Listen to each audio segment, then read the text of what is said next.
Serious Hours of a Young Lady, by Charles Sainte-Foi. Translated from the French. By Philalides. Preface. A celebrated author has justly remarked that Christian women can, like the guardian angels, invisibly govern the world, and the author of the Serious Hours of a Young Lady has very appropriately made this truth the basis of his book, since the object that he had in view in writing it was to point out the important role that woman plays in society, and to give the young girl such instructions as will enable her, in due time, to discharge, in a worthy manner, the duties of her calling. In doing this, he has given evidence of very elevated views and of a profound knowledge of the human heart. The book is a tissue of practical counsels, couched in the clearest and most delicate terms. Hence, judging from its intrinsic worth, and the universal welcome with which it has been hailed in the original, we feel that it is no exaggeration to assert that it has rendered and will still render inestimable good to society.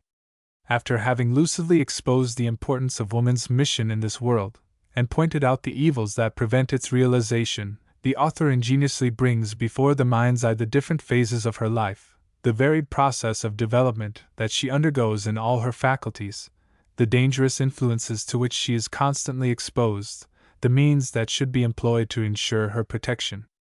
We behold her on the threshold of childhood, a tiny, timid, and retiring creature, naturally disposed to attach her affections to all that is pure and elevated, to everything that conduces to the practice of virtue and the love of God.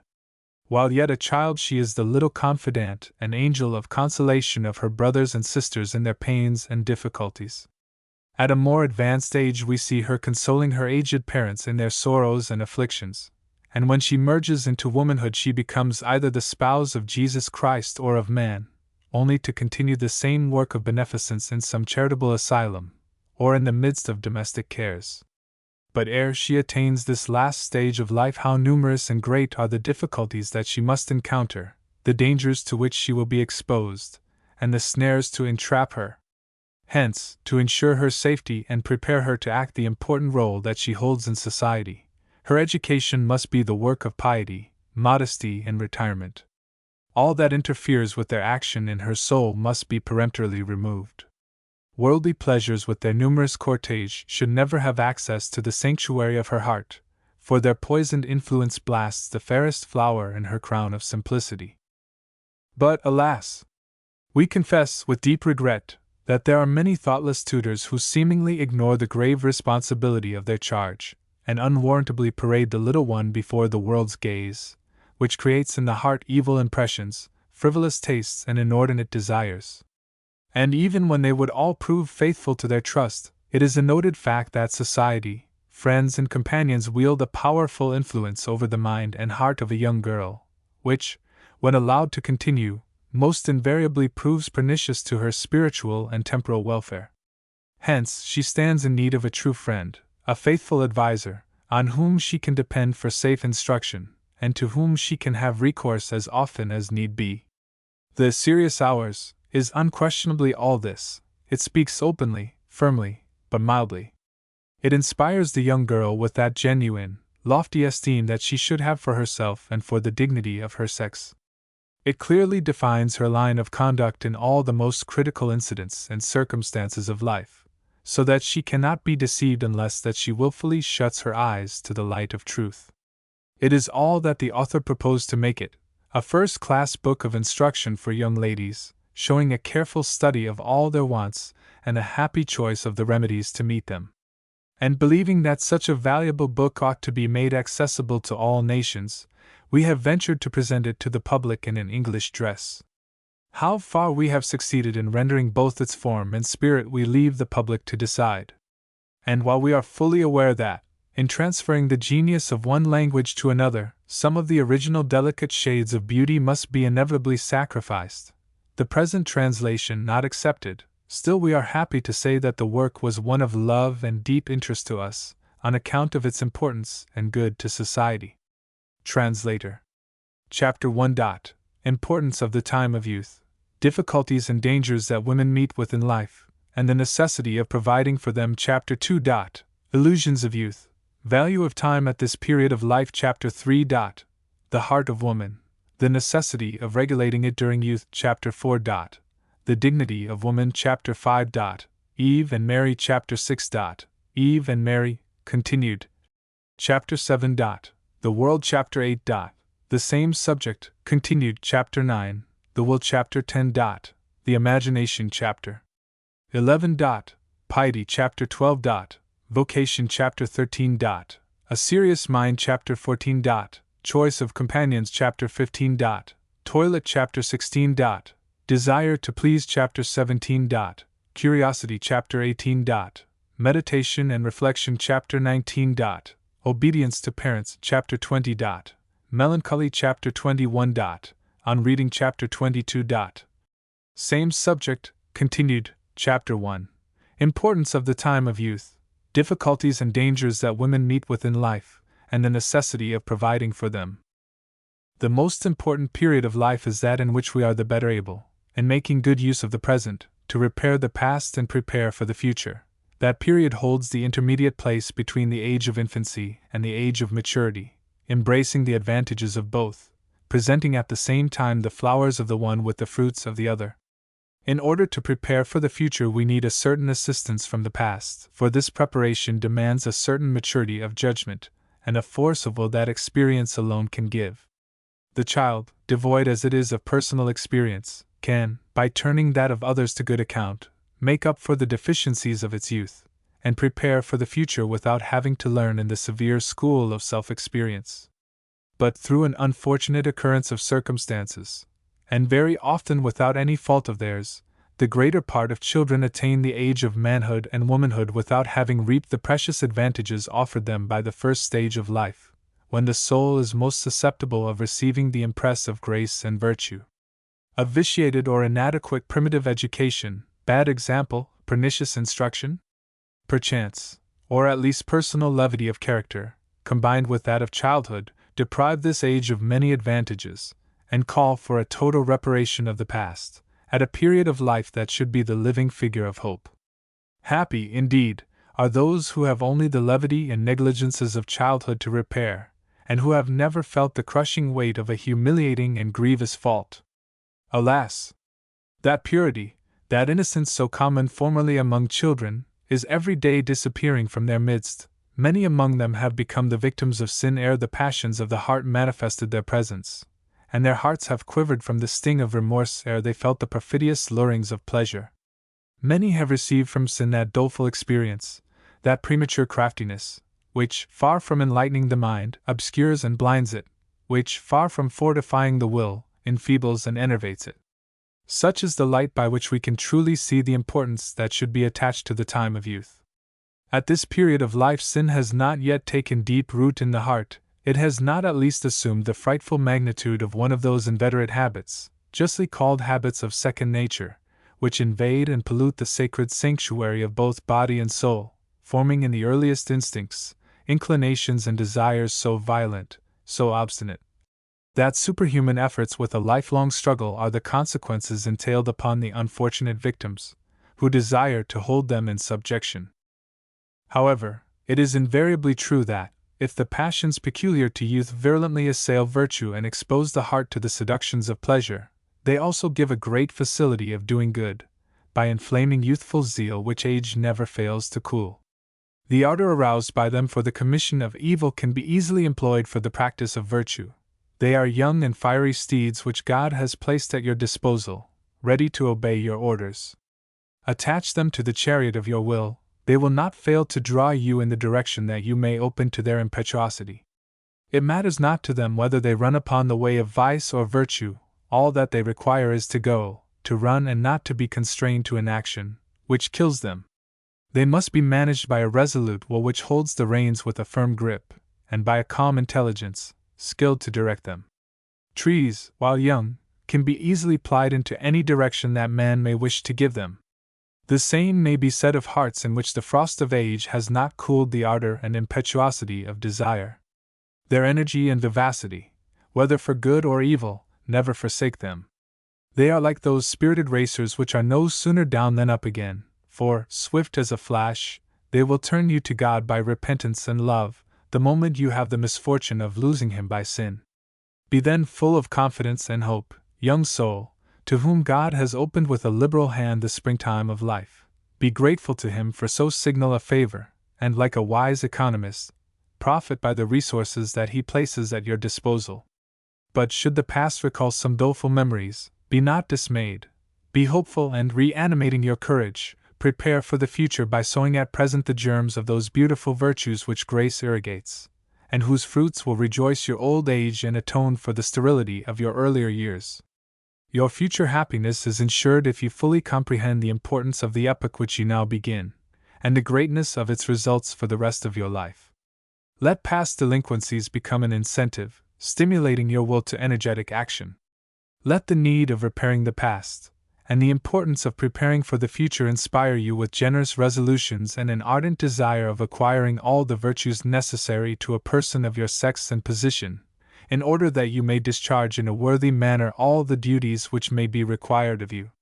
Regard the future with a calm and firm eye, without exaggerating the difficulties, but also without dissembling the dangers.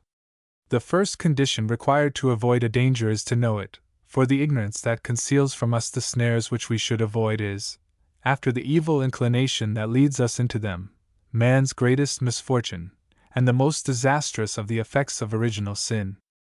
Women, even in the most humble walks of life, can scarcely hope nowadays to enjoy that sweet, calm, and peaceful life which was formerly ensured by the purest morals and the most pious customs. If the world, spite of that inordinate desire for reform and innovation which consumes it, has not yet seriously endeavored to withdraw woman from the circle to which Providence would have her devote the activity of her mind and life, if it has consented till now to have her shun the theatre and the whirlpool of political commotions, it will be extremely difficult for her to escape its countershock, and preserve her self-composure and serenity of soul in the midst of those turbulent events which absorb her husband's life, that of her children, of her father and brothers. If it was easy for her to preserve her heart at a tender age from the seductions of the world and the dangerous snares of vanity or pleasure, through the sweet influence of those more modest, and at the same time more rigid customs which identified her thoughts and affections with the family circle, such is not the case at present, for an unfortunate necessity, invested with the vain title of propriety, compels her to seek in a more fashionable, a more numerous, and consequently an unsuitable society, distractions or pastimes for which she is not made, and which recreate neither body, nor mind, nor heart. The feverish agitation and insatiable thirst for enjoyment which seem to prevail among all ages and classes of the present day is enigmatical.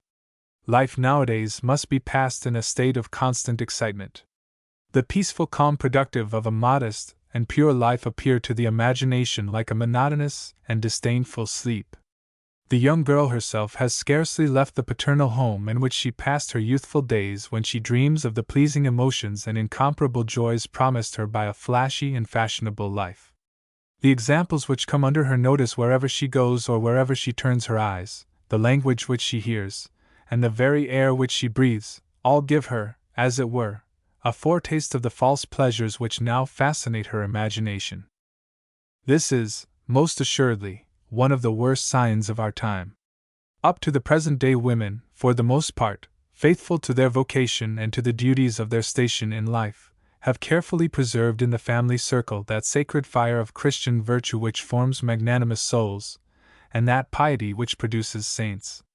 Their hearts, like the Ark of the Covenant, have preserved intact those tables of the divine law which admonish men of their duties, and inspire them with a firm hope. They have not fixed their hearts on the vain and frivolous joys of earth. No, heaven was their aim. Preserved from the contagion of worldly interests and desires, their thoughts feasted on elevated and heavenly objects. What will become of society if, deprived of the resources it found in their virtues, it meets with no other barrier on the steep declivity down which it is being impelled by cupidity and the love of pleasure?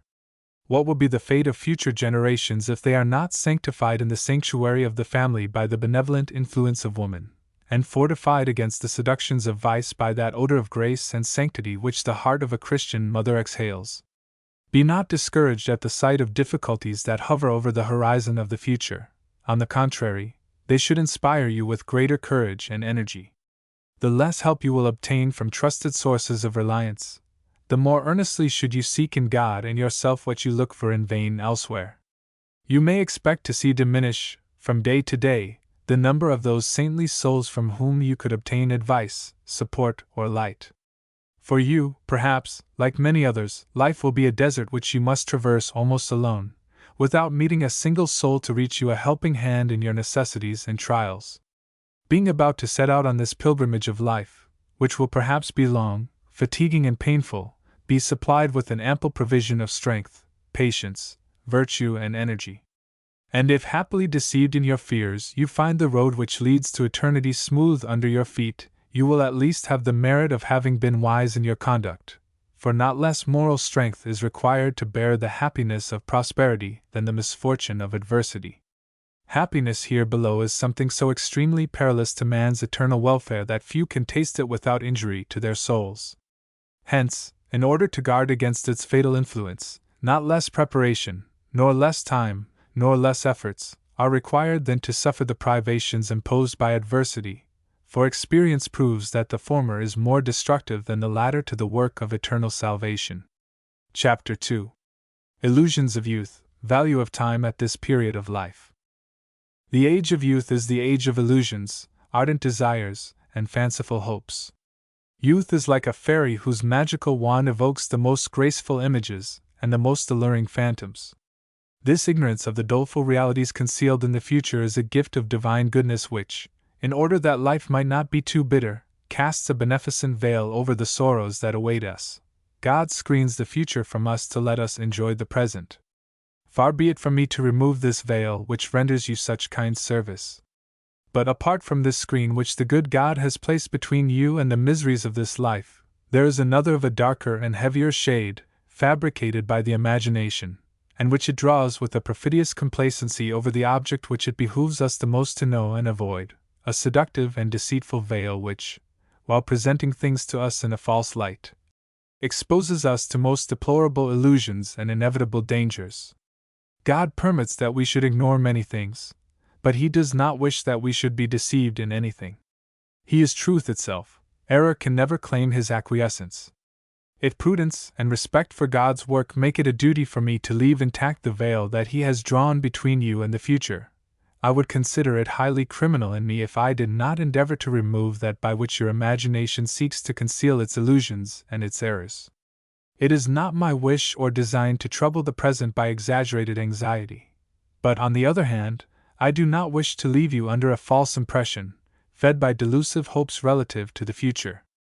My desire is that, while enjoying with gratitude and simplicity the happiness or peace which God has bestowed upon you in the springtime of life, you may profit by the calm and tranquility it affords you to prepare for the future, and to anticipate a means of soothing its sorrows and bitterness. While the soil of your heart is yet untilled and moist, and while your hands are yet filled with those heavenly seeds which God has given you in abundance, I desire that you may sow them in the light and strength of divine grace, to develop in them the heavenly germs which they contain, that you may be enabled to reap at a later time an abundant harvest of virtues, holy joy and merit before God and men. I desire that you may learn to turn to good account all the natural resources that you possess, and acquire that knowledge of yourself which enlightens the mind without troubling the heart. I do not wish to discourage nor flatter you, I only wish to instruct and fortify you. Do not think that the river of life will always flow for you as it does at present, broad, deep, calm and limpid, between two flowery banks. Age will diminish those waters and deprive their banks of their charm and freshness. The flame of passion, like a burning wind, will rise, and more than once perhaps will bring to the surface the mud that rankles in the bottom, and thus destroy its limpidity. A day will come, and before long, when, stripped of all those exterior advantages which please the senses, you will possess only those qualities, less striking, but more solid, which satisfy the mind and heart, and attract the complaisant regard of God and the angels. Youth will quickly pass, more quickly than you think, and the subsequent period of life will last much longer. Hence, in all justice to yourself, let its preparation absorb your attention. If you had a long sojourn to make in a place close by, would it be reasonable on your part to pay less attention to the place of your destination than to the few fleeting moments it would require to go thither? Youth is not a stopping place, it is a passage, a time of preparation. It is to the whole life what the florid period is to the gardener, or seed time to the farmer. Oh, if you did but fully comprehend the value of each hour during this most important period of life, the value of each thought of your mind, of each sentiment of your heart, with what extreme care you would watch over all the movements of your soul, nay, even the external movements of your body. That fugitive thought which enters your mind, fanned by curiosity's wing, may seem quite trivial. To dwell on and delight in it may be to you something indifferent. That sentiment which, scarcely formed, commences to germinate in your heart, and to produce therein emotions so imperceptible that you are but imperfectly conscious of its presence, seems insignificant at first sight. That unguarded glance seemed to you a matter of no import, and which, at an earlier or later period of your life, would have but little consequence. At an earlier age the impression, it is true, would be lively but inconsistent, and the levity of childhood would soon have replaced it by another. Later it would be found so superficial and trivial that it would be soon forgotten among the multiplicity of thoughts which absorb the mind at the age of maturity. But, during the youthful years, everything that comes under the notice of the senses sinks deeply into the soul. Penetrating its very substance, the faculties still retain all the vivacity of youth, while already they participate in that firmness which is characteristic of the age of maturity. That thought is, perhaps, the first link in a chain of thoughts and images which will be the torment of your conscience and the bane of your life. That sentiment to which you imprudently pandered is perhaps the source of countless fears, regrets, remorse, and sorrows. That imprudent glance is perhaps the first spark of a conflagration which nothing can extinguish, and which will destroy your brightest hopes. If, as yet, you are ignorant of all the evil of which an imprudent glance may be productive, recall to mind the example furnished us by the sacred scriptures in the person of David, who, for his imprudent glance at the wife of Urias, committed 2 crimes, the names of which you should ignore, and suffered a life of sorrow, repentance, bitterness, and anguish. A life which even yet serves to express the sorrow and repentance of imprudent souls who have yielded to the allurements of the senses. And, nevertheless, David had attained the age of discretion when the mind is firm and the will is strong. David was the cherished one of God. He was just and virtuous, one on whom God had special designs of mercy. What a terrible example! What a severe, but at the same time instructive, lesson! Young Christian soul, may it never be your sad experience to learn the effect of an imprudent glance which would exact from you the bitter wages of countless tears and regrets. Is there anything in the material world so beautiful, so beneficent as the light and heat that we receive from the sun? Is there among material things a livelier image of the goodness of God towards us? And nevertheless, let the sun shine upon the young and tender flower or vine immediately after a shower of rain, and it will cause them to droop and wither. The reason is quite obvious, for at no time is a being so frail and delicate as at the moment of its formation. There is a critical period for all beings, during which the greatest possible care is necessary. In this relation, what is said of the body may be said of the soul. Character is formed and developed according to the same laws which regulate the development of the physical constitution. Are you not aware of the extraordinary care that must be taken of those organs that are the chief motors of the body, while they are under process of development? Are you not aware that the fresh air which you inhale and which purifies and invigorates the blood contains for you the germ of death, which justifies in your good parents the anxious care they take of your health, but which you perhaps regard as entirely unnecessary? Now, what the lungs are to the human body, that the heart is to the soul. It is by the heart that we breathe the spiritual and divine atmosphere that sustains our moral life. This atmosphere is composed of 3 elements, truth, goodness, and beauty, which envelop and penetrate the soul's substance. As it is the respiratory organ of the mind, it follows that for the heart, as well as for the lungs, there is an epoch of development which is dangerous, and which, consequently, demands the greatest possible care. It is the epoch of your age at present. An emotion too vivid, an indiscreet thought, an imprudent glance, is quite sufficient to imperil the interesting and delicate process by which your moral constitution is formed, to accelerate the development of the heart, and thus give to this most important organ a pernicious precocity, or a false direction. Your mother, anxious and always trembling for your welfare, guards it with tender solicitude from all the dangers to which it might be exposed. But her vigilance cannot equal that of your guardian angel, nor the care with which he removes you from contact with all that might in any way tarnish the purity of your soul, or trouble its peace and harmony. It is to you that the Holy Ghost addresses these words of the Proverbs: "With all watchfulness keep thy heart, because life issueth out from it." Footnote: Proverbs 4:23. The heart is, therefore, the seat of the moral life, and as the source is known by the waters that flow from it, so will the moral life partake of the character and bear the impress of the heart whence it proceeds. This is true of youth in general, but more particularly so of young ladies. Chapter 3. The heart of woman, the necessity of regulating it during youth. The most humble, most chaste, most holy of women, blessed Mary ever Virgin, she who is the ornament and glory of her sex, who, in consequence of her privilege of being the Mother of God, merited to be elevated so high above all creatures, revealed to us the existence of a faculty in the soul, unknown to the philosophers, undiscovered by the saints, unspoken of by the prophets. This faculty is more conspicuous in woman than in man, for it exercises in her a decisive influence which extends over the entire period of her life. Hence God, who ordereth all things sweetly, Wisdom 8:1, desired that its existence should be made known to us by a woman, and that, too, while she was visiting another woman. In answer to the salutation of her cousin St. Elizabeth, Mary, filled with the Holy Ghost, breaks forth into that sublime canticle, called the Magnificat. He hath scattered the proud, she sings, ment cordis sui, literally, in the mind of their heart. This is the faculty of which I speak, that mind, that intellect of the heart, if I may so term it, which is the hidden recess, the secret chamber of the soul, either blessed by the peaceful presence of humility, or cursed by the baneful restlessness of worldly ambition or pride. It is not going too far to say that a woman's mind is in her heart. It is the source both of the thoughts which ennoble and elevate, and of those which are selfish and worldly. It is the key to all the powers of her soul, so that he who becomes the possessor of her heart is master of her whole being, and can exercise over her a power of fascination which has no parallel in nature.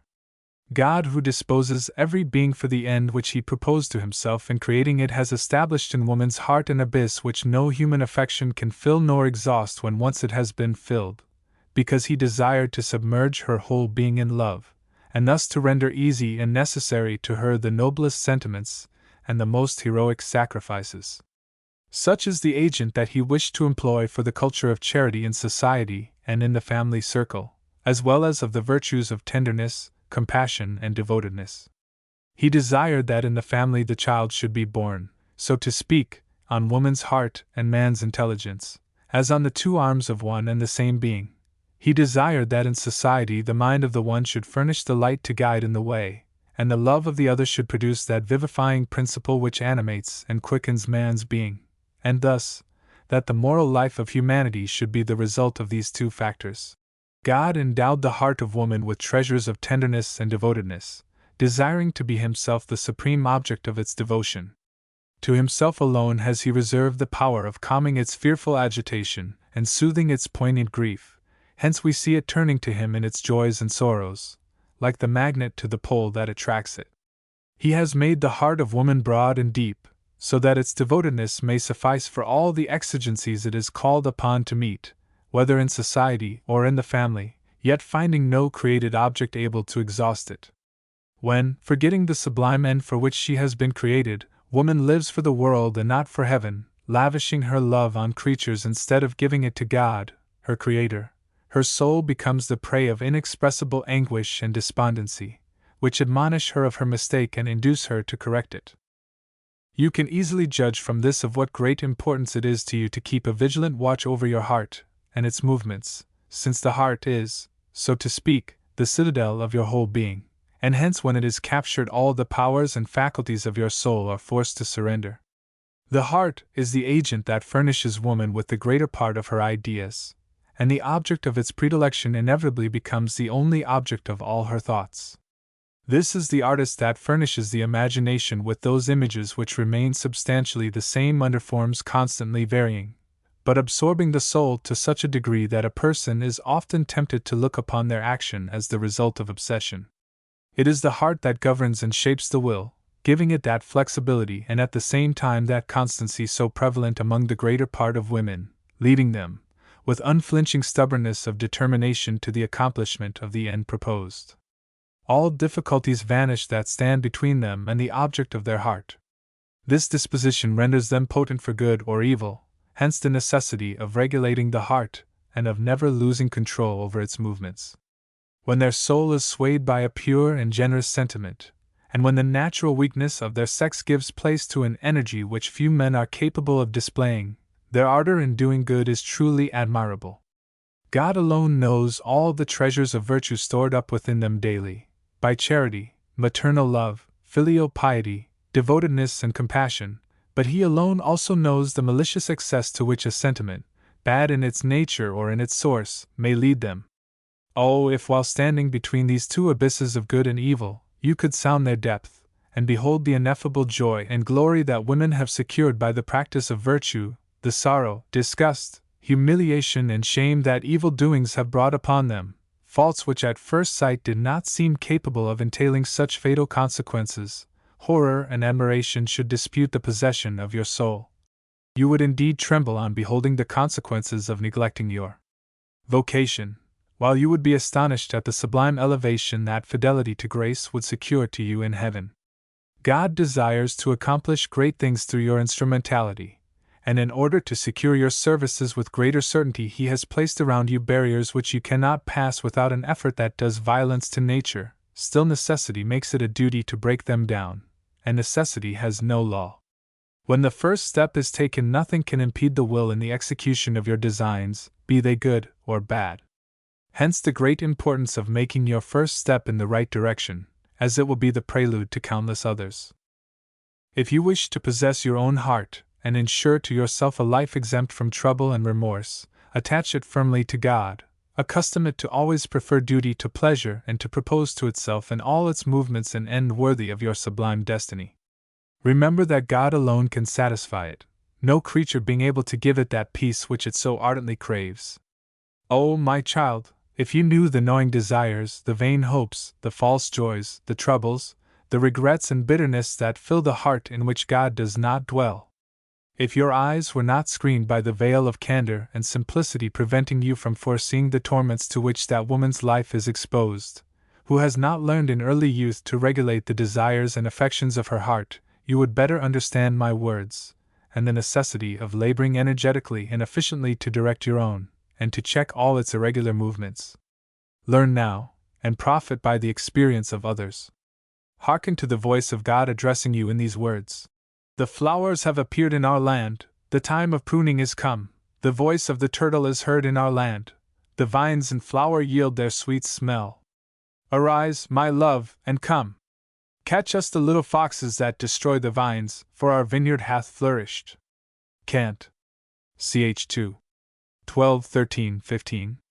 The foxes of which the sacred writer speaks here are those defects which, although they appear small, still assail the soul with great virulence, and will leave no virtue intact unless you hasten to destroy them.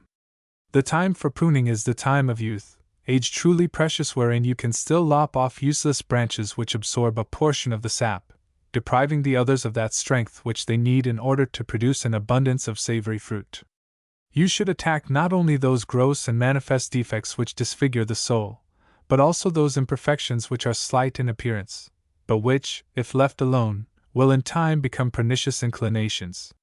You should even watch over certain natural dispositions, which, though good in themselves, and even often esteemed above their true merit by the world, might easily, on that account, divert the thoughts of the mind and the efforts of the will from more important objects, dispositions very often dangerous for those who possess them, because it is easy to abuse them, and because they flatter and nourish self-love, or the other passions that flesh is heir to. You should imitate those intelligent gardeners who pay a daily visit to their garden, pruning knife in hand, and cut off branches that might exhaust or overcharge the tree, not sparing them for the beauty of their foliage or the brightness of their flowers. If you wish to cultivate your heart and make it produce all the fruit and virtue that it is capable of producing, suffer nothing useless or superfluous to grow therein, choosing what is best, measuring your esteem of certain things, and your application of certain duties by the degree of importance that each merits, giving the preference, in your mind and heart, to the virtues which bring the soul nearest to God. Love those hidden virtues, so modest and humble, which are the ornament of your sex, those virtues of which God alone is witness, which the world ignores, which it often, in fact, despises, because they secure no advantage in men's esteem, receiving their reward only in the future world. But this is just the reason why God loves them so dearly, and why you should prefer them. For if, in general, it is dangerous to please the world and useful to shun it, this truth is especially applicable to woman, who, being confined to a narrower sphere, and devoted to more intimate affections than man, is obliged to seek, at a tender age, isolation, tranquility, repose, and that retirement which are truly a shield to her virtues. In this way you will do more for the real development and culture of your heart than by the acquisition of more agreeable and more brilliant qualities. Moreover, the same thing will happen for you that always happens when efforts are made to acquire what is best. When that which is essential is secured, the accessories will infallibly follow, just as the effect follows the cause that produces it.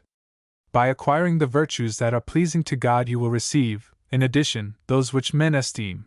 In becoming more and more agreeable to God, you will become more and more pleasing to men, whose good sense and sound judgment almost invariably triumph over prejudice, which an austere but modest virtue always removes.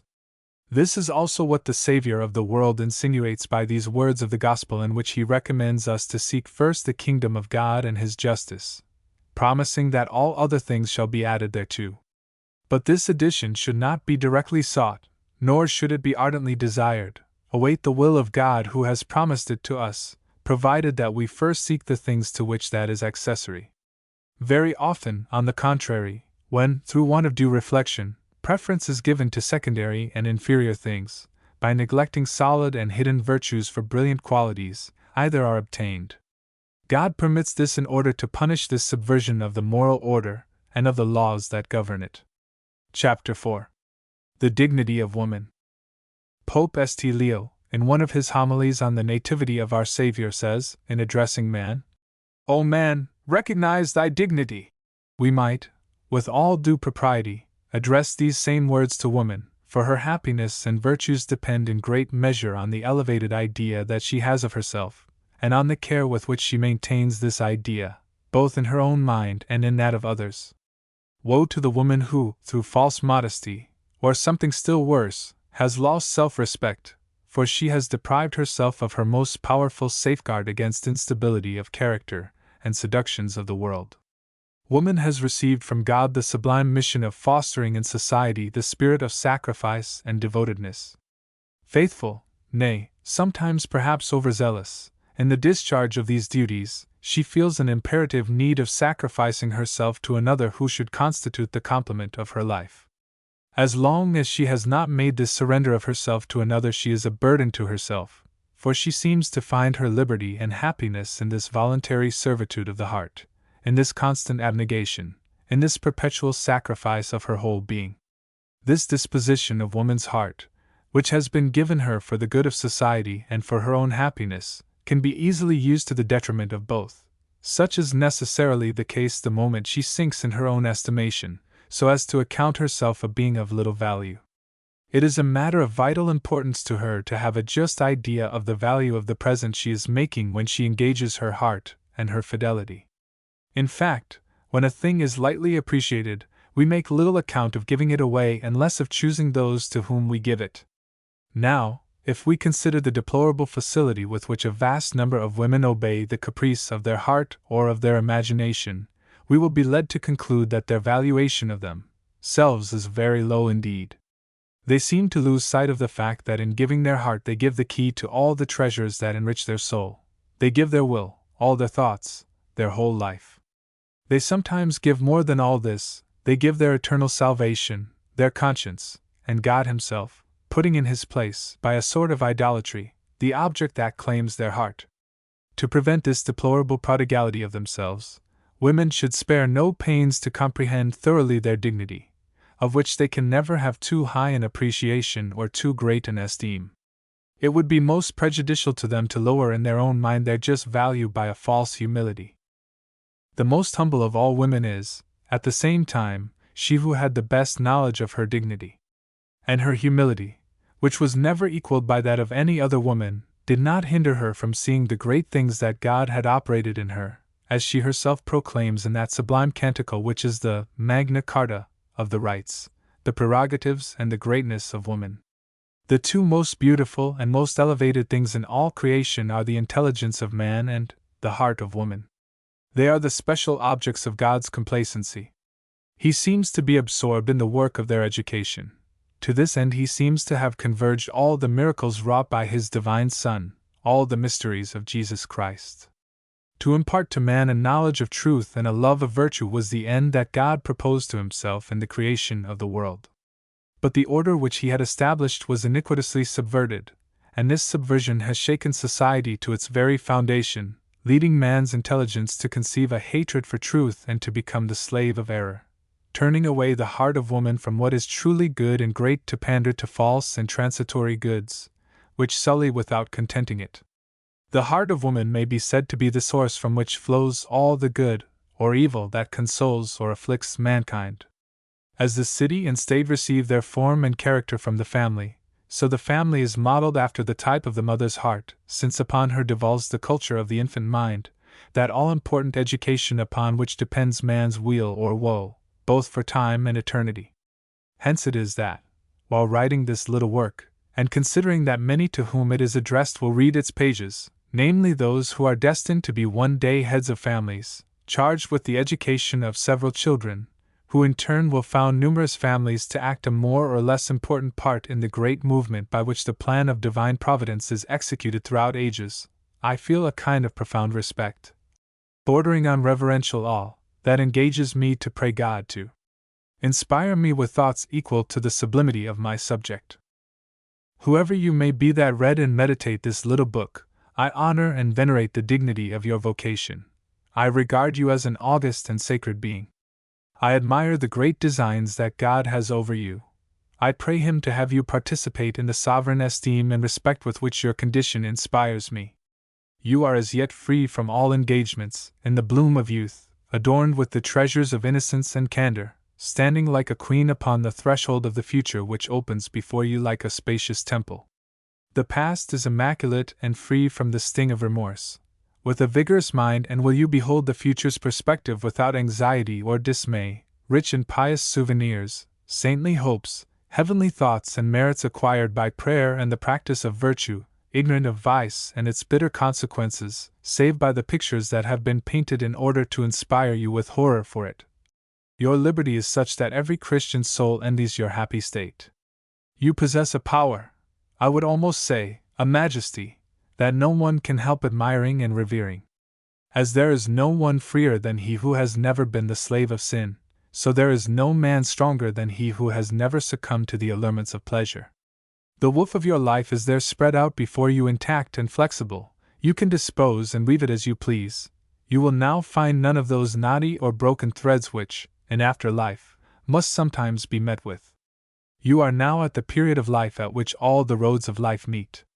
You can choose the one that pleases you most, and enter on the good way with all that generous ardor so natural to youth.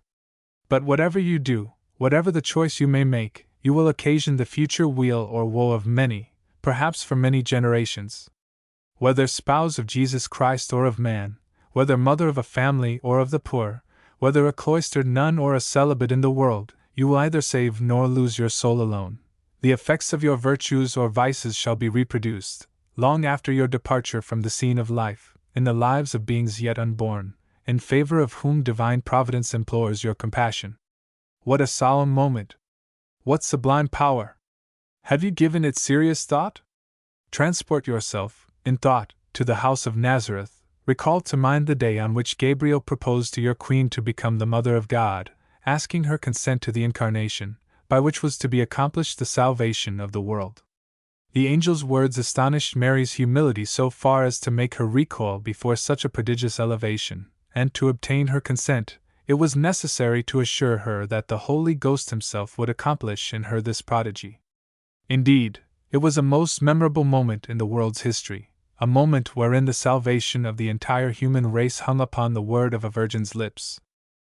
Now, in your present condition, at this period of your life, you bear a certain resemblance to the Blessed Virgin at Nazareth, on the day of the Annunciation. A glorious destiny is also announced to you. To you also is promised a saintly posterity, if you give your consent and concurrence to the Holy Ghost, with docility to the operation of His grace. Be not astonished at so great an honor. The choice that you are going to make, the course that you are going to adopt, will determine and fix the fate of a family, of a generation, of many generations perhaps, for God alone can tell how far the influence of your virtues or the result of your faults may extend. If you have no regard for your own salvation or glory, at least have pity for those whom the hand of God will place under your care, to be modeled by your instructions and example. Have compassion on them and on those who, succeeding them, must inherit your virtues or vices. Oh, how pleasing to God and respected of men is the young lady who, piously impressed with the greatness of her vocation, prepares for the future in a Christian manner, and resolves courageously to embrace and faithfully to discharge all its duties. Like Mary, the model and glory of your sex, you also, but in a spiritual manner, are carrying Jesus Christ within you, and He, by the operation of the Holy Ghost, is leaving the impress of His virtues in your soul, that one day you may give Him birth spiritually, producing Him externally by a pure and Christian life. Like her, you should be ready to accomplish the will of God in your own regard, saying, as she did, with sentiments of obedience and profound humility, "Behold the handmaid of the Lord, be it done unto me according to thy word." Abandoning your soul with perfect docility to the operation of the Holy Ghost, following Him wherever He desires to lead you. Let your soul glorify God, and rejoice in Him on account of the great things He has done in you, remembering that His mercy extends from generation to generation, in favor of those who fear Him, and that holy families, fearing God, are formed by the lessons and examples of virtuous, God-fearing women. He reduces to naught those who confide in their own power and strength, while He sustains and exalts the humble. He freely shares His treasures with those who desire them, and reduces to indigence those who glory in their own abundance. Let this beautiful canticle dwell in your heart, and be the prayer of your lips.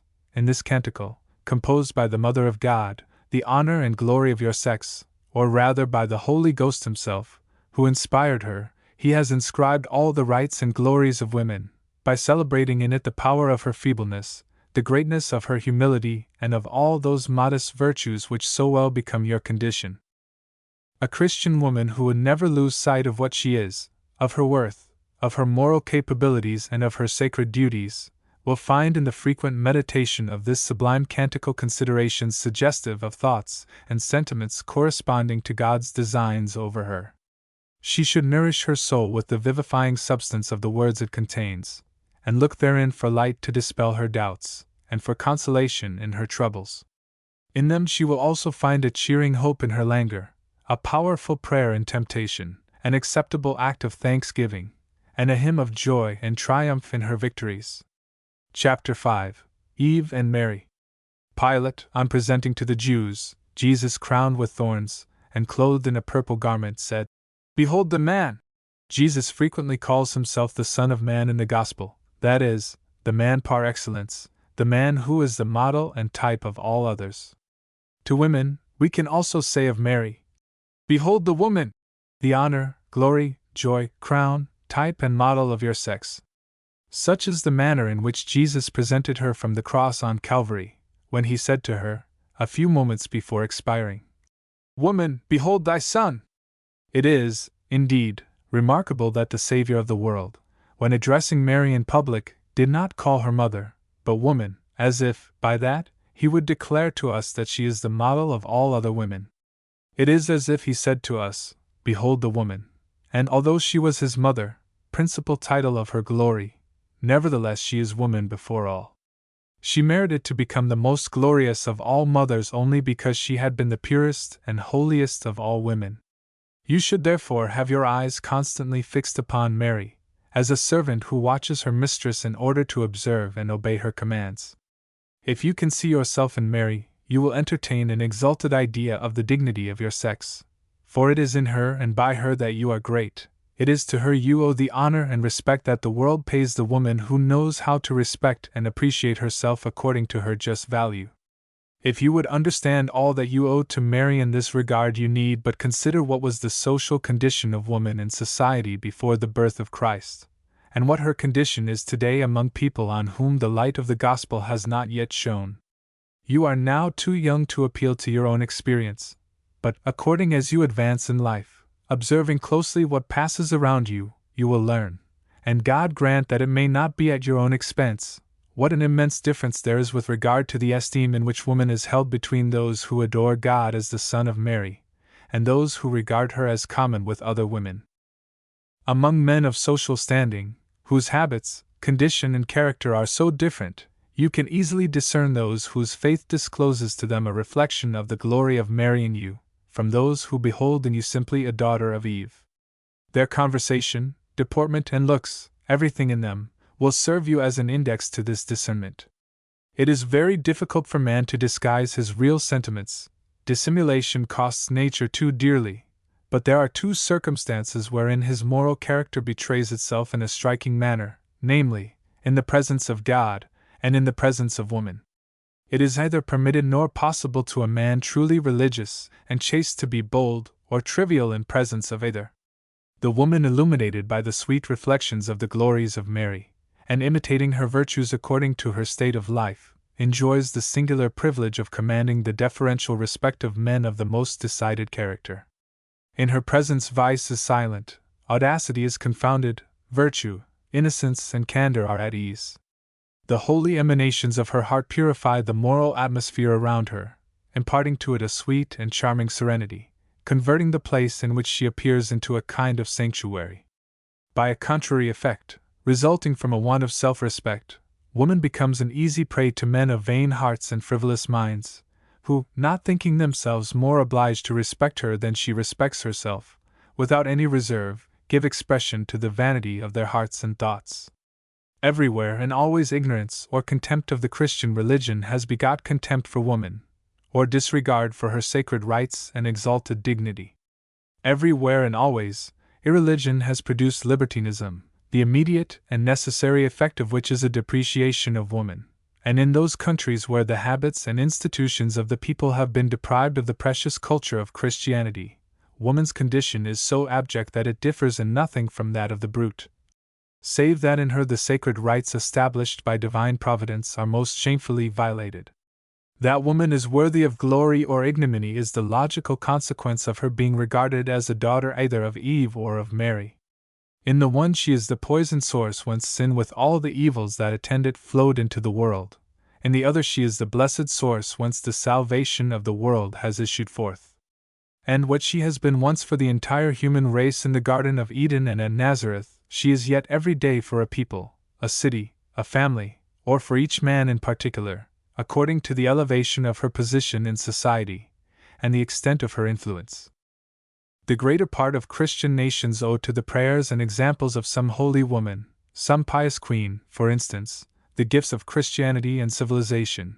In this regard France has been, among all nations, singularly fortunate, and the name of Clotilde shall forever be revered in the pages of its history, while on the other hand, woman has often been instrumental in depriving the Church of a kingdom, and in plunging into darkness and error a long succession of generations.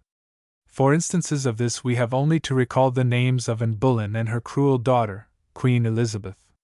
Countless numbers are indebted to woman for a knowledge of the truth, or the misfortune of forsaking it. Is there one who, in recalling the memories of the past, does not either bless or curse a woman, seeing in her an instrument of God's mercy, or of the seduction of Satan? Is there one who has not realized in that woman either a daughter of Eve or of the blessed Virgin, an Eden or a Nazareth? Behold the two poles between which the history of peoples and the life of each man in particular continually oscillate. Eve and Mary, these are two guiding stars, either of which man must follow. The light of the one is deceitful and treacherous, while that of the other is true and beneficent. The one leads humanity along the paths of righteousness, while the other lures to the commission of sin. Hence it is that the Church has given Mary those beautiful names, so significantly true. Morning Star! Star of the sea! This world is, indeed, like a stormy sea, in which are rocks and shoals, upon which man runs the risk of being wrecked unless he keeps his eyes steadfastly fixed upon this star whose brightness no storm can dim, and which, at the most perilous moment, shines with greater brilliancy, as the cheering sign of grace, hope, and happiness.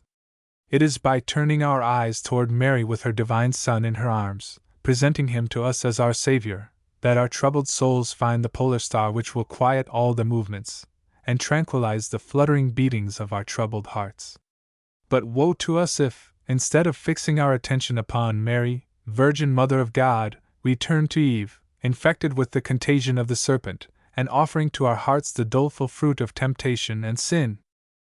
At the entrance to every path that leads to heaven or to the abyss of hell you will find a woman, the image of Mary, at the former, the image of Eve at the latter. It almost invariably happens that it is woman who deals out to mankind sin and death like Eve, or life, redemption and salvation like Mary.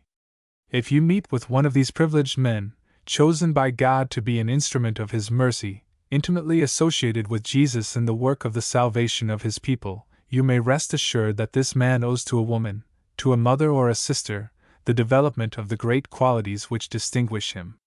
While, on the contrary, if you see one of those men tainted by the curse of some hereditary vice, very often more pernicious than original sin in its effects, you will discover that its source is the lesson or examples of a woman, whose poisoned influence shall oppress generations, just as that of Eve has oppressed the human race. Once again, I repeat it, that, as the corrupt and incredulous generation is the offspring of mothers modeled after Eve, so the holy and faithful generation traces its origin to mothers modeled after Mary. You must choose between these two models, and on your choice will depend not only your own happiness and salvation, but also that of many yet unborn, whom God will confide to your care, and who will be dear to your heart. There remains no alternative. You will be either a cause of temptation and sin, or an instrument of grace and benediction for those who will live with you. You will either offer them the forbidden fruit like your mother Eve, or you will give spiritual birth to the word of life for them. As one of the greatest torments of the reprobate woman in hell will be to see the woeful misery into which she has brought those whom she had loved so dearly upon earth, and to hear the maledictions and reproaches which they shall hurl against her, so, also, one of the greatest joys of the faithful woman in heaven will be to see those whom she sanctified by word and example now grouped around her, crowning her with a diadem of glory as a mark of everlasting gratitude. Would you deprive your soul of this saintly joy, and condemn it to suffer the punishment reserved for those women who will be the cause of the ruin and eternal perdition of many? Divine justice shall vindicate itself, even in this life, by making your heart a most cruel torment to itself, that you may expiate, in agonizing torture, your infidelity to grace. The cause of your sin shall be the very means of your punishment. God will employ, to avenge His outraged honor and His violated laws, those whom you have turned away from Him, and who, recognizing in you the cause of their evils, will end, perhaps, by hating you, or, what is still worse, by despising you. Oh, may it never be your sad fate to feel the withering contempt of those who have been led away from God by your bad or undue influence. That is, by loving them for yourself and not for God and themselves. Do not, I pray you, store up such bitterness for your old age, such anguish for your deathbed, since, instead of bitter regrets, you can experience a sweet joy, which is a foretaste of never-ending happiness, a special consolation for God's faithful friends at that last and dreadful moment when the soul stands trembling on the threshold of eternity. May it be your envied privilege to leave after you upon earth souls edified by your example, and grateful for the good you have done them. Chapter 6. Eve and Mary continued. The history of the fall of man, caused by Eve, and of his restoration, brought about by Mary, is a subject of grave consideration for women of serious minds, for women who have at heart the preservation of the dignity and vocation of their sex. By a close consideration of these two models, which furnish the solution to so many enigmas, explaining so many truths and throwing so much light upon the most obscure and the most profound questions, they will learn by a short and easy method what they should do, and what they should avoid. They will learn how sin has been propagated, the reason why it still exists. They will learn how justice and virtue flourish upon earth, how men turn away from God, and how they return to Him. It was with reason that God allowed sin and justice to attain us through the agency of woman, and that her free consent was a necessary condition for both the ruin and the restoration of the human race. It is therefore an interesting and useful study to consider in their detail and most minute circumstances the acts, so extremely opposed, of these two women, for one of them, according to the beautiful expression of the Church, has restored to us by her divine Son what the other had deprived us of by her disobedience. There is in these two facts, so different in their nature and results, a wonderful gradation which points out to us the fatal declivity by which the human heart insensibly sinks to the lowest abyss of evil, or rises to the highest degree of virtue and glory. In the sin of Eve, the first degree was a certain intemperance of language, which led her to reply to the insidious questions of the devil. In appearance, this forgetfulness was very slight. To answer a question, give an explanation requested of you, clear up a doubt, render an account of a precept of the Lord, seem at first sight something natural and permitted. It is quite easy to be deceived in this matter. We readily convince ourselves that we are actuated by laudable motives in such like conversations, motives for glorifying God and justifying His providence. But we should be extremely cautious. Language is something august and sacred, for it is the tie that unites the soul to God, and man to his fellow men. It is the mysterious knot of all societies, divine and human. Language establishes between those who speak a more intimate relation than they are generally aware of. Few persons realize the prodigious transfusion of thoughts, sentiments, influence, and life that arise from conversation. Have you clearly understood this truth in its full force? Language establishes between souls a very close and mysterious union, and this is why discretion, prudence, and reserve are so necessary in regulating its use. This is why Jesus Christ warns us in the Gospel, that we shall render an account of every idle word, if indeed we may call idle a thing that entails such frightful consequences or fatal results.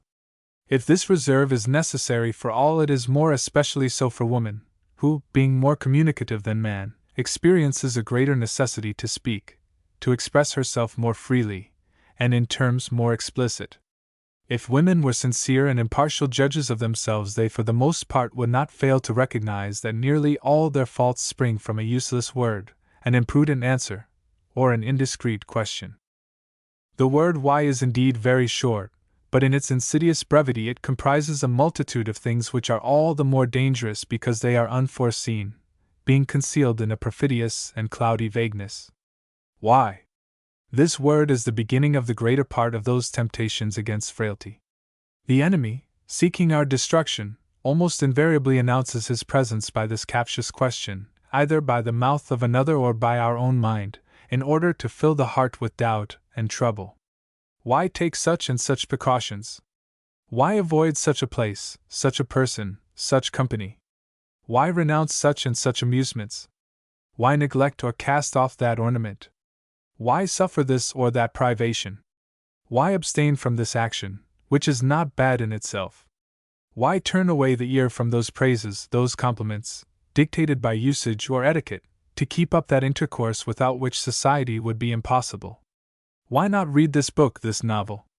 Why not assist at this play which the most rigorous moralist would not condemn, and which has for its object to inspire horror for vice, by placing before our eyes its doleful consequences true to reality? Why restrain to inaction the finest faculties of the soul, and refuse them the aliment they so ardently crave?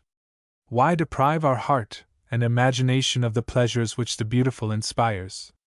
Why not form at an early age a taste for worldly beauty, and be possessed of all the resources and advantages that it affords us during life? Why be mistrustful of the mind and heart, at an age when they still possess all their simplicity and freshness, through vain fear which renders after life almost intolerable? Why not be more confiding in the heart's fidelity and in the goodness of God, who has not condemned man to constant privations?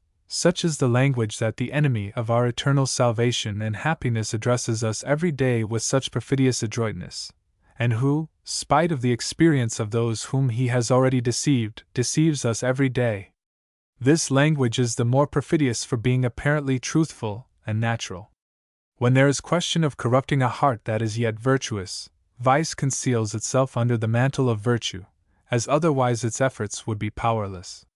Now, we can safely say that its venom has already tainted the young lady's heart, when, through inattention and want of vigilance, she has suffered doubt to brood over any of those obligations which are so delicate and difficult to determine, and nevertheless, most grave and important, since they entail, when neglected, the most disastrous results. Firmness of mind, assurance in her convictions, a clear and strong consciousness of duty, are to her indispensable qualifications, and when she suffers this tenor of conduct to be interfered with by imprudently replying, like Eve, to a captious question, the peace and innocence of her heart are certainly threatened. The young girl's innocence is something that is very imperfectly known. The delicate and almost imperceptible shades that reflect its beauty and which render it delightful to God and His angels, escape the general notice of mankind. It is composed of a chaste ignorance of mind, a great simplicity of heart, and a constant and unwavering firmness of will. Now, what merits our greatest attention is the fact that this firmness of will begins to give way in woman the moment she removes, even by a slight doubt, this precious veil of ignorance which protects her virtue, or when, by an indiscreet question, or an imprudent answer, she exposes the simplicity of her heart. The virtues which adorn the heart of a young lady are concealed from her own knowledge. God has so enveloped her in mystery that He alone understands her. None other save the penetrating eye of God should look into the sanctuary of her heart. None other than His light should shine in this holy and chaste obscurity, and this is why humility, of which we have found so perfect a model in Mary, should be the necessary shield and guarantee of a young lady's innocence. She ought not to have the slightest misgivings relative to the value of the treasure she possesses, or the loss she would sustain in losing it. The presence of an angel sufficed to trouble Mary. Oh, young ladies should meditate well and frequently on the conduct that Mary observed in this interview, and imitate her example. She did not answer the angel's words, but she observed in humble and modest silence. Not so with Eve, who, without reflection, answered the devil's question, and by this first reply began a conversation the issue of which has proved so disastrous to the whole human race. Learn from this twofold example, and from the effects so different which have resulted from both, how much you should fear Eve's curiosity in yourself, and with what care and assiduity you should labor to imitate the reserve and silence of Mary. Curiosity is a most dangerous rock for a young lady. This is the rock upon which a countless number of your sex and age have been wrecked. The moment that you pander to the desire of knowing everything, you immediately enter on a most dangerous way, the issue of which is at least precarious. It was for having satisfied this desire that Eve opened the door to all the calamities that afflict and will afflict mankind till the end of time. And since then, it has caused the ruin of a countless number of women. Entrench, so to speak, your mind in the citadel of your own heart. Let it repose in the holy obscurity of an humble and docile faith, and you will learn more useful things in this way than you could ever learn even from the best books and the most eloquent instructions. Faith and prayer should be the daily food of your soul. Faith, with its imperfect yet celestial light, will meet all the legitimate wants of your mind, and prayer, with its divine unction, will embalm your soul. Often turn your eyes toward heaven, and earth will soon lose all its attractions. Converse frequently with God, and you will find it easier to dispense with the intercourse of men. Keep your mind at a remote distance from all worldly knowledge, and the innocence of your heart will enjoy sweet repose. Seek not to anticipate by an indiscreet precipitancy the time when the realities of life shall open out to your view. Perhaps more than once you will regret the happiness which you now enjoy, and which is due both to your knowledge and ignorance of things. In reality, you possess by faith the same knowledge that the blessed have in heaven, that knowledge which has been the object of the study, research, and love of the most renowned minds and of the most perfect souls in this world. Faith, elevating you above yourself and all earthly things, leads you to regions to which the most distinguished genius, joined to the most profound and persevering study, can never approach. Faith makes you in a certain way the sister of angels and of men who have been the most remarkable on earth for their excellent qualities of head and heart. Faith associates you with the glorious choirs of heaven, and when truly lively and active, will bring you unalloyed felicity and ineffable joy. Why should you envy those women, who, for being older than you, have gained by experience and knowledge of things that you should still ignore? Why seek to compare their knowledge with that which you possess? The knowledge that you have obtained by faith has cost your mind no effort, not a single regret to your heart, no remorse to your conscience. Every step that you make in this illuminated way recalls to your mind a sweet and precious souvenir, the pure reflections of which will be the only light that will dispel the gloom of the trials and anguish of life. It shall be very different with regard to what you must learn in time to come. Experience is a severe teacher, whose lessons are dearly bought. This is clearly and forcibly expressed by the Holy Ghost saying, "He that adds something to the knowledge already acquired, adds at the same time new pains to those he already suffers." So far you have learned the one thing necessary to man, and which meets all his wants. You have learned how to please God, to love and serve Him by the observance of His commandments, and fidelity to His inspirations, acknowledging and honoring His authority and power over you and your parents, who are, in your regard, His representatives. So that at present duty possessing pleasing attractions offers none of those difficulties which, at a later period of life, will render it oftentimes painful. Your virtues, protected by that reserve which the world itself has imposed upon youth, guarded by the vigilance of a tender and careful mother, aided by her examples, encouraged by her exhortations and love, tranquilly grow up in the modest sanctuary of the family, without the remotest idea of the trials they must one day meet with. To learn what pertains to faith and salvation, good will suffices. We are always sure to succeed in pleasing God when we are sincerely desirous to serve Him. In this regard we can never anticipate Him. Not so with the science which teaches how to please men and secure their goodwill or favor, to enter into their views, conform to their laws and customs. No matter how great our desire may be to succeed, we are never sure of success, and very often the efforts made to secure it remove us farther from the desired end. Consequently, very often the surest means of securing the esteem of the world is to despise it, and withdraw from its tyranny. If you fail to disengage yourself from it, and if you wish to servilely adhere to its maxims, you will often experience that they are severe and hard, and you will reproach yourself more than once for having desired in your youth to taste of those fruits, externally so beautiful but internally so bitter. Hence, moderation of the mind's curiosity is necessary, and in order to satisfy its activity apply it to those things that can be of interest to your conscience and salvation, to the knowledge and study of those sublime truths which, while enlightening your intelligence, will elevate your heart and strengthen your will. The knowledge that you will acquire in this way will serve you for the rest of your life, much more than all the profane and useless books that you can read. Accustom your mind to the love and search of serious things. This will prove to be of invaluable utility to you. There is little consistency in frivolous things, and those, who have fed their souls upon them during youth, find themselves void and abandoned when they arrive at the age when woman can please only by interesting the mind and heart by solid charms and tried virtue. This is the age which you should constantly keep before your mind, because it is the one that lasts the longest, and which disposes us proximately for that awful moment in which our fate will be decided forever. Endeavor to become at an early age what you should be during the greater part of your life, and what you would desire to have been at the hour of death. Chapter 7. The World. The world is like some objects which, when seen from afar, deceive the eyes and allure the imagination, but on approaching or touching them their charms vanish. It is like those carcasses that retain the form of a human body as long as they are buried in the obscurity of the tomb, but which, on being exposed to the air, are immediately reduced to dust. Those who are separated from it without having ever known it are exposed to be deceived by its perfidious allurements, and those who, in order to know it, with a view of despising it, desire to mingle in its feasts and pleasures, run a greater danger of falling a victim to the seductions and corruption of its charms. How, then, shall you secure the advantage and escape the danger? By shunning the world, you secure your heart and conscience against its seductions. But this evasion, leaving you to consider it from a remote standpoint, exposes your mind to prejudices favorable to it, and which, later, might become for you the source of many errors and of many faults. How shall you surmount this twofold difficulty?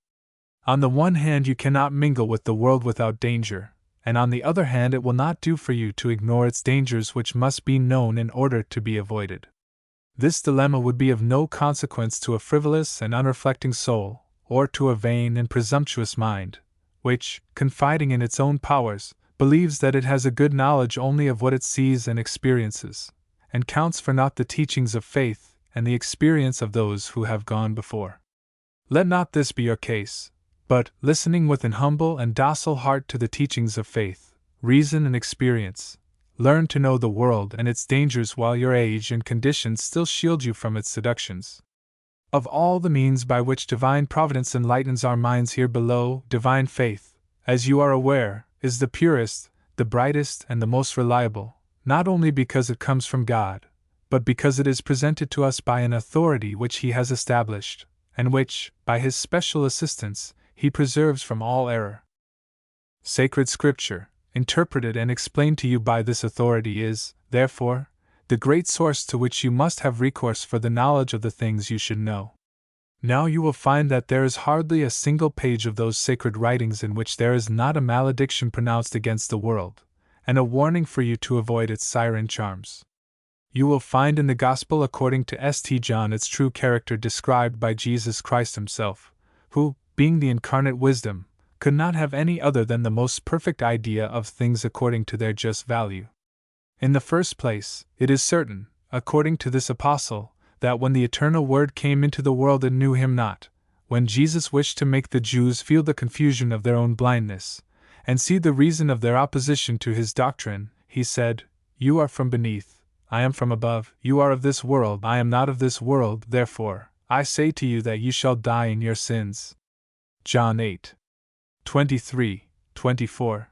Could there be anything more explicit in condemnation of the world?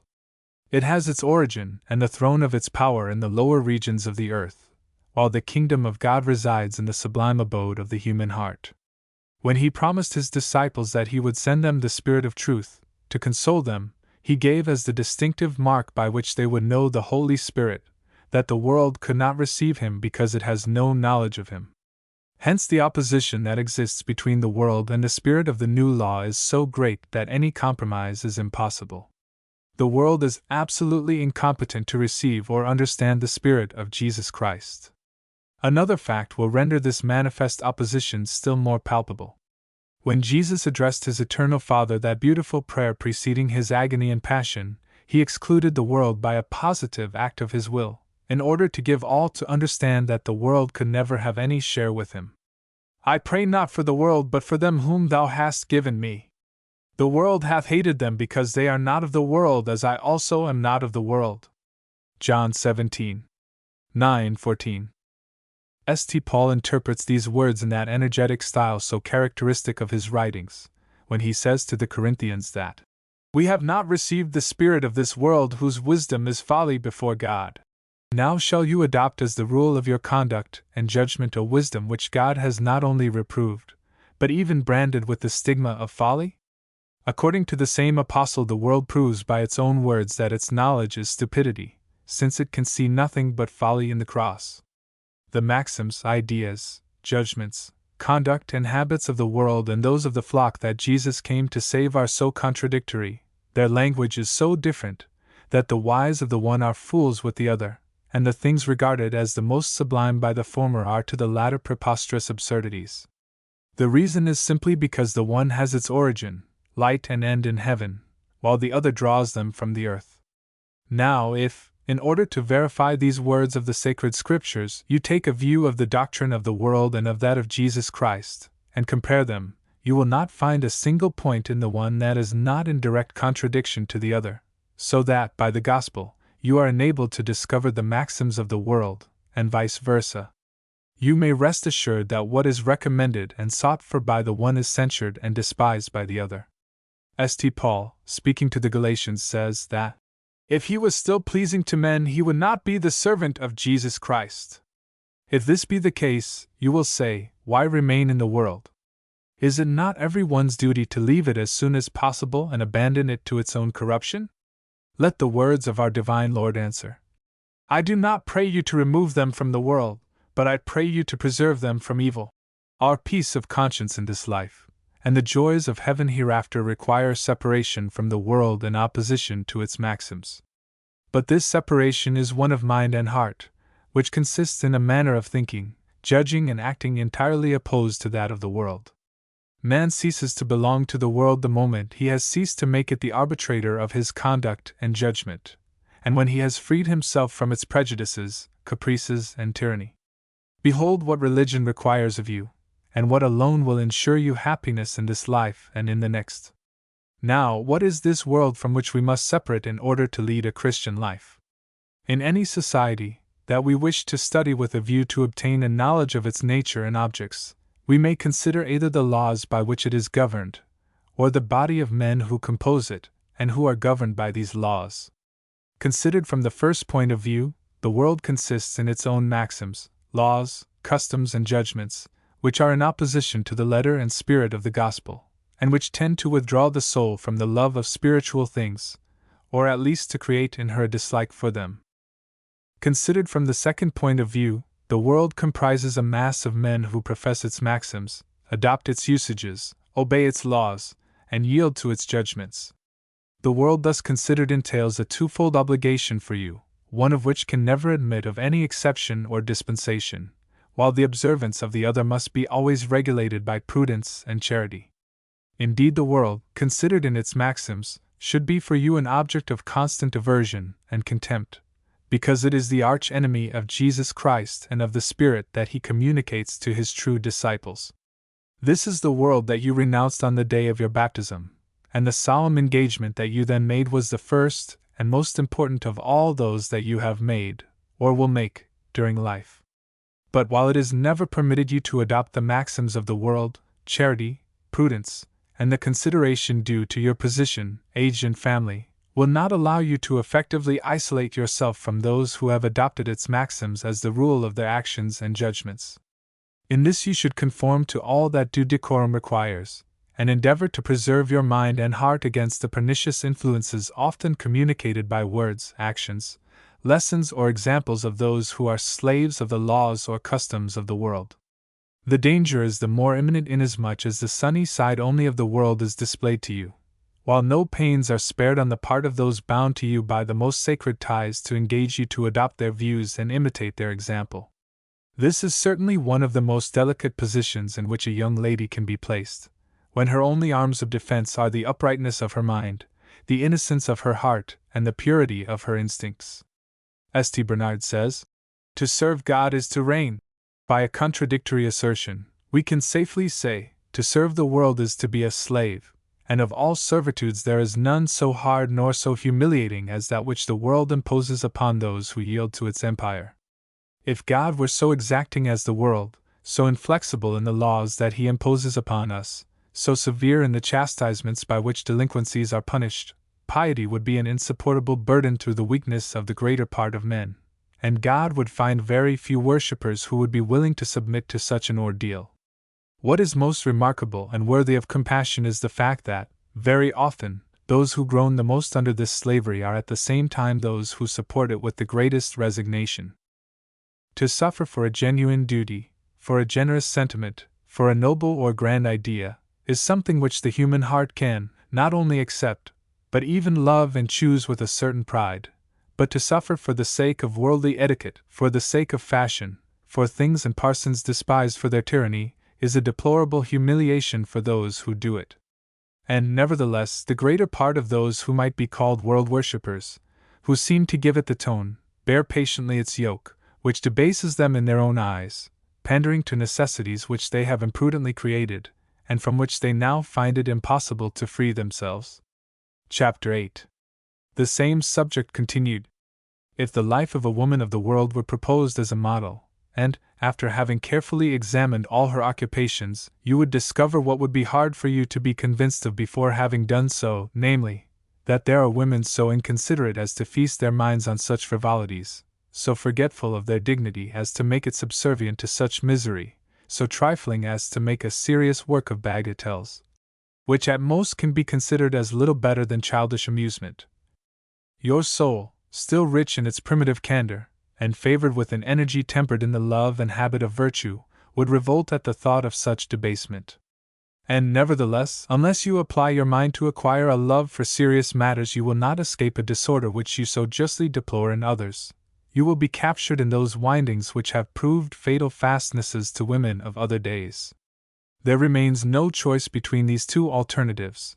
You must either found your conduct upon intelligence enlightened by faith, or abandon it, like a rudderless ship, to the caprice of passion and pleasure.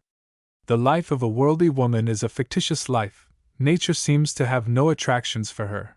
Her soul has lost all taste for its charms. She studiously endeavors to shut out its influences, and to subvert as much as possible the order by which it is governed. This estrangement, this disgust with nature, haunts her wherever she goes, even in the making of her toilet, even in the employment of her time. She converts day into night and night into day, giving to pleasure the time destined for repose. She purloins from the industrious hours of day the sleep and rest for which her wearied limbs and excited imagination contend. While she is sleeping, the humble daughter of St. Benedict or St. Dominic leaves her cell to sing the praises of the Lord, and offer him the day with its duties consecrated without reserve to his glory. When heavy curtains screen her restless slumber from the sun's obtrusive light, the pious daughter of St. Vincent de Paul descends into the folds of her own heart in meditation, and enkindles in the fire of divine love the charity with which she must cheer the poor or sick whom she is destined to visit during the day. What a difference between those two lives! The worldling rises rested, but not from a refreshing sleep. She is aroused perhaps by the importunate rays of the midday sun or by the noisy tramping of hardy workmen who, after their half-day's work is done, return home to partake of a frugal repast and receive the sweet greetings of a Christian family. It is then that her day begins, as also the series of the grave occupations that are destined to fill it. The time is short, and scarcely suffices to prepare herself for the evening amusements. All her energies are now employed to give herself that external grace and charm necessary to render her conspicuous in the joyous circle. Alas! The worldly woman is entirely absorbed in herself, and when she does something for others, it is with a view to secure her own interest or pleasure. That devotedness, that generous sacrifice and disinterestedness characteristic of true friendship is to her a mere paradox, as she is an entire stranger to its effects and charms. After her toilet, her most serious occupations are the visits which she pays and receives. A visit prompted by charity or some other virtue is good, highly commendable and praiseworthy. I admire and understand the woman who leaves the peaceful company of her family, when no pressing need requires her presence, to go and visit the poor and destitute, in order to sweeten their bitter lot by a word of encouragement, or a little alms. I understand and admire her who readily sacrifices her legitimate joy in order to go and mingle her tears with those of her friend and mitigate her sorrow or share it with her. I understand and esteem the woman who, impressed by the superior wisdom and exemplary piety of another woman, goes to her for advice, devoting with pleasure her leisure hours to that end. I see in all these circumstances a motive that is serious, honorable, praiseworthy, and capable of acting upon a noble heart and an elevated intelligence. But, among the visits made by worldly women, how few there are that are prompted by such motives! The greater part of those women visit with no other view than to pass the time, to pander to their own vanity and curiosity, to form or execute some intrigue. What is said and done in their visits is worthy of the motive that inspires them. There is not a single serious thought expressed, not a single word to show that these women have an intelligence capable of comprehending the truth, a heart made to love what is good, or a soul capable of receiving God Himself. If life were but a dream, if there be no hereafter, if at death the soul must perish with the body, and man must sink into the nothingness whence he sprang, they would have nothing to change in their visits, conversations, and conduct. There is a visit celebrated in Holy Writ, a visit paid by a young woman to one of her own sex but more advanced in years, a visit so holy and renowned that its anniversary is celebrated throughout the Christian world. It is the visit paid by the Blessed Virgin to her cousin St. Elizabeth. O Christian ladies, behold your true model. Compare this visit with yours, and judge yourselves according to it. Compare your motives with those of Mary. Compare your conversations with that sublime conversation of which the sacred writer has given us a fragment, being the most sublime canticle that has ever been uttered by any intelligent creature under the action of divine inspiration. Oh, what a world-wide difference between this sublime canticle and the light and frivolous conversations in which so many women indulge, If you were to look for the reverse of this heavenly visit, you would invariably find it among the visits paid by worldly women. Mary carries with her the Son of God, the author of grace, the principle of eternal life, the source of chaste desires and holy hopes. The worldly woman carries with her in her visits the spirit of the world, the spirit of deception, egotism, and folly, which is in every way opposed to the spirit of Christianity. Mary sings the praises of humility and proclaims it the virtue beloved of God, the virtue which secures His love and assistance. She extols the happiness of those who thirst for justice and truth, deploring at the same time the spiritual poverty and indigence of those who are puffed up with self-conceit. The worldly woman, on the contrary, seeks in her conversations to flatter her vanity and pride by parading the empty resources of her imagination and misguided intelligence. She envies the happiness of those who, rich in beauty and all those qualities that charm, draw many admirers around them. Elizabeth, on beholding her cousin, felt her infant leap for joy. The worldly woman stirs up in the hearts of those whom she visits the most frivolous instincts, and sometimes even the worst passions. This tableau excites your love and disgust. The comparison frightens you, and perhaps in the simplicity of your heart you will say, it is not free from exaggeration. On the contrary, you will be sadly disappointed when, at a more advanced age, you will clearly see that this is a very mild and subdued picture of what is true and real. Your age and innocence do not allow me to reveal to you all the mysteries of sin, all the snares, all the dangers, all the frivolities that fill up the days of a worldly woman. Would that what I have said of her may inspire you with salutary horror for her life, and make you shun the snares in which she has been taken. I pray that you, satisfied with the knowledge you have of her follies, may never feel the desire of adding to what you already know, the fatal knowledge imparted by experience. That you may never forget these words of St. John, love not the world, nor the things which are in the world. For all that is in the world is the concupiscence of the flesh, and the concupiscence of the eyes, and the pride of life. I John 2. 15-16. Chapter 9. The Will. St. John, the Apostle, addressing those who have not yet passed the age of adolescence, says in his first epistles, I write unto you, because you have overcome the wicked one. Then speaking to those who have attained the age of manhood, he says, I write to you, young men, because you are strong, and the word of God abideth in you, and you have overcome the wicked one.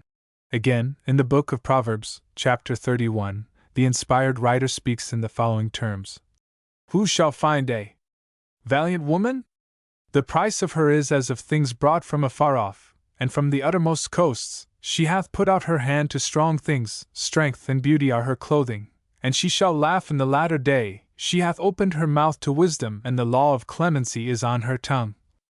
Favor is deceitful, and beauty is vain. The woman that feareth the Lord, she shall be praised. Give her of the fruit of her hands, and let her works praise her in the gates. Thus, according to Holy Writ, fortitude or strength is the portion of youth, which is manifested by the victories of the will over the enemy of our salvation. This valor is regarded by the sacred writer as one of the finest qualities with which woman can be adorned, since she owes to it all her true success and glory. Now, what is this precious quality? In what faculty of the soul does it reside? What are the signs by which its presence is made manifest?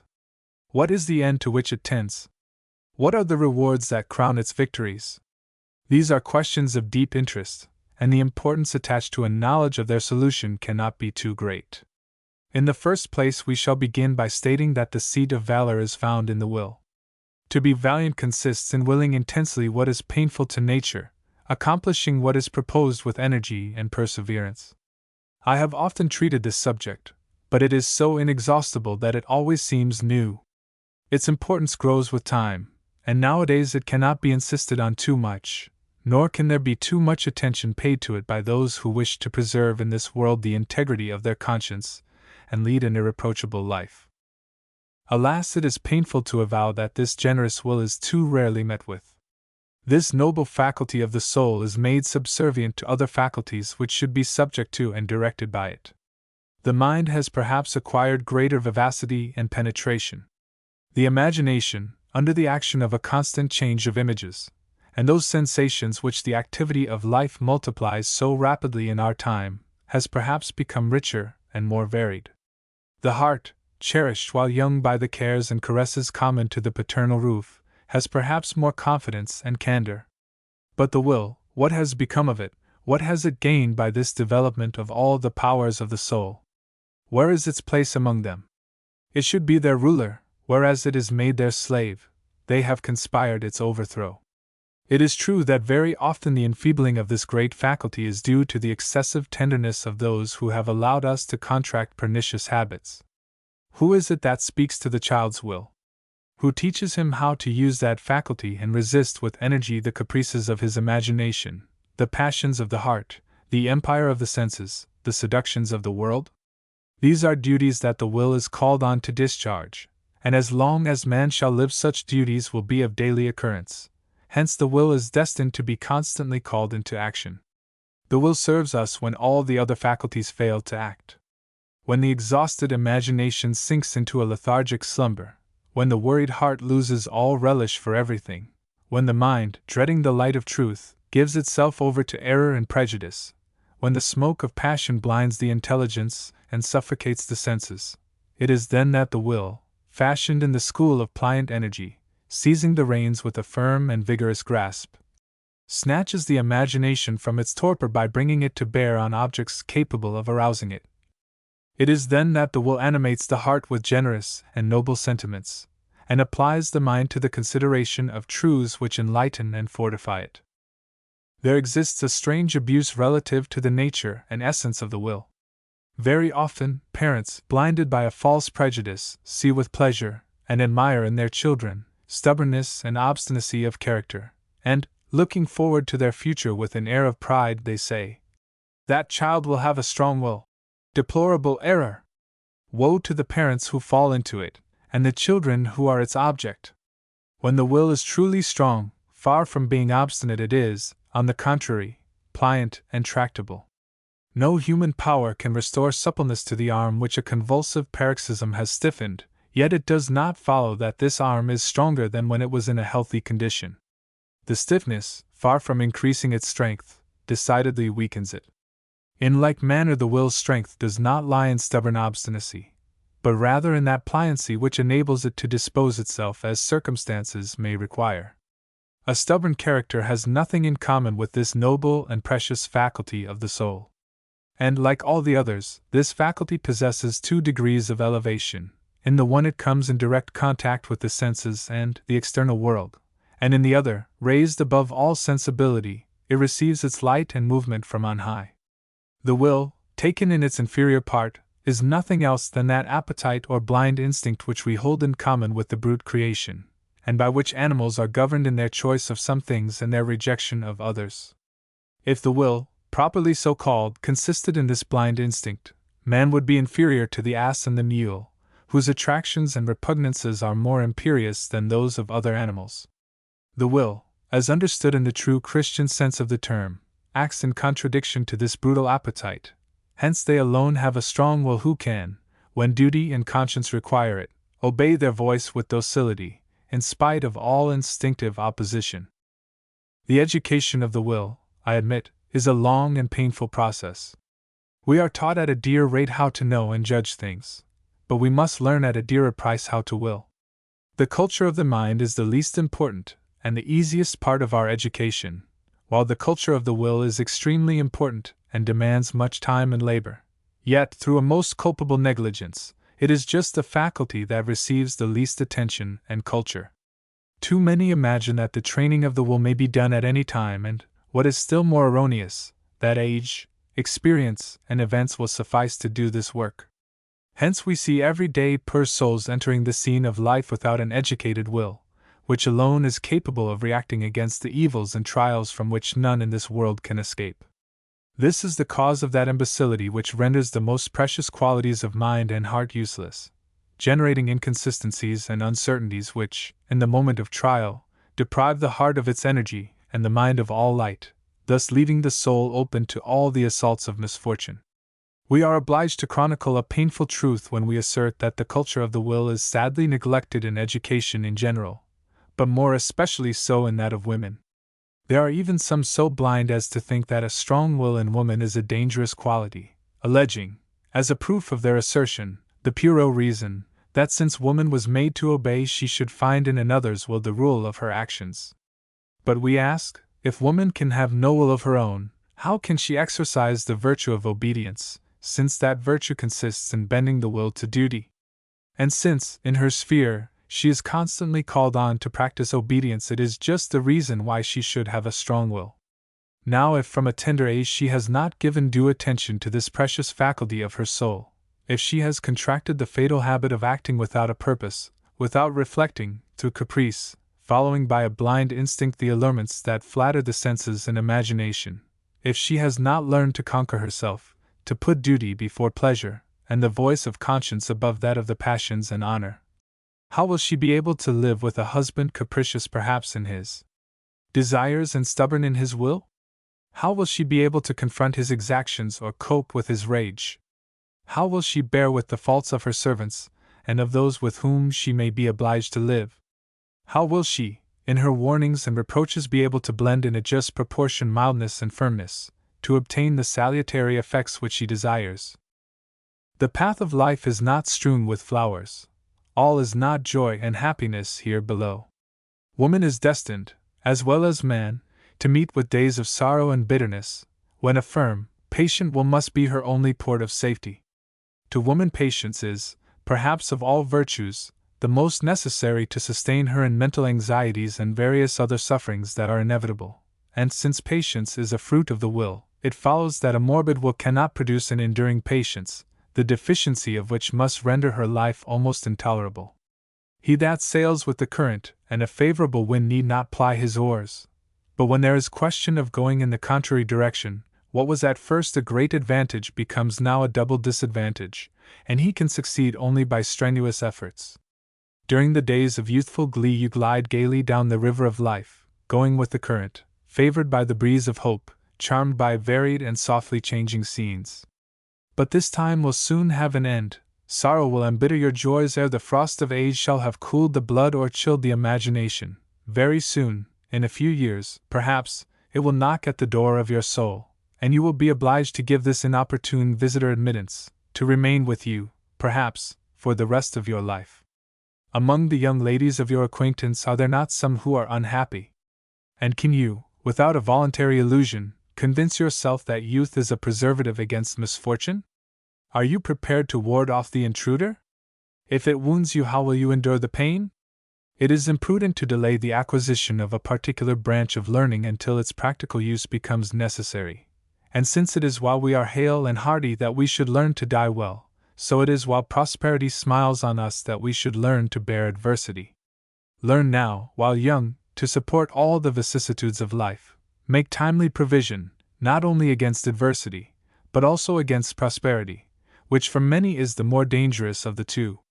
Prepare to meet not only those who will try your patience by their unjust or troublesome doings, but also those whose affectionate officiousness and flattery will perhaps exact from you a greater exercise of virtue. Be on your guard, not only against others, but also against yourself. Learn to bear with yourself, to suffer with courage the inconstancy of your own humor, the nights of your imagination, the impetuosity of your character, the violent and inordinate movements of your heart.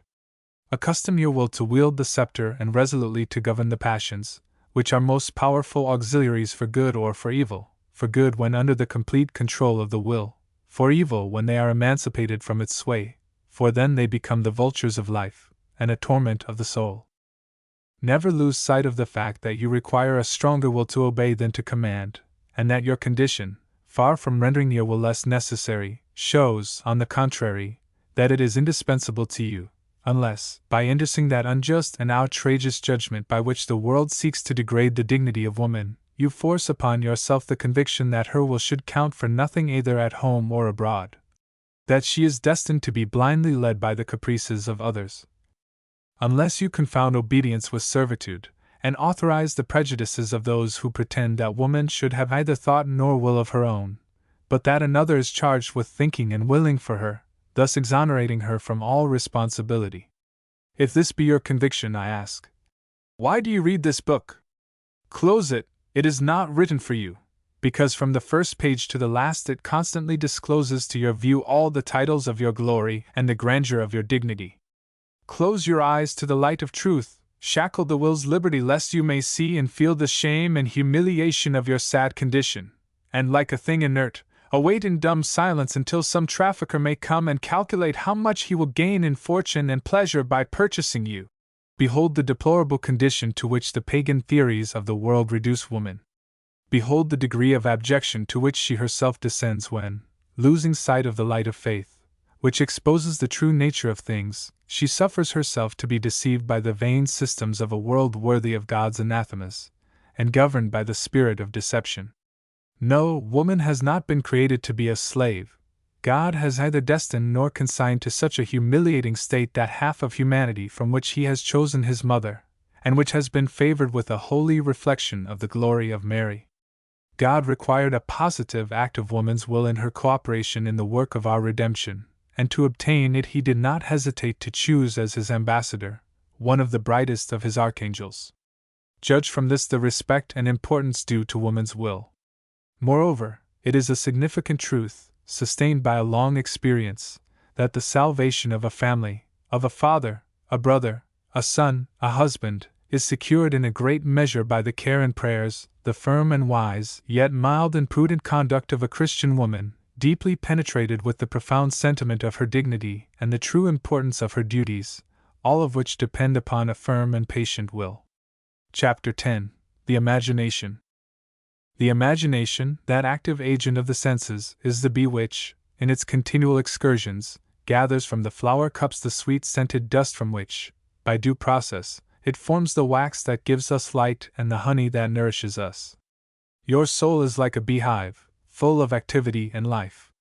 The external world is like a flower garden, in which each flower has its peculiar color, perfume, and brightness. Your imagination is the working bee of this hive, which resounds with the humming of the senses. The will governs and directs all with perfect harmony, when peaceful order reigns in all its workings. But the moment that the will fails to discharge the duties of its office, the imagination and the senses, like bees deprived of their queen, wander hither and thither without any determined purpose, and the hive is abandoned to inaction or disorder. It is of paramount importance to you to have a clear knowledge of the nature, end and functions of all the faculties of your soul, so that you may keep them within the province that God has allotted to them, and that no disorder may arise from the attempted encroachments of some upon others. This point becomes one of grave importance when there is question of the imagination, because it is the most rash, most ambitious, most violent, and at the same time, the most seductive, of all the faculties. Holding an intermediate place between the soul and the senses, it is the most accessible to the charms of the external world, and participates in the inconstant and tumultuous movements of our own sensibility. Confined to its own sphere of action, it is a precious auxiliary, which often facilitates the perception of the truth, and the accomplishment of good, by presenting them to the mind and heart under colors that render them amiable and attractive. When properly employed, it is an invaluable gift of God, who has given it to us to aid the infirmity of our nature, by rendering less painful the efforts that we are so often obliged to make in order to triumph over our bad inclinations. But when we fail to make a proper use of it, it then becomes for us a source of danger, and a great obstacle to our advancement towards perfection. Placed between the will and the senses, it should neither be controlled by the latter nor emancipated from the sway of the former. The faithful observance of this condition can alone ensure us all the advantages we may hope to derive from it. Should it prove to be a frequent cause of mischief to us, it is because we let it act independently of the will's control, in which case it is sure to become the slave of the senses. Separated from the intelligence, from which it receives light, and from the will, which points out its course of action, the imagination is a blind instinct, precipitous in its movements, impetuous and inconstant in its flights, violent and capricious in its pursuits. It is in constant agitation and torment, passing from one object to another, jumping with a single bound from one extreme to another, from sorrow to joy, from love to hate, from fear to hope. It magnifies or diminishes things according to the caprice of the moment, and gives a color of sovereign importance to things which in reality are the merest trifles. A word, a look, a sign preoccupies and alarms it, It feasts on suspicion and anxiety, fictitious hopes and deceitful reports. It seizes with avidity on the things that please it. But scarcely is it in possession of the sought-for objects when it abandons them with disgust. Hence the impressions to which it gives rise are as whimsical and as inconstant as itself. They appear and disappear in the soul without any apparent reason for their presence or absence. The woman, whose imagination has been developed at the expense of her other faculties, may be said to lead a dreamy, fictitious, contentious, and agitated life. This state is rendered still more dangerous by the agreeable forms which it assumes, and which flatter the mind and senses by their rapid and constant changes. Hence it is that women endowed with this doleful gift have the sad privilege of drawing around them persons of volatile minds and inconstant hearts. They invariably finish by becoming the dupes of their own fickle impressions, and are taken in the snares in which their vanity sought to inveigle others. Could you but see the living tableau of one of those souls tyrannized by the imagination, the sight would arouse both your compassion and disgust, for hers is a fickle, inconstant, fretful, and worried life. During the long dreary days not a single instant is completely and sincerely given to God. Her thoughts, affections, desires, and occupations never rise above trivialness. Among the multitude of persons of her acquaintance there is not a single one whom she sincerely loves, or to whom she can render herself amiable. In the multiplied interviews to which she has devoted her lifetime not a single genuine affection can be found, words which the lips pronounce and which the heart ignores, visits made through etiquette or inspired by frivolity, conversations that are mutually indulged in for mutual illusion or deception, such are the joys, such the occupations, of this woman. With dispositions such as these there cannot be question of sincere piety nor of a Christian spirit. Piety resides in the will and supposes the love of duty. Imagination abhors duty and seeks only after pleasure.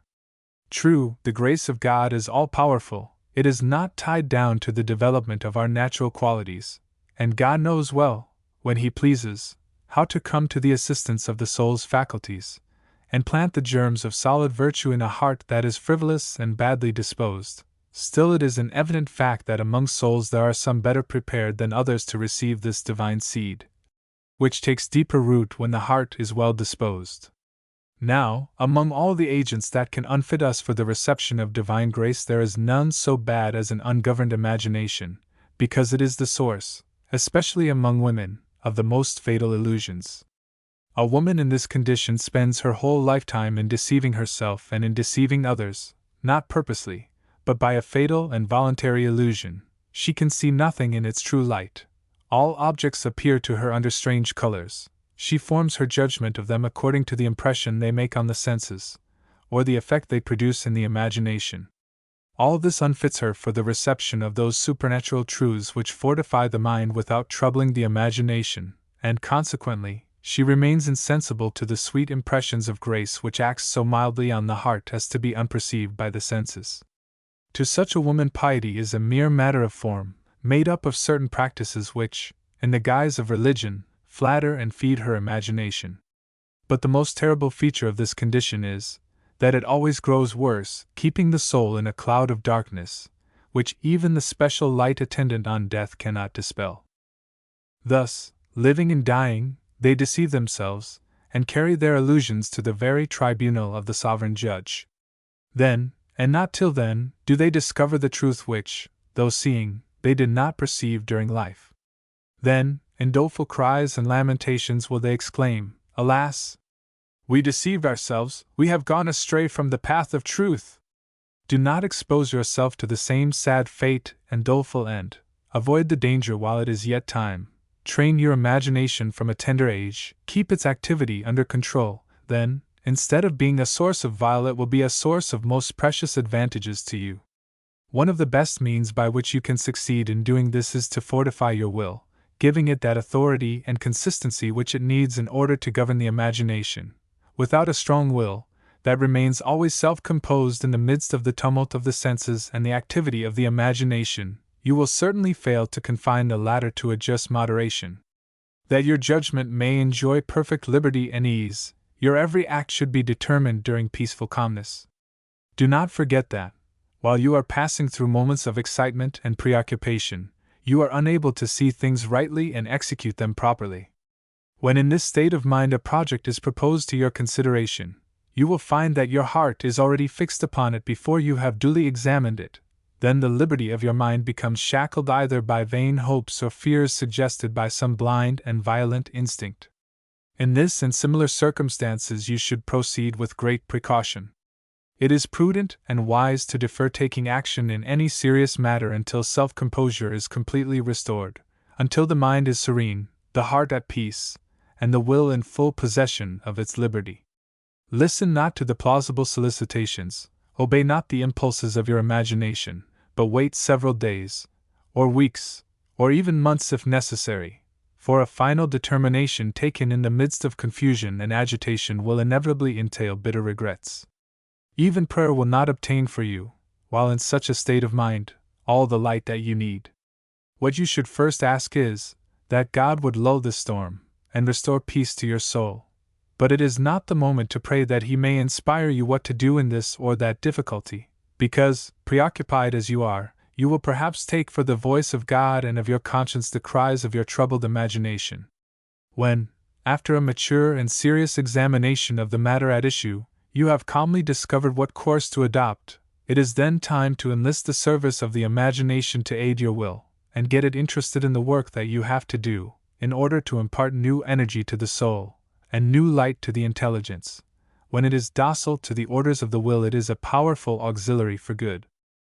Never forget that the liberty of the mind and heart is an indispensable condition to judge rightly, to love with security, and to act with prudence, and that whatever tends to diminish this liberty should arouse your suspicions, no matter what may be its apparent advantages, for these can never equal the advantages accruing from an unshackled heart and mind. Chapter 11. Piety. Most appropriately indeed was the name piety given by our fathers in the faith to the sentiment which elevates the mind and heart to God. It establishes an intimate union between God and the Christian soul, for it is an affection composed of the most generous qualities of the human heart. In woman, it is a mixture of respect, devotedness, and tenderness, which are enhanced still more by a certain blending of fear, confidence, and candor. Man is pious towards God and his parents, but the woman whose heart is not vitiated by anything fictitious is pious towards those whom she loves, for in each one of her affections may be found, combined in different degrees, all the shades of sentiment that we have mentioned above, but it is in her piety towards God that they are especially striking. Woman's heart languishes for God, because it thirsts after the good and beautiful, and all her efforts to satisfy its cravings will prove futile until it is immersed in the bosom of the divinity, the source of all goodness and beauty. With woman the heart is the great receptacle of grace, the principal agent in the practice of piety and virtue. If this precious disposition of her heart offers many and great advantages, it carries with it also its inconveniences. The heart is a near neighbor of the imagination, and the latter often allures the former by its charms. Its activity is often developed and exercised at the expense of the will, by diminishing and enfeebling the power and influence of the latter. It not unfrequently happens that the heart becomes the seat of dangerous illusions, when it not only favors, but even indulges in that tender and sensible piety, which is founded on and fed by lively sentiments and beautiful images. In this state it costs no little effort to will and act. The reading of a pious book, the meditating on the mysteries of the passion and death of our Savior will melt the heart to tenderness. Thus, nature has a greater share than grace in piety and fervor of this stamp.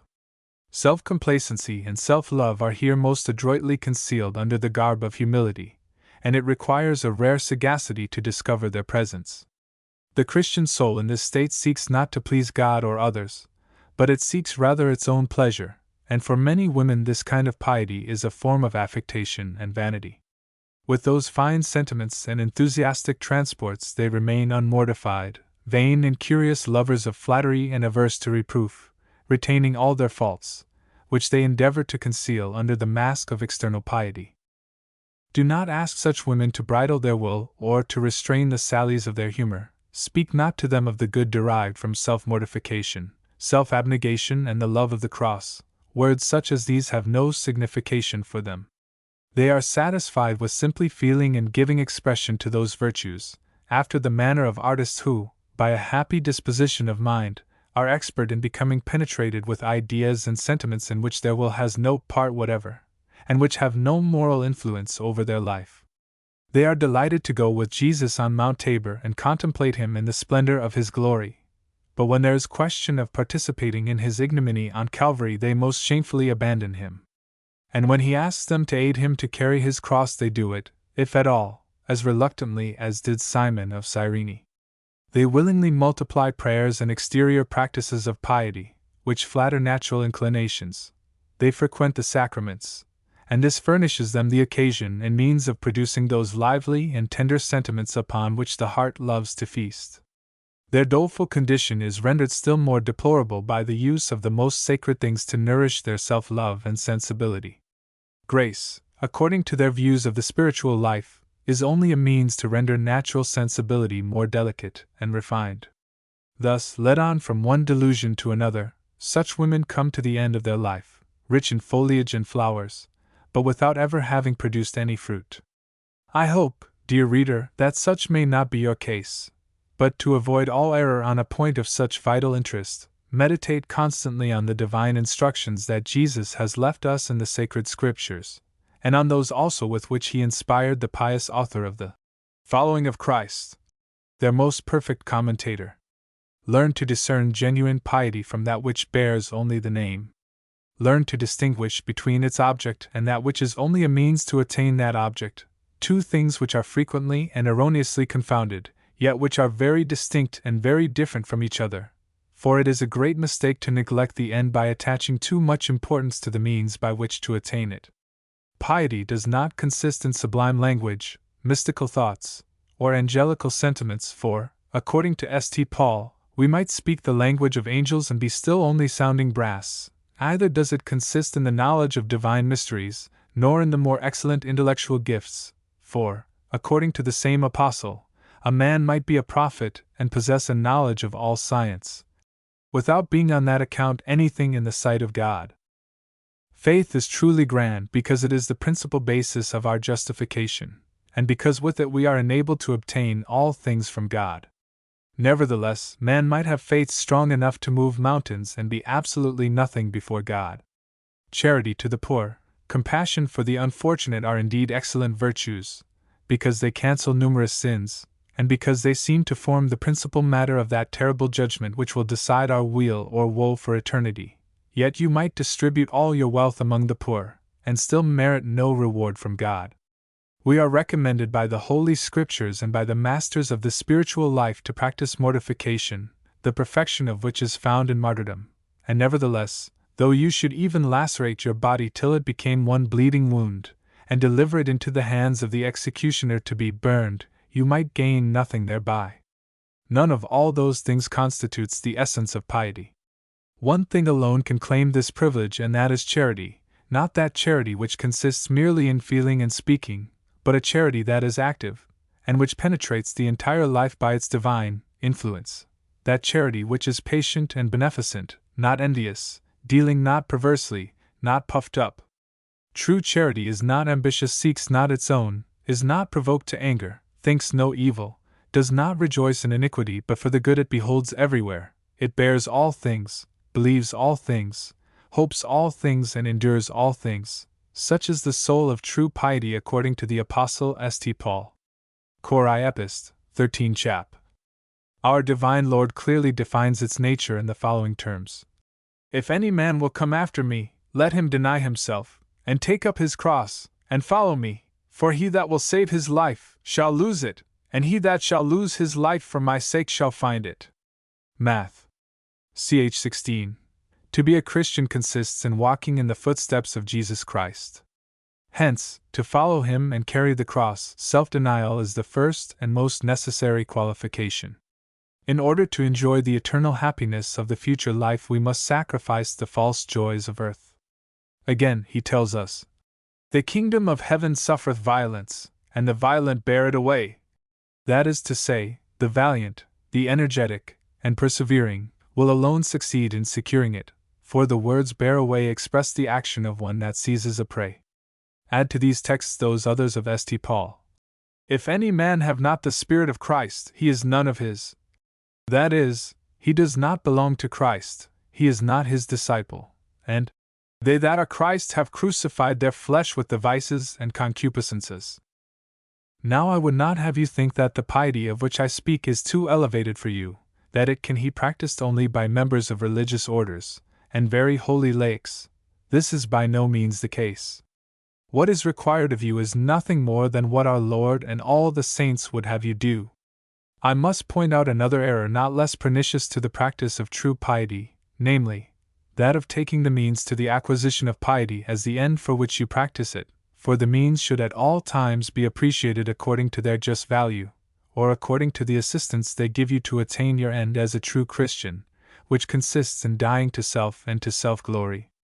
I would not have you judge of your progress and perfection by the number of your communions, or the multitude of your pious practices, or the length of your prayers, but by the victories which you gain over yourself, over your passions, your character, and your temper.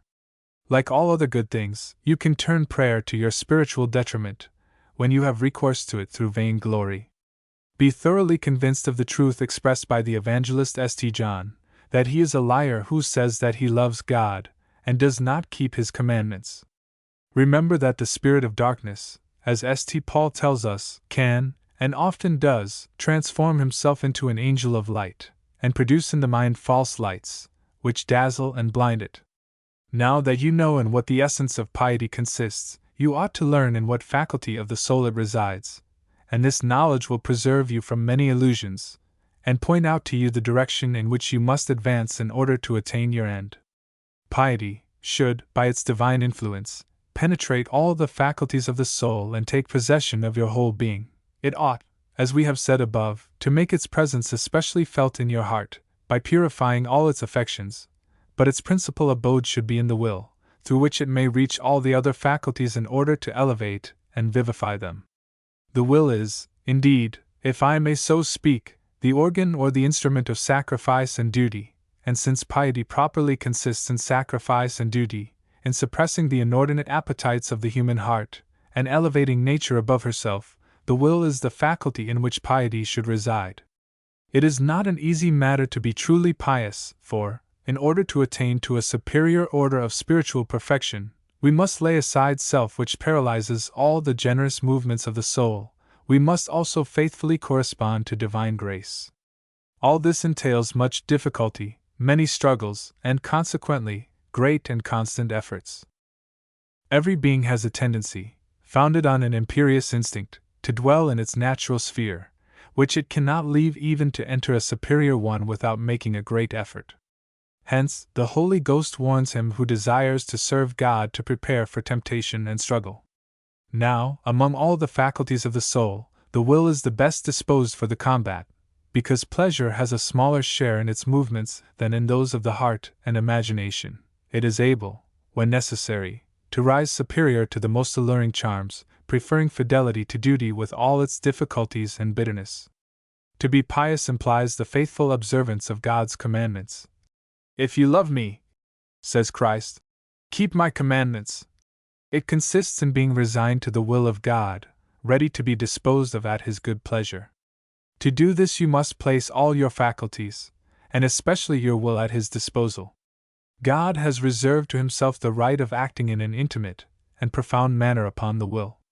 This faculty is his sanctuary, in which he delights to dwell, and operate the prodigies of his grace and love, which he communicates with unbounded prodigality to his elect. This is the throne upon which he silently engraves the image of his divine Son, the essential characteristic of predestination. It is in this power of the human soul that he plants in the depth of Christian humility the foundation of solid virtue, in defiance to the disorders of the mind, the agitations of the heart, and the incoherencies of the memory. From the bosom of the divinity our blessed Lord brought with him two special favors, one of which was for his eternal Father, and the other to be given persons of goodwill. He charged his angels to announce them to the world in the person of the shepherds. They were, glory for his Father and peace for men, but only for men of good will. This heavenly peace is a foretaste of the never-ending joys of paradise. It is a prize worth striving for, and easy to secure, at least for you, since it is promised to all persons of good will. Chapter 12. Vocation. God, who has created all things by His own power, conserves them by an act of His divine love, and by His providence leads them to their appointed destiny through ways conformable to their own nature. He did not create man to live a solitary being, and consequently implanted in his heart an instinctive need of society, desiring that the latter should effectively contribute to the development of the faculties of soul and body. And, as society cannot subsist without a certain variety of conditions and functions which lend each other mutual aid, He has planted in our souls certain dispositions in harmony with the particular state of life to which He has destined us. This is what is called vocation. It is, as you perceive, only a particular form of that general providence by which God governs the universe, giving to the lilies their eclat and perfume, watching with maternal care over the young brood, preparing its food for the little bird, and not allowing a single hair to fall from our heads without His permission. I purposely make use of the beautiful images that Jesus Himself employed to reveal to us the sweet mystery of providence. To deny that man has a special vocation is placing him in a rank inferior to the plants and irrational animals. It is denying the variety of dispositions which enter into the combination of character, and which is at once one of the greatest charms of and most precious advantages to society. It is forcing on the mind the conviction that every one is free to choose, whether in or out of season, his post in the world, even when such a course would be contrary to the principles of common sense, and would entail the subversion of society. For, let each and every one be directed in the choice of his post by the whims and caprices of nature, assuredly society will soon become demoralized, even as an army in which each soldier would be free to choose and take the grade and position that best suited his tastes. If society is kept in a constant feverish agitation, by the furious contests of ungoverned passion, it is because no one, or at least the vast number, never take the trouble to consult God by prayer, or otherwise, before making a choice of a state of life.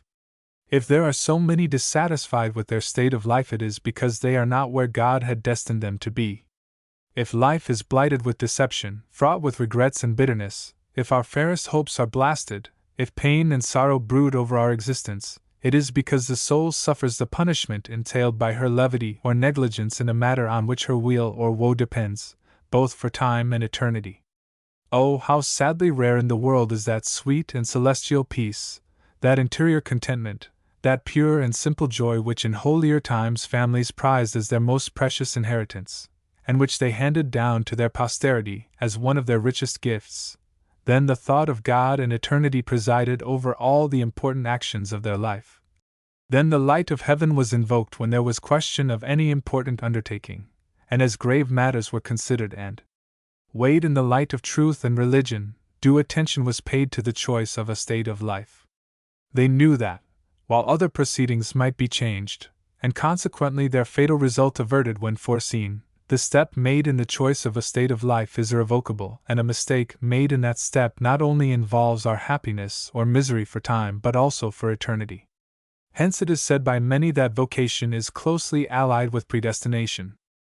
It is a most solemn moment in the Christian's life, for it is the beginning of that road by which he must attain his destination. At this juncture it is consoling to consider with the eye of faith the love and solicitude with which God protects the soul, to behold Jesus offering with ineffable tenderness for her the blood which He shed on the cross, to see the guardian angel redoubling his charitable efforts in the interest of his client, awaiting with pious anxiety the issue of a deliberation upon which must depend in a great measure the success or failure of his labors for her eternal salvation. Still, should any one be so unfortunate as to make a bad choice, let him not consider his condition irremediable. Divine mercy has inexhaustible resources from which to provide us with the means to work out our salvation, and prevent the doleful consequences of those fatal errors. Yet, it is certain beyond all question, that we render the work of our eternal salvation always more difficult when we have not embraced that state of life which God had laid out for us. For the sins which are a consequence of this want of correspondence to the divine will have, if not a decisive influence, at least a considerable share in the work of our reprobation. How many souls now writhing in eternal torments could, on ascending the course of their lives, point out the solemn moment in which they made a choice of a state of life as the time of their departure from the road to heaven? No Christian who has his salvation at heart will hesitate to say that it is folly to treat with indifference and levity a matter of such vital importance. For he must remember with a sacred awe that, when he makes a choice of a state of life, he pronounces in a certain manner an irrevocable sentence on himself. When the soul is deprived of the advantages of a rule of life, of the advantages of good dispositions, character and temperament, as well as of those provided by circumstances, men and things on the one hand, and when she is obliged to struggle incessantly against herself and external obstacles on the other hand, the work of her salvation becomes more difficult and less certain. In this deplorable condition, the only pillar left her on which she can anchor her hopes of salvation is the mercy of God, but then a faithful correspondence with divine grace in the most minute details, constant and persevering prayer to obtain strength to bear the trials of life with profit, are positively necessary conditions to escape destruction. Commencing her career, woman finds for the most part only two roads that dispute the choice of her adoption. Estranged, generally speaking, to the professional life, or at least, acting in it only a secondary role, she scarcely gives it a serious thought. She can therefore give all due deliberation to her choice between marriage and celibacy.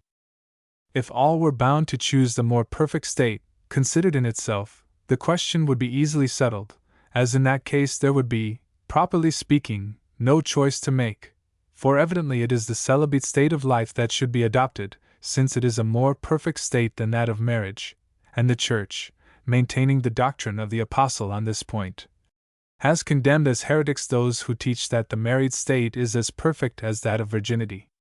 But if all should aspire to perfection, if all are free to choose the kind of life that will better ensure the attaining of that perfection, then all are not obliged to embrace the celibate state, since our perfection consists in doing God's will. When you are about to make a choice of a state of life, you are not only permitted, but even urged, to take into consideration your dispositions and aptitudes for the state which you propose to embrace. And if they are in good accord with it, you may safely conjecture that they were given you for that state of life. Your imperative duty consists in distinguishing between the call given by God and the voice of passion or prejudice. Hence you should promptly and faithfully follow the attractions and dispositions that God has given you, and nothing else. If, for instance, a woman made her choice with a view of pandering to her vanity, curiosity, worldly love, or some other passion still more culpable perhaps, God would have no part in her determinations, and she would inevitably become the dupe of her own folly. For God gives light only to such as are sincere in their search for it, and they who look for it in this way are such as those who, in examining the question of their vocation, have chiefly in view the glory of God and their own salvation. If the natural dispositions should be taken into consideration, it is not indeed with a view to flatter nature and avoid the struggles incident to the Christian life. That would be renouncing the glorious title of Christian, and the incomparable favor that God has conferred upon us in creating us to live with Him forever. If it is useful to consult our taste and aptitude, it is because they are for the most part indicative of God's will. Hence we ought to employ them for the purpose for which He gave them to us. Then the object of your researches in this matter should be to discover God's will in that state of life for which He has given you a pronounced taste and aptitude. But because the caprice of nature or character may sometimes be taken for that taste and aptitude, you are not altogether safe from deception without some other guarantee. It frequently happens that man believes to be an inspiration from God what is only the effect of badly regulated passion or some bad habit deeply rooted in the soul. In order to be sure that God has given such a disposition or aptitude of the heart and mind as being indicative of the state of life He would have us enter, it should be possessed of the following conditions, namely, the sanction of time, which is the instrument that God ordinarily employs to stamp the impress of His will on the works that He operates in us. It is necessary that this disposition has been constant, that is to say, that it has not suffered from frequent or long interruptions. A transitory taste appearing today and vanishing tomorrow, a volatile inclination frequently appearing and just as frequently disappearing, merits no consideration in an affair that involves the Christian's happiness both for time and eternity.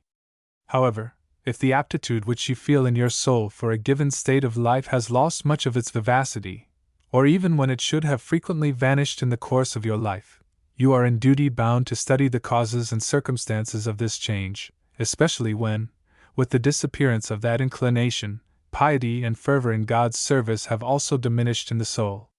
If, as often as you felt the sweet impulse of divine grace in prayer and Holy Communion, this inclination became also aroused in the soul, if you felt it increase in proportion as you gave yourself to God, you may safely conclude that it is the indicator of God's will in your regard, and that its vacillating or enfeebled condition was the work of your own perverse will. Hence, in order to ascertain whether the natural inclination or aptitude you feel for any state of life is from God or the effect of a deluded fancy, you need but compare your natural aptitude with those you have received through divine grace, and if you find them in perfect accord you may rest assured that they are from God, for He is the author of nature as well as of grace. On the contrary, should they disagree, then you may safely conclude that your natural desire or inclination is a delusion. This last consideration should not be omitted, especially when there is question of embracing the religious life, for the attraction by which we feel ourselves drawn to a more perfect life is in itself a gift of God, and one of His most precious gifts. As often as this attraction reveals its presence in the heart, it singularly involves the study of vocation. Hence, it is a most delicate and perilous matter to deal with, for if this attraction comes from God and if the soul repels it, she prepares for herself lamentable delusions, and a life fraught with bitterness and remorse. God has a reason for frequently saying in the sacred scriptures that He is a jealous God, and the Church, for the same reason, addresses Jesus in the litanies, jealous of souls. Hence, after having shown the greatest preference for a soul, in honoring her with the exalted dignity of being His spouse, adorning her with the gorgeous splendor of His richest treasures, and then see Himself basely rejected, or treated with cold indifference, His divine justice should naturally revenge the insult, which is done by delivering her into her own hands, the most cruel punishment that could be inflicted on her. However, if you feel an attraction for the religious life, it would be imprudent and rash on your part to decide the matter yourself. You should, in the spirit of humility, after having consulted God by prayer, consult some enlightened persons noted for their wisdom and prudence, piety and learning, who will advise you with a view to secure the spiritual welfare of your soul above all things. Should those to whom you address yourself fail to give all the assurance you should have, be not backward in consulting others, for unlimited confidence in the words of any man, no matter who he may be, will not dispense you from all responsibility before God, nor preserve you from making a wrong choice. Neither should you lose sight of, or derogate in the least, from the respect and obedience you owe your parents. It is their sacred duty and right to advise you, and to whom should you look for a more disinterested advice? A young girl would indeed be an object of pity if, instead of finding a truly Christian tenderness in her parents, they would be her idolizers so far as to be blinded to her true interests. It is for this blind and foolish love that many parents sacrifice their children, either by ignoring their just claims to embrace the religious life, or by opposing an advantageous marriage through vanity or personal interest. Chapter 13. A Serious Mind. A vast number of people unfortunately labor under the false impression that woman's great work and duty consists in making her company agreeable and pleasing to all. This error is most prejudicial to woman. It is opposed to the teachings of religion and the Holy Scriptures, and nevertheless it is only too true that a countless number of women have sedulously labored for its propagation, or, at least, they have proved by their actions that this is their only work, and in many places, to the great detriment of society. The education of girls has been directed in a great measure according to this false opinion. They are taught to esteem graceful manners, elegance of deportment, flashy humor, affability of character, and unlimited condescension as being the elements of a finished education, and the precious days of childhood with the more precious time of adolescence have been entirely absorbed to acquire it. This is the school that has given birth to what is called arts of pleasure, to which it sacrifices the knowledge of more necessary things which instruct the mind, fortify the heart, and invigorate the will. Our compassion and disgust are simultaneously aroused when we see so many women whose education has given them no other knowledge than to teach them how to flatter the taste of others at the expense of Christian modesty. How many women there are who, from their youth, have renounced the dignity and glorious privileges of their sex, calmly resigning themselves to play the inferior and humiliating role that the prejudices and passions of a frivolous society impose upon them. It is our heartfelt desire that you may never experience anything of the kind. Suffer not the aureola with which God has decorated your brow to be ruthlessly removed and trampled underfoot.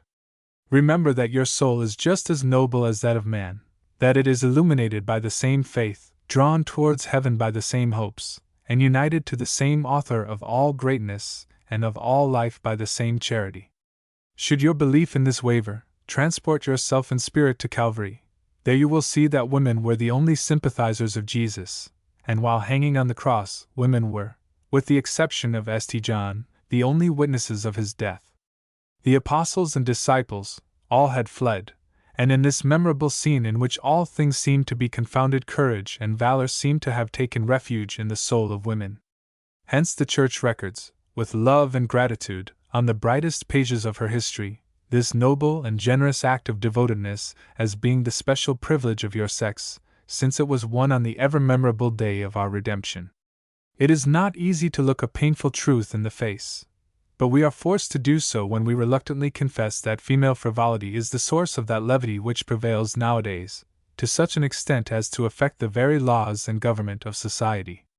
To keep aloof from this poisonous atmosphere, you must cultivate that serious turn of mind, that gravity which gives women an air of majesty, and wins the homage of those who do not even understand her. Experience will teach you that the importance attached to the seriousness with which woman's life should be enveloped is undervalued. Learn to appreciate it as it merits. Show that appreciation by now giving to all the actions of your life that weight and gravity which shall render them agreeable to God. To succeed in your good resolution, great firmness is required. You will be obliged to condemn the frivolity of young persons in whose company circumstances may throw you.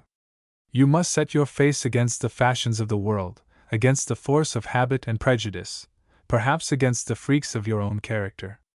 But remember that the reward awaiting you is well worth the struggle you are asked to sustain, and this struggle will not be so difficult as you may think, if you face it courageously, coherently and perseveringly, employing, of course, the proper means. To begin, you should cast overboard that inclination to frivolity wherever you meet with it. But since a bad plant is more quickly and radically destroyed by pulling it out of the roots than by simply lopping of the tops as they appear overground, so do we likewise succeed better in correcting a bad habit, or destroying an evil inclination by attacking it at its source than by being satisfied with arresting its bad effects, allowing the cause to remain. And since it is in the mind that frivolity takes up its abode, it is there that it must be sought for and destroyed. There exists among the different faculties of the soul a certain order, a species of hierarchy which gives a certain preponderance to some of them over the others. Consequently, some of them are of an inferior while others are of a superior order.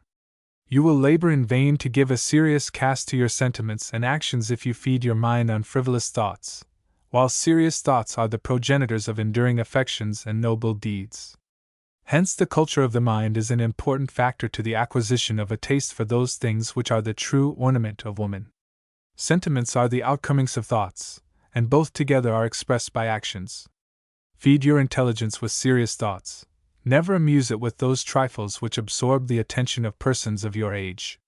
Do not think that those serious thoughts badly become your youth, that they would deprive you of a part of your comfort, rendering you wearisome to others and insupportable to yourself, that they would give you a pedantic and affected air which would lead others to believe that you despise them, that every age has its peculiar tastes and customs, and that it would be an act of uncalled for severity to exact from a young person just beginning, so to say, the apprenticeship of life, a gravity of manners and dispositions that would scarcely be required at a mature age.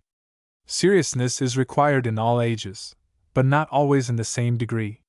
Thus the gravity befitting a young lady is very different from that expected from a woman more advanced in years. This virtue, far from excluding legitimate amusement and pleasure, only regulates and elevates them by confining them to just limits. An agreeable and lively turn may be given to the most serious things, rendering them pleasing and acceptable to the minds of all. Truth is never subtle, and never darkens the soul in which it resides. On the contrary, it sheds a halo of light around her, revealing all those interior movements which lend a sweet and amiable charm to every action. You would be the first to condemn the doctrine of those who maintain that woman must be of a frivolous turn of mind in order to be agreeable. You would justly regard, as an outrage to your sex, such assertions as go to show that seriousness can have no place in the mind of woman. Such being the case, you will not say, with many of your age, that the time will come soon enough to feed your soul with solid substantial food, and that the age of serious thoughts will come only too soon, nor will you close your eyes to the fact, taught by long experience, that every one must reap in riper years such fruit as they had sown in youth. If you wait till then, it will be too late for you to enter another groove and form new habits. If you are now frivolous in your thoughts and sentiments, you will be so later, for, as age fortifies the tastes and inclinations, frivolity must increase as you advance in years. Perhaps facts of this nature have already fallen under your notice. You must have met with old ladies whose levity so painfully contrasts with the gravity that becomes their age. And while it is not permitted us to judge others, yet every good Christian must be shocked at this contrast. Profit by their example, sad as it is, and hasten to conclude that it is folly to defer to a future time what can and should be done at present, and that defects, as well as virtue, are fortified by time and habit.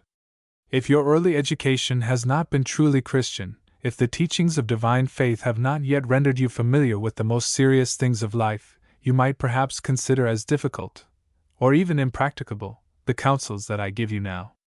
Is there anything more serious or more in opposition to our natural inclinations, and at the same time less consistent with the deplorable levity of our minds, than the truths of our holy religion?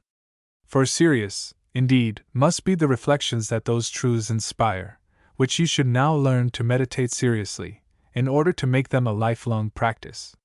Is it not a serious occupation of the mind to think of God, of the salvation of your soul, the briefness of life, eternity which follows it, the duties that religion imposes upon you?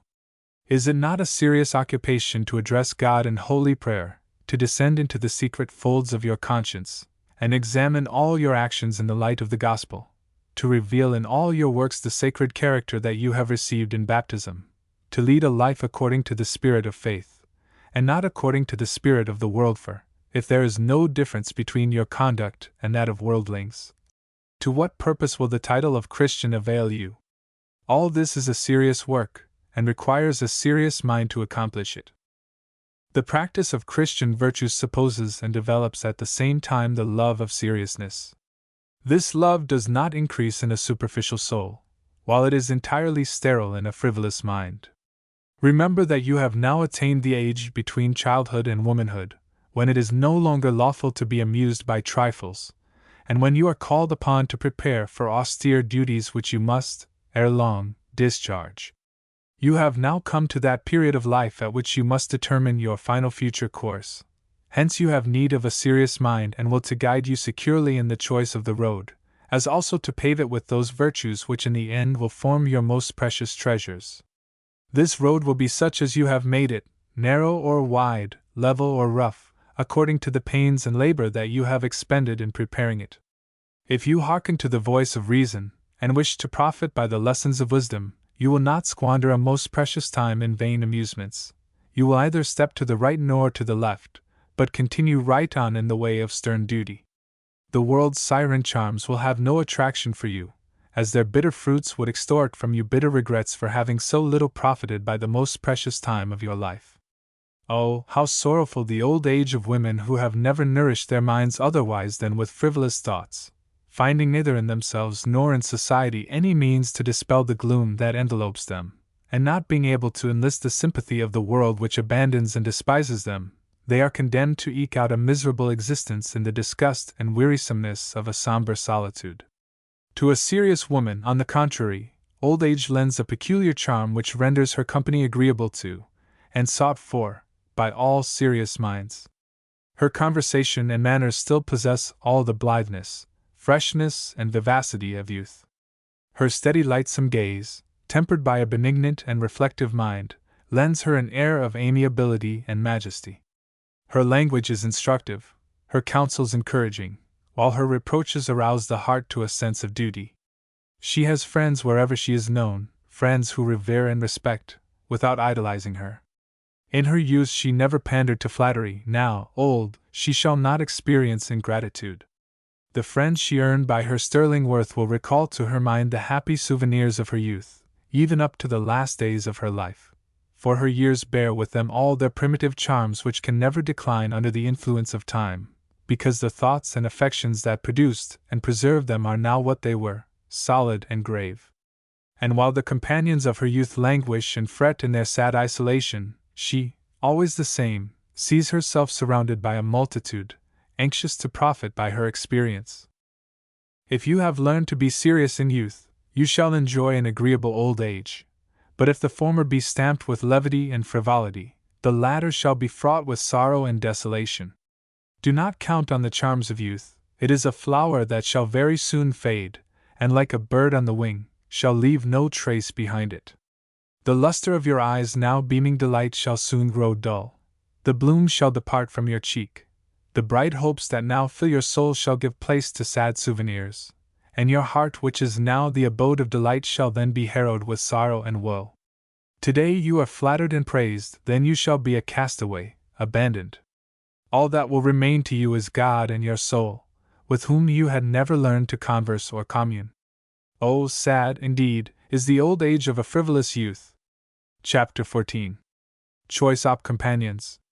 Since a predisposition to good and evil is found among persons of all classes and ages, and as this predisposition is especially strong at your age, when the sympathies are most tender, when the heart so candid and open is ready to receive and reciprocate those secret emanations that escape from the souls of loved ones, you require to take more than ordinary precautions.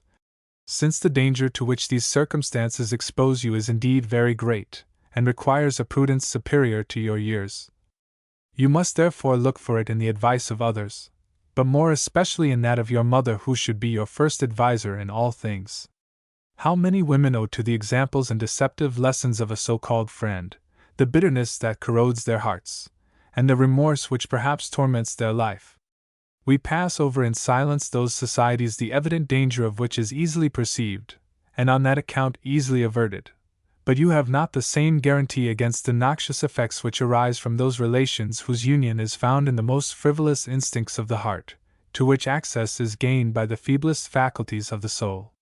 What is it that is most commonly found in those intimacies, if not thoughts without consistency, vain hopes, precocious or impatient desires, indiscreet confidence, imprudent language, rash questions and answers rasher still?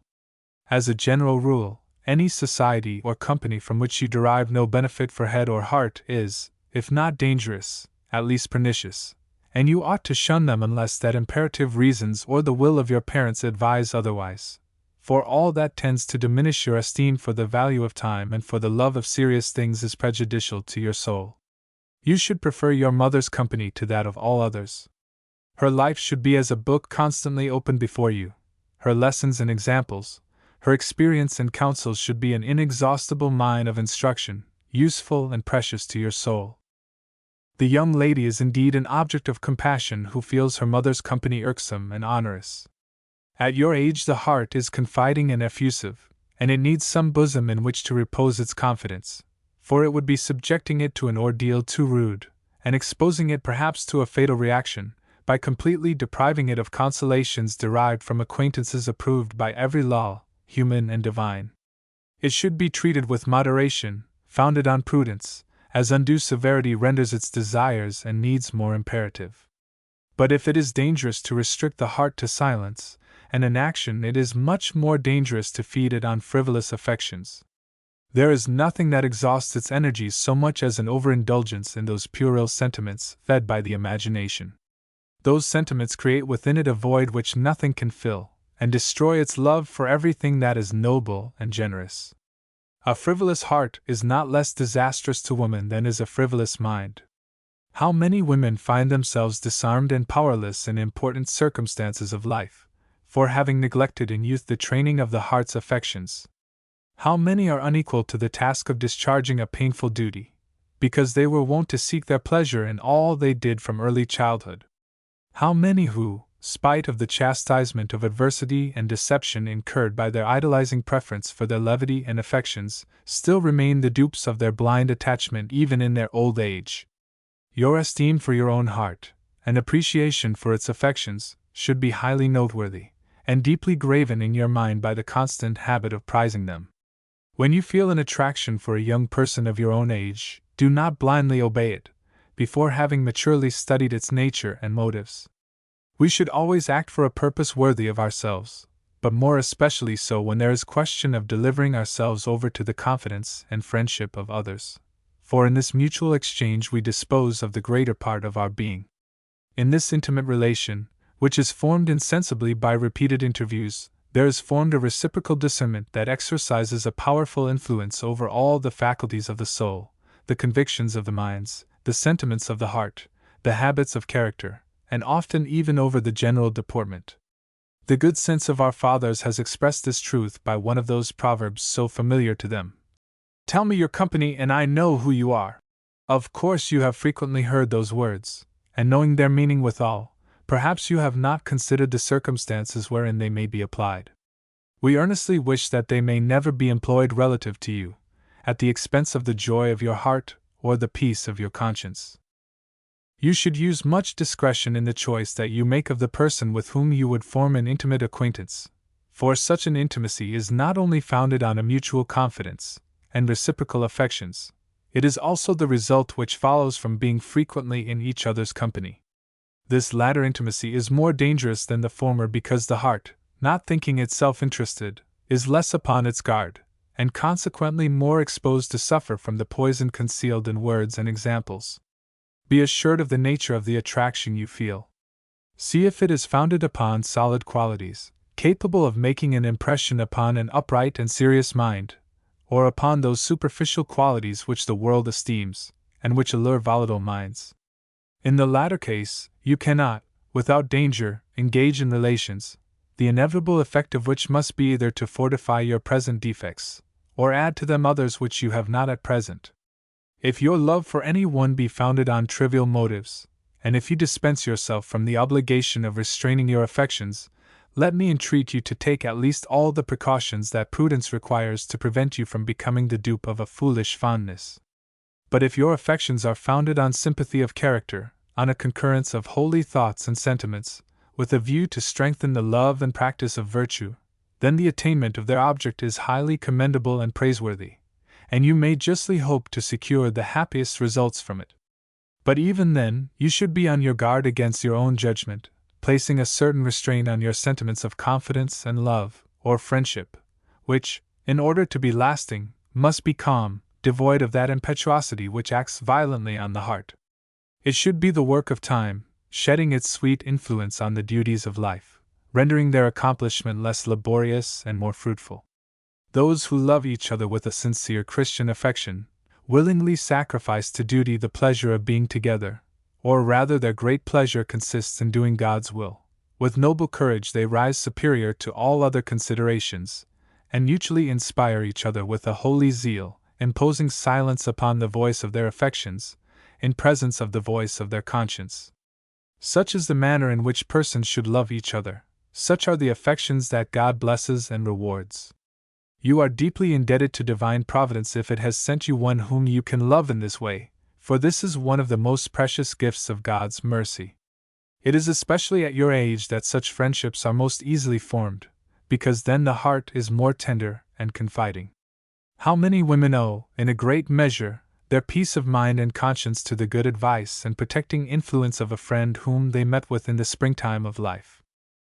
There are in woman's life many delicate and trying circumstances that demand the intervention of a sincere friend, to direct and sustain her, when the light of conscience becomes obscured or extinct, when the energies of the heart succumb to the allurements of pleasure, when the mind, embarrassed by doubt and perplexity, can scarcely distinguish the line of duty, semi-obliterated by prejudice and passion. Happy, then, is the woman who can call upon a faithful and tried friend, to whom she can confide the secrets of her heart, and from whom she may hope to receive the help and consolation that her condition calls for. Chapter 15. Toilet. An undue attention to toilet is a dangerous rock for many women who, otherwise remarkable for their grave deportment, are sometimes greater slaves than the most frivolous women to dress and fashion. It is truly a great misery to be taken up with undue solicitude for the fragile and perishable part of our being, but more especially so, when such preference is given it by minds which are otherwise noble and elevated. It is painful to be obliged to confess that many women of high and cultivated attainments spend a considerable portion of their life in this futile occupation. It seems incredible that a ribbon knot, the color of a robe, or the form of a headdress, could become a capital matter for an intelligent creature destined to contemplate with the angels of heaven the majesty of God. If there are so few women who enjoy all the advantages of their happy dispositions and attainments, it is because of their inordinate love for toilette and fashion, for nothing narrows the mind or contracts the heart so much as excessive care of the body. When they neglect the soul, the noblest part of man, she revenges herself of the insult by concealing all her brilliant qualities, which alone constitute woman's true beauty and adornment.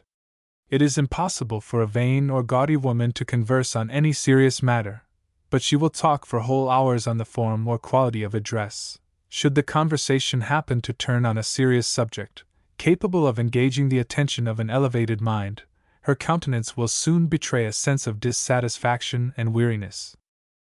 Give befitting attention to the care of your body, because it is the temple of God, who has deposited therein a precious germ of immortality. But at the same time, keep it in its own place, and since it is the inferior part of your being, do not allow it to infringe upon the rights and privileges of the soul, whose docile and obedient servant it should be.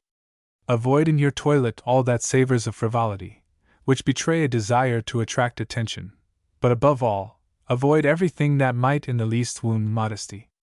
Do not forget that this virtue is one of the most beautiful ornaments of your sex, and that when woman is deprived of it she is like a faded flower, without éclat or perfume. You should conform to the customs of your country and condition without being in any way their slave, remembering that your soul is at all times in duty bound to soar above all those futilities, and conserve by a noble independence her glory and her majesty. Do not follow the example of those women who, slaves of the world, obey with blind docility all its caprices, seeking with avidity whatever is novel, in order to be the first in the fashion, and acquire by that the vain reputation of a woman of good taste. Those who believe themselves obliged to have recourse to the seductions of fashion and dress in order to attract the attention of their would-be admirers, give a sad manifestation of the emptiness of their minds and the depravity of their hearts. Those who are distinguished for their noble qualities of head and heart attach their hopes to loftier claims. By their modesty and reserve they are pleasing to all, and the sentiments which they inspire, being always noble and pure, never give the slightest annoyance to any one. On the contrary, they arouse the holiest and most generous instincts of the soul. One of the sweetest charms that adorns your age is that which arises from its simplicity and candor. The world itself, so liberal in its judgments, will not pardon in you whatever savors of egotism and ostentation. In these and similar things it will avail you not to offer for excuse custom and usage, behind which so many aged women try to take refuge. Profit, then, by the truce which the world in a measure concedes in favor of your modesty, to acquire the habit of simplicity in your dress and whole exterior. This simplicity, once acquired, will be your guarantee, later on, against the examples and seductions of the fashionable world, which shows as little deference for the laws of good taste as for those of Christian modesty. The beautiful and good are never in contradiction with each other. The same is true of what are perverse and depraved. And this is why the depravity of taste is in keeping with the standard of a people's moral life. Be assured that there is nothing beautiful except what is true and good, and that there is neither truth nor goodness in things devoid of simplicity. If you regulate your dress and whole exterior bearing according to these two principles, you will stand irreproachable to your own conscience, and secure the respect and admiration of the most exacting worldlings, for simplicity of dress and manners possesses charms that win universal approbation. Never lose sight of your glorious title of Christian.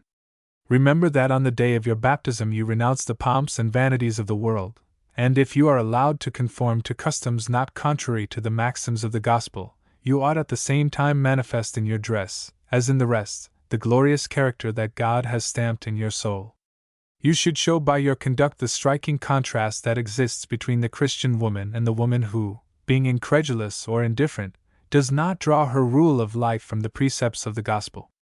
Your dress should be grave and modest. These are the characteristic marks by which it can be distinguished from that of women who are slaves of the world. St. Paul said to the Christians of his time, "Let your modesty appear to all men, for the Lord is near you." What a profound lesson there is in these words, and how strongly they set forth the motives for which a Christian should be modest. To put in practice this counsel of the Apostle, you must accustom yourself to walk in the presence of God, representing to yourself by a lively faith that God is near you, that He sees you and will demand a strict account one day from you of all your actions.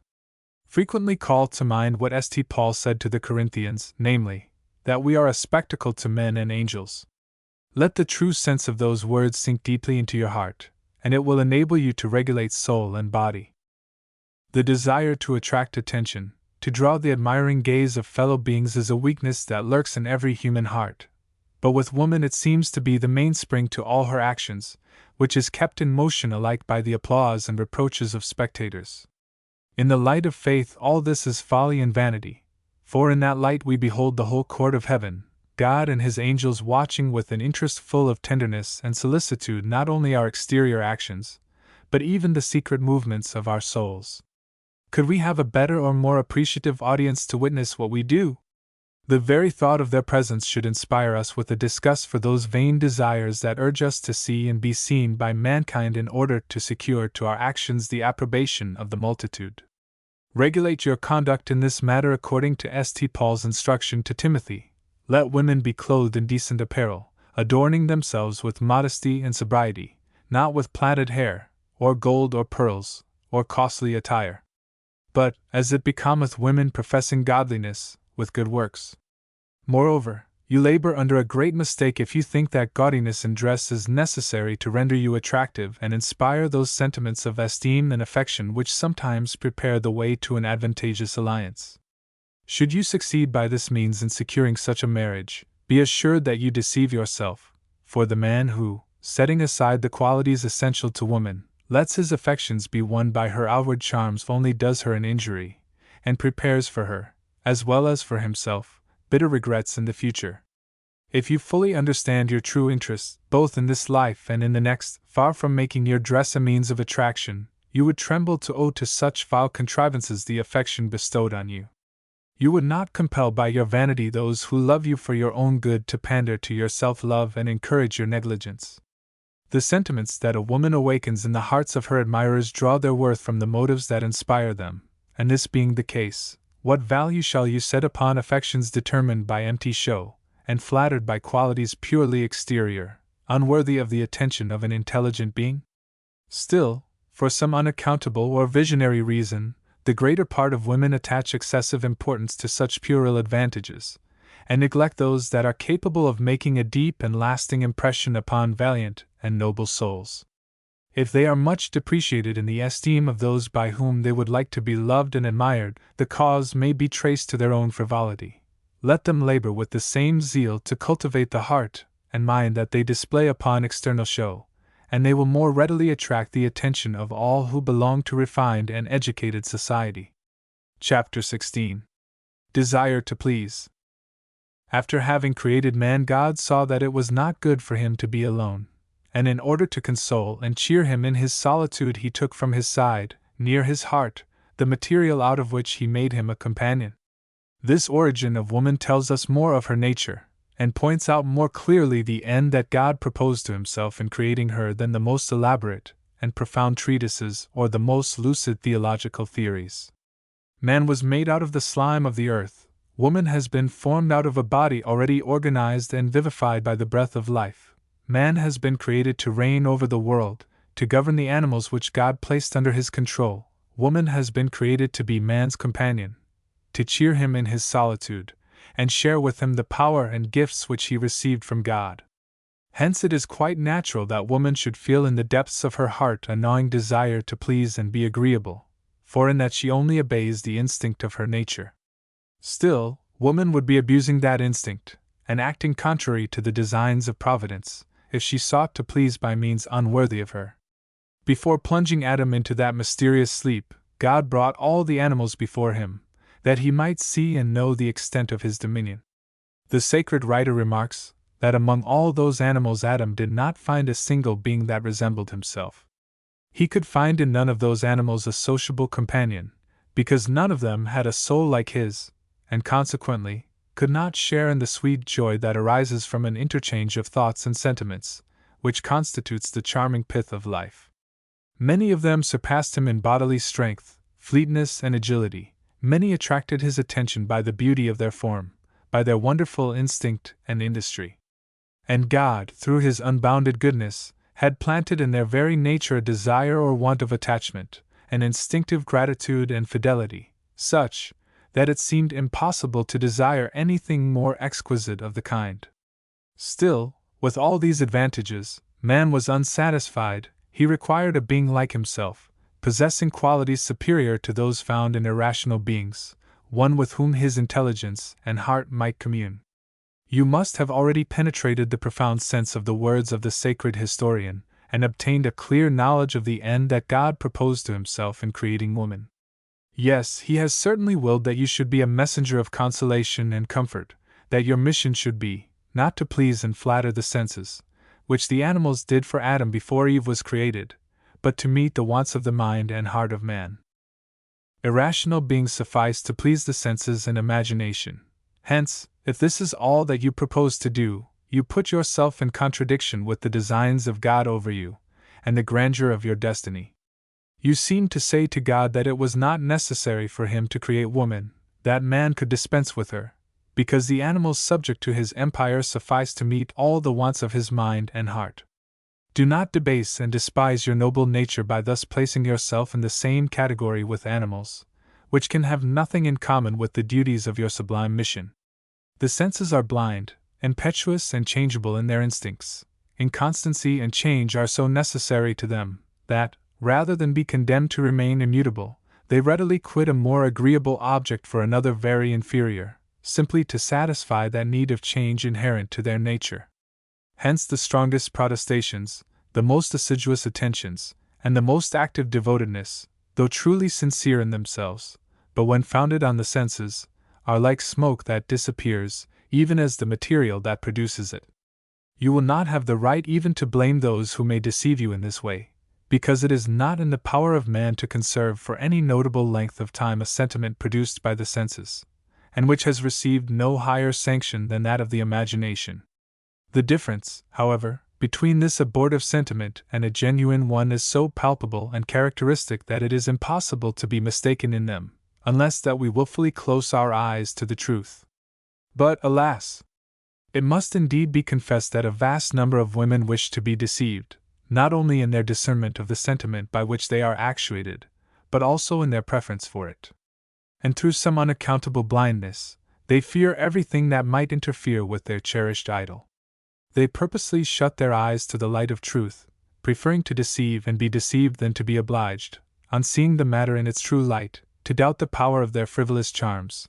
As a proof of this, the least compliment paid them for their beautiful or handsome appearance puts them beside themselves so far as to make them forget to consider whether such compliments are authorized by sincerity or flattery. In vain will you try to convince them that this is not the way in which a genuine sentiment is formed and manifested.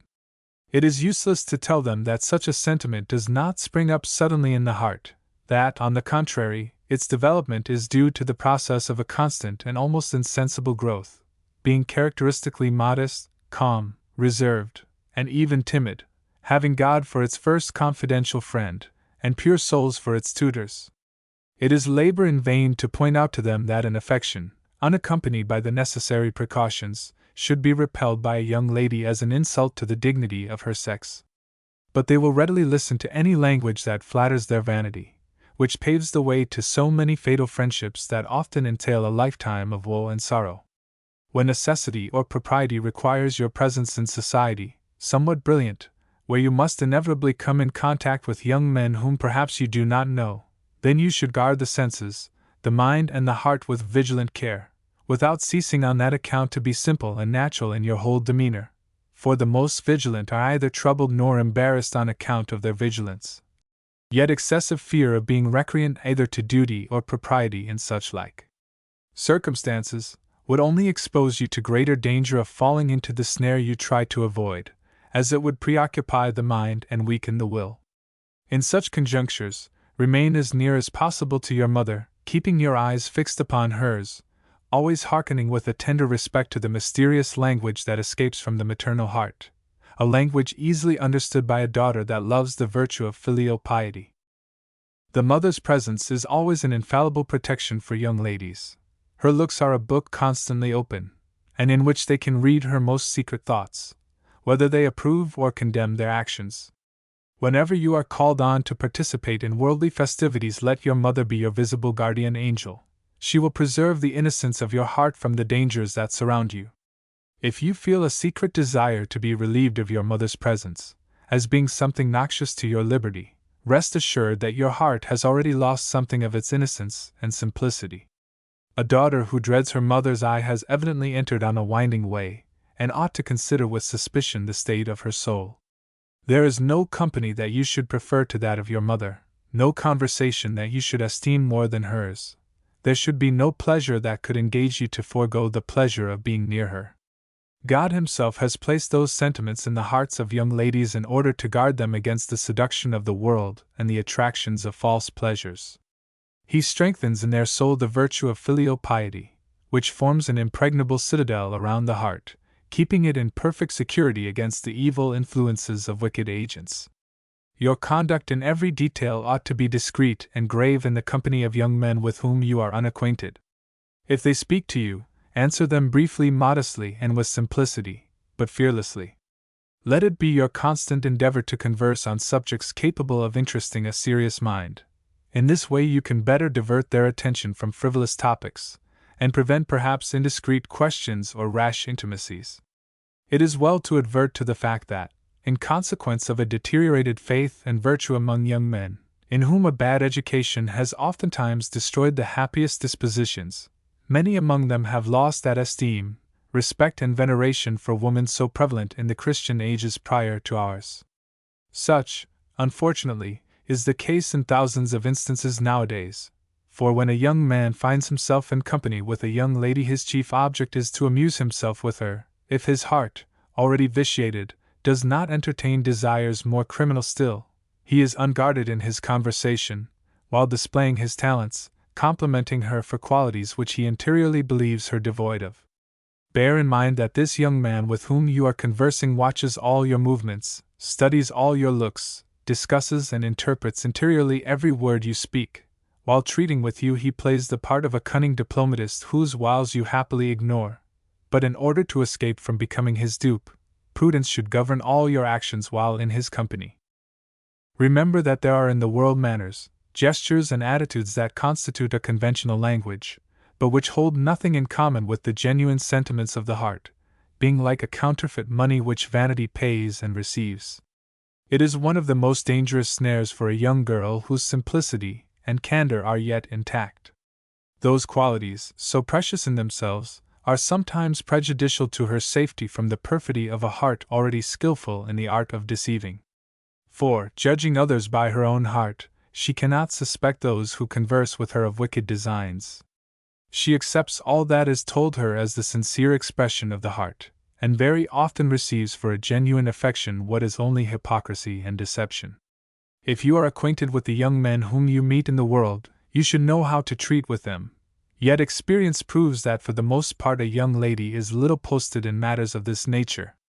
If the mind is already poisoned by the distemper of incredulity, if the heart is already vitiated, if they have justly won by their evil conduct a sad notoriety in the world, if they are of that class that seek to take the advantage of woman's simplicity by rendering vice agreeable to her in their own person, oh, you cannot treat them with too great severity. Your language, your looks, your attitude, should repel them from or command a respectful fear in your presence.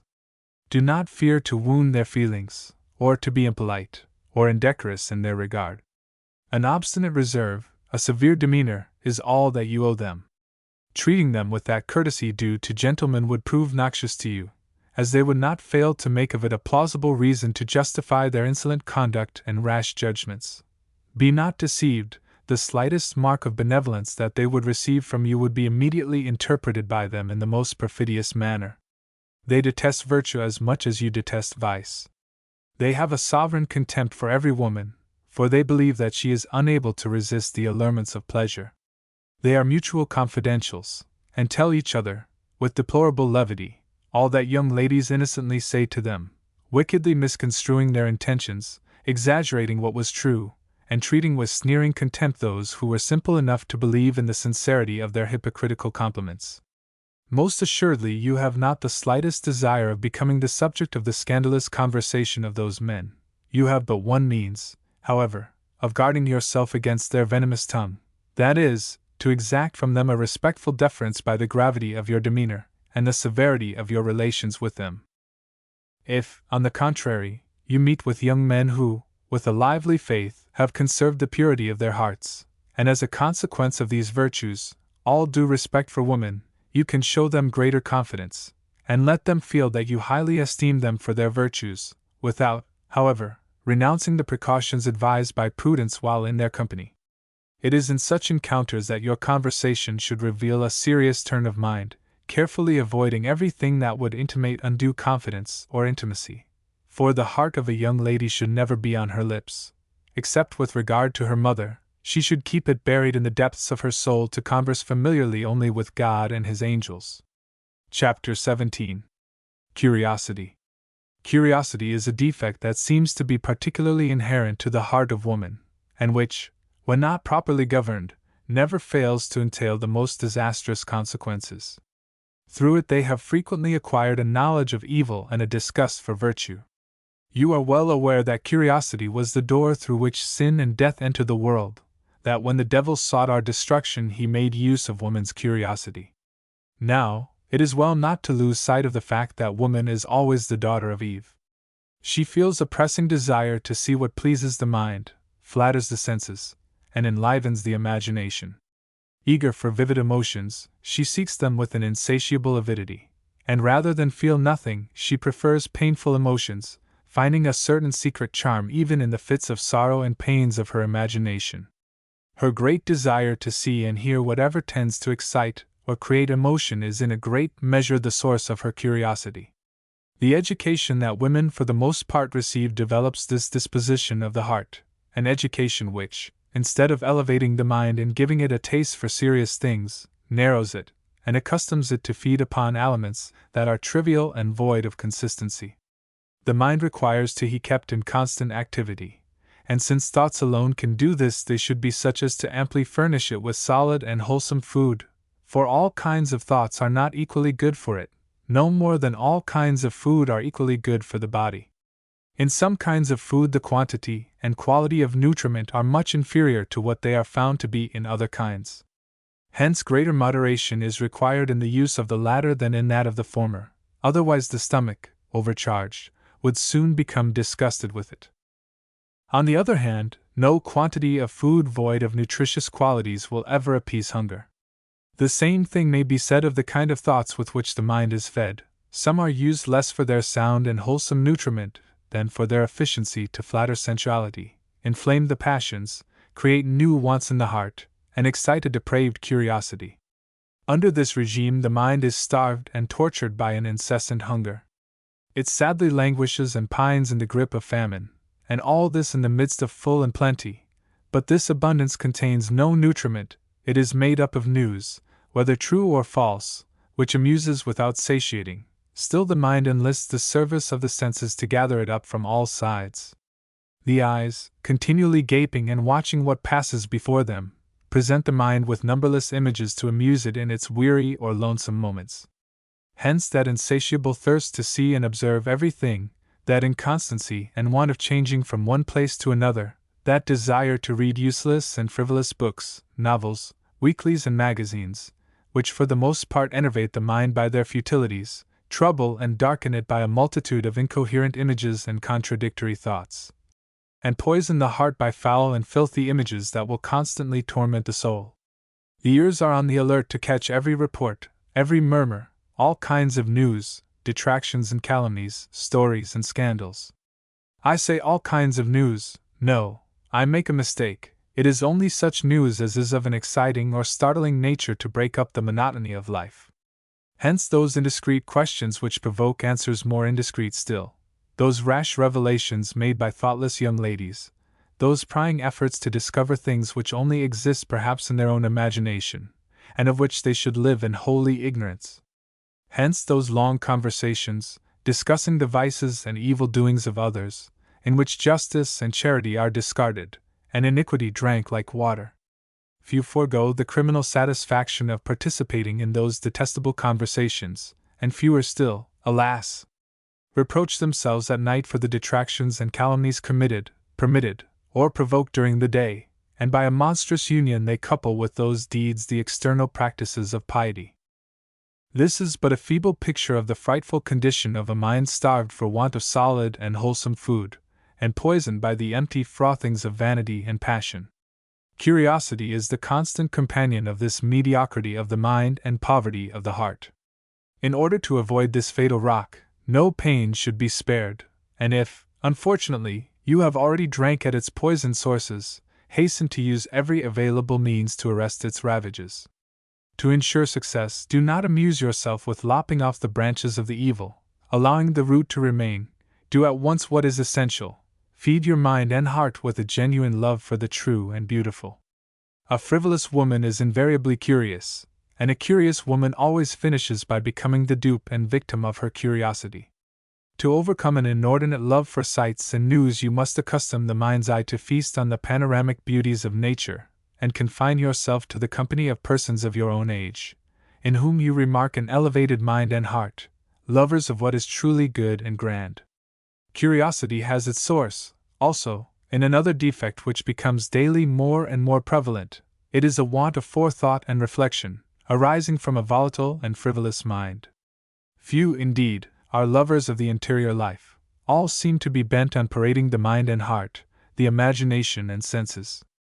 Now, when man has not learned the art of living and conversing with himself, he becomes wearisome and sometimes dangerous to himself when alone, because the mind, not knowing how to occupy itself, and not finding in its own resources the thoughts that elevate and nourish it, is obliged, in order to avoid lonesomeness, to dwell upon images which at least distract and weaken it, and not unfrequently disturb the peace of the heart. Religion, always inspired by God in the choice and formation of the terms which it employs to convey the ideas that it wishes to impress upon the heart, has invented two words, which admirably express the meaning of the concentration of the faculties of the soul, in other words, that society or cohabitation of man with himself. They are self-composure and recollection. These words express that state or power of the will by which it holds complete control over all the faculties of the soul, so that sensibility can have no command over any of their operations. Thus shielded from this turbulent disturber, they are enabled to labor peacefully and efficiently in their interior province, or the soul. The advantages secured by interior recollection are so great, and the consequence of its absence so prejudicial, that the Holy Ghost distinctly declares its absence to be the cause of all the evils that desolate the earth. With desolation is the earth laid desolate, because there is no one who thinketh in his heart. This is a terrible truth, but it is not the less real on that account. To be convinced of this, you need only descend into your own heart, and you will soon discover that the want of interior recollection has been the cause of the most of your faults. It is during the interior composure of the soul's faculties that we understand what the Lord says. I will hear what the Lord God will speak in me, for he will speak peace unto them that are converted to the heart. Psalm 84. But if we find nothing in the heart but trouble and obscurity, we must naturally find many pretexts to justify our preoccupation with external things. And like a man, finding his house the abode of pain and displeasure, remains away from it as long as possible, we, too, will shun as far as possible the scene of our misery. It is, therefore, of most vital importance for you to form in your own heart an agreeable and useful society with which you can always converse. This society you carry with you wherever you go, for you are with yourself at all times, and since you have not always the satisfaction to enjoy the company of others, you should learn how to turn to good account this privation by making it an incentive to cultivate with industry an agreeable society in your own heart. And the best way to ensure the success of this work is to accustom yourself to converse with God, who is always present in your heart, except when you expel him by mortal sin. The work itself must be made up of pious readings, meditation and prayer, which will furnish you with such thoughts and affections as will prove to be constant friends in pain as in joy. Hasten to amass these honeyed treasures during the noontide of life, for the winter will soon come upon you, the flowers of life shall lose their perfume, and their withered corollas shall be strewn on the ground. Then you will not have time to enrich the soul with the longed-for booty when you will be reduced to the miserable condition of those women who endeavor to conceal the poverty of their mind and heart by a foolish and puerile deception. Chapter 18. Meditation and Reflection. Meditation and reflection are two words that express two shades of difference of the same idea. In meditation we consider supernatural things pertaining to our eternal salvation.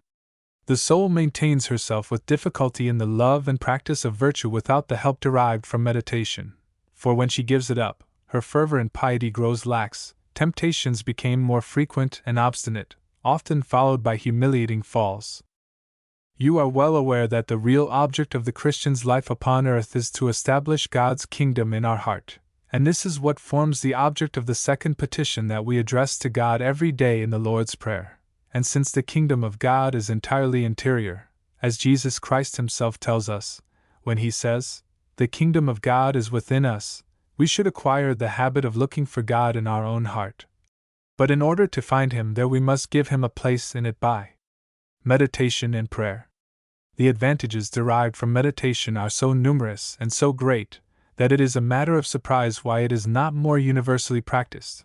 For the effects that it produces in the souls of those who are faithful to its practice are so striking that it is easy to discern a man given to this habit from those who are entire strangers to its holy influence. Meditation teaches us to know God and ourself. It lays open to us our faults and vices, their source and fatal consequences, and the arms we should employ to combat them. Finally, meditation contributes most efficiently to form our minds and purify our hearts, to fortify the will and develop in us the habit of reflecting. The knowledge of God and ourself is such an important factor in the work of our spiritual perfection that St. Augustine constantly prayed for it, saying, "Lord, grant that I may know Thee and myself." The pagans themselves well understood the advantage of this most important science, even for the securing of the happiness of this life, since they had the following words inscribed, as a summary of all human science, upon the frontispiece of the most celebrated temple of Greece: "Know thou thyself." But, alas! This knowledge is as rare as it is necessary. With a mind absorbed by distractions, and a heart harassed by passions, we flee, so to speak, from God and from ourselves. Where is the Christian that knows God? Do you presume that you know full well what He is, what He has done for you, and what He still does for you every day?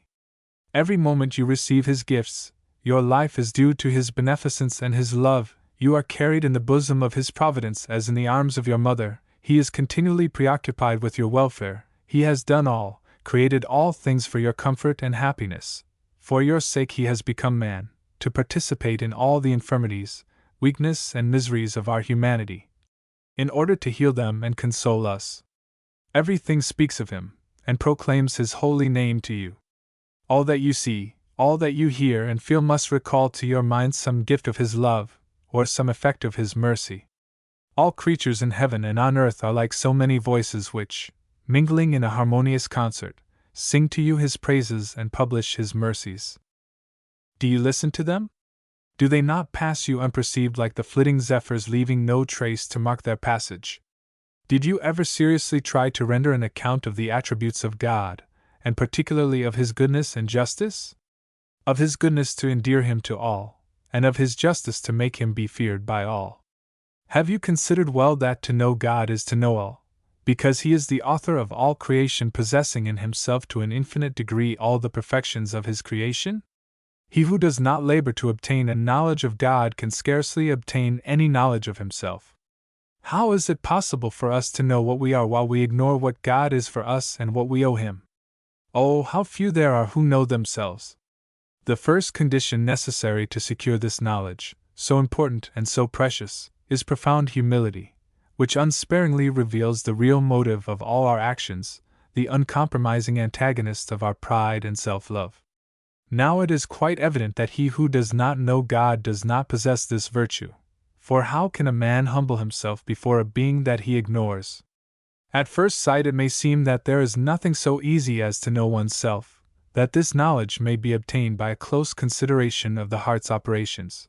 But when we give the matter sufficient thought, the work does not appear to be so easy. And the number of those who have acquired this knowledge to any noted degree is so limited that we are forced to infer that a knowledge so rare must offer great difficulties. However, there is one thing certain, namely, that this knowledge is not obtained in the midst of tumult and pleasures, from the seductions of the world or the distractions of life. It is not by fleeing oneself as we would fly an enemy, by concealing with a complacent but perfidious veil our defects, to avoid being troubled by their appearance, always painful to pride. It is not by living a dreamy life of fiction to which the slaves of the world condemn themselves with a deplorable obsequiousness. It is not by continually trying to deceive ourselves and others that we may learn how to know ourselves.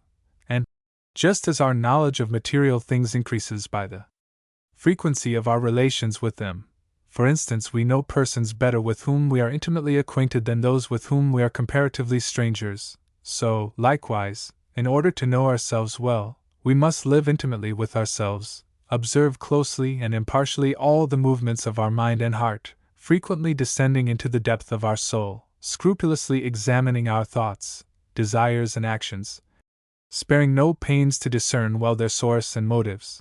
This latter portion of the work is, without doubt, the most difficult, since it is the point at which all the passions unite to deceive us by the most subtle illusions. The best actions are despoiled of their merit by certain motives of vanity, often concealed from our own notice. The motives by which we are actuated are, relative to our actions, what the eye is relative to our body. It is the motive that gives light and brilliancy to our actions.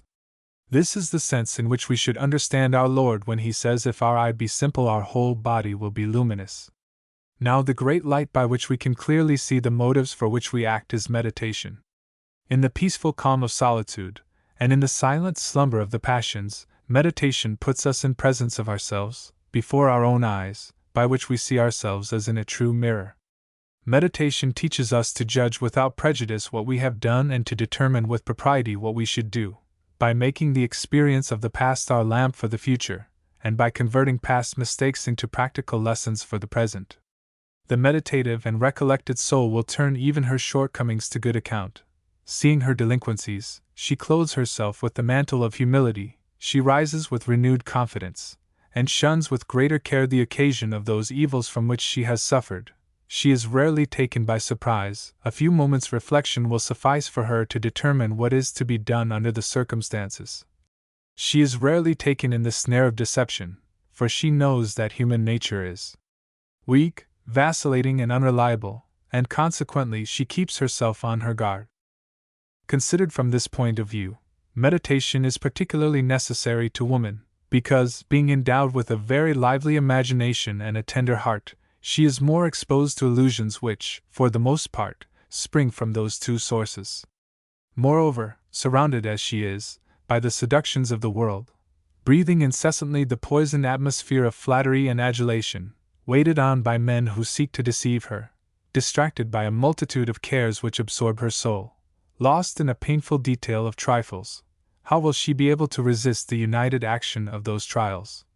If she has not contracted the salutary habit of frequently conversing with her own heart by holy meditation and recollection. The precious habit of meditation makes its influence felt by all the faculties of the soul.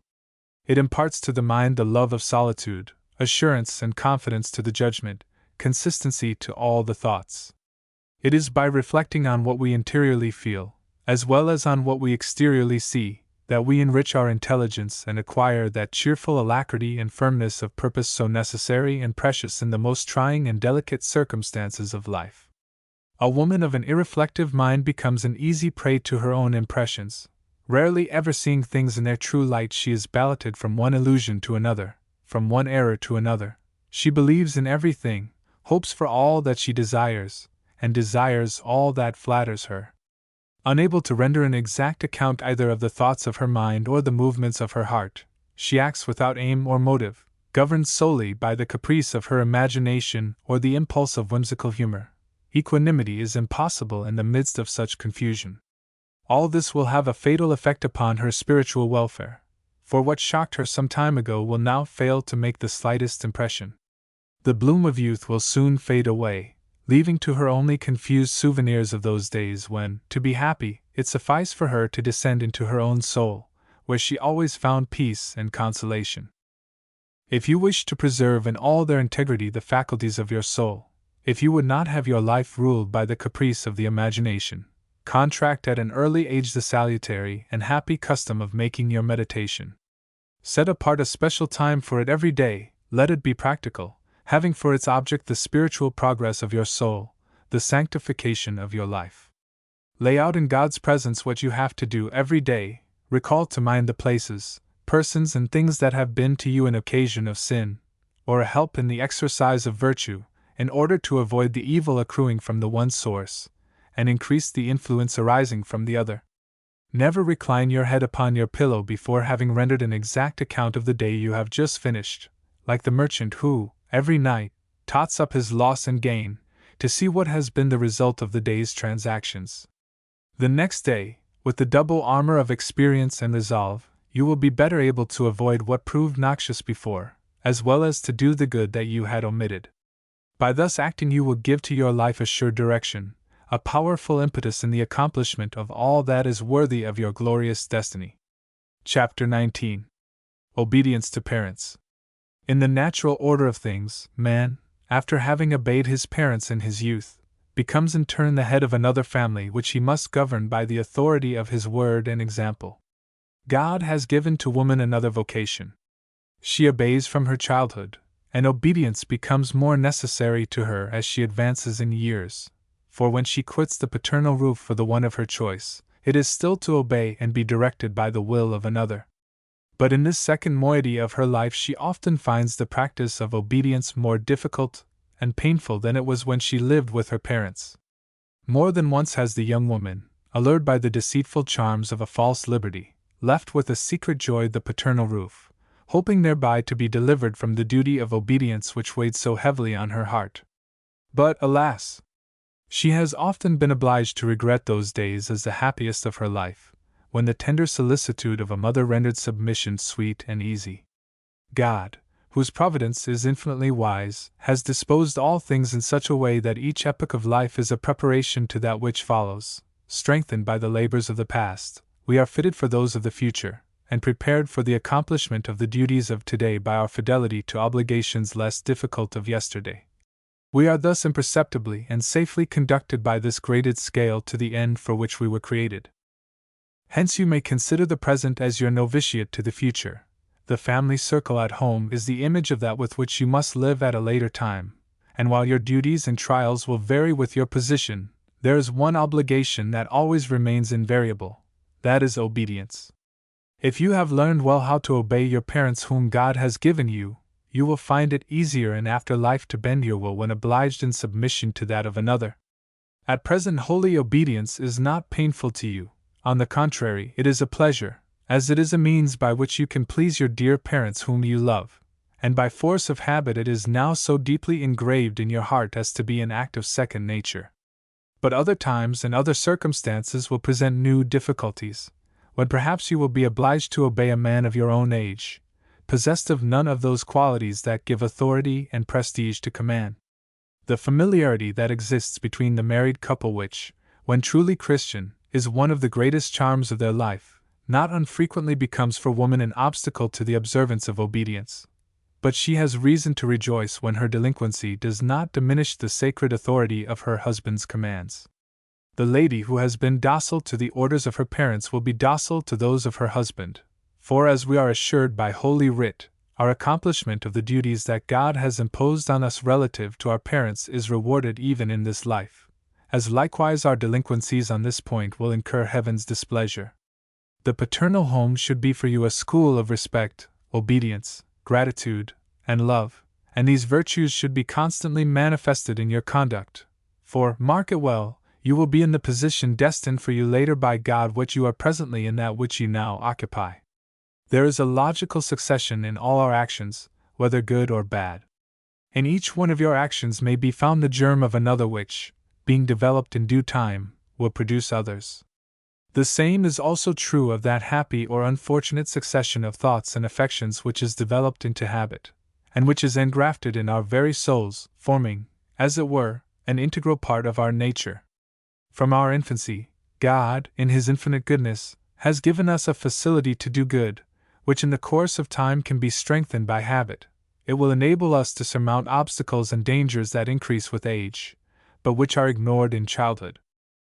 The individual practice of respect, obedience, confidence, and gratitude is necessary for the preservation of society, and in order to render this practice easy for us, God, in loving goodness, has removed from those beautiful flowers of virtue, whose perfume should embalm our whole life, the thorns that might pierce us. He has confided their care to those to whom, after God, we owe our life, and towards whom we are drawn by an invincible inclination of the heart. When we merge into the noontide of life, we find these virtues already engrafted in our souls, with little trouble to us, for they were planted there by the hands of good and pious parents, and, as a reward for our fidelity to their instructions, those cherished virtues take deep root in the heart and grow imperceptibly as we advance in years.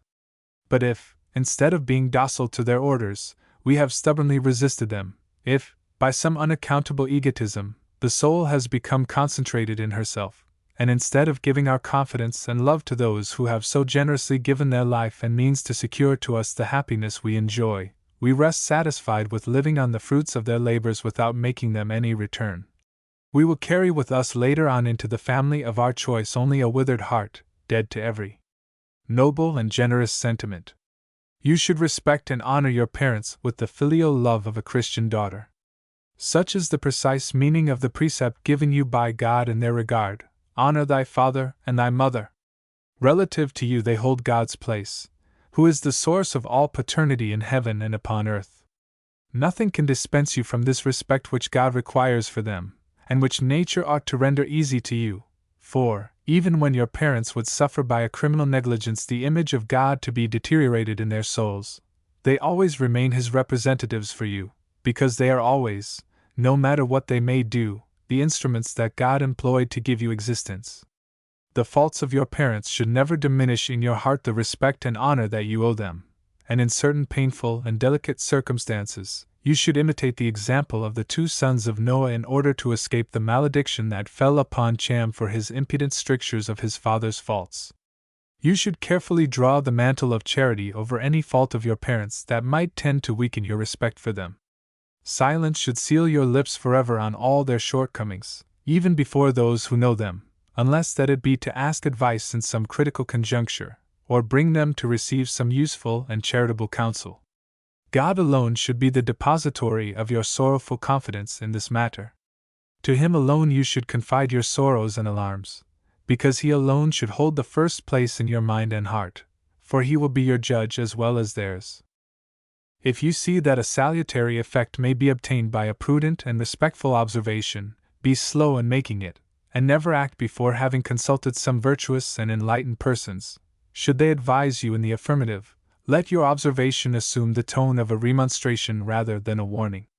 Your language, actions, or gestures should never savor of anything that betrayed a disregard for that profound veneration with which you should honor in them the title of God's representatives in your regard. An unfortunate custom, the fruit of a bad education, or of an excessive tenderness on the part of parents, has sadly vitiated the nature and form of the relations that should exist between child and parent. During the present century, in many places, a fatal familiarity seems to have sapped the very foundation from that profound respect which was the honor and glory of the Christian family, and the salt that preserves nations from corruption, that respect which children, who truly feared God, paid to their parents. To that beautiful order that reigned in the Christian family, and which preserved inviolable the father's authority in Christian times, has succeeded a spirit of equality as hostile to the natural order as to the order of divine providence, since it destroys both rank and duty. It gives birth to that false independence which may justly be called the seed of revolution and anarchy.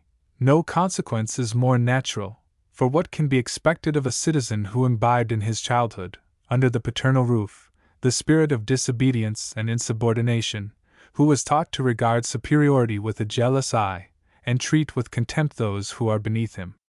After paying due respect to your parents, they should be, after God, the depositories of your confidence, and since a daughter's wants are more easily communicated to her mother, it is in her mother's heart that a Christian daughter will deposit the secrets of her own.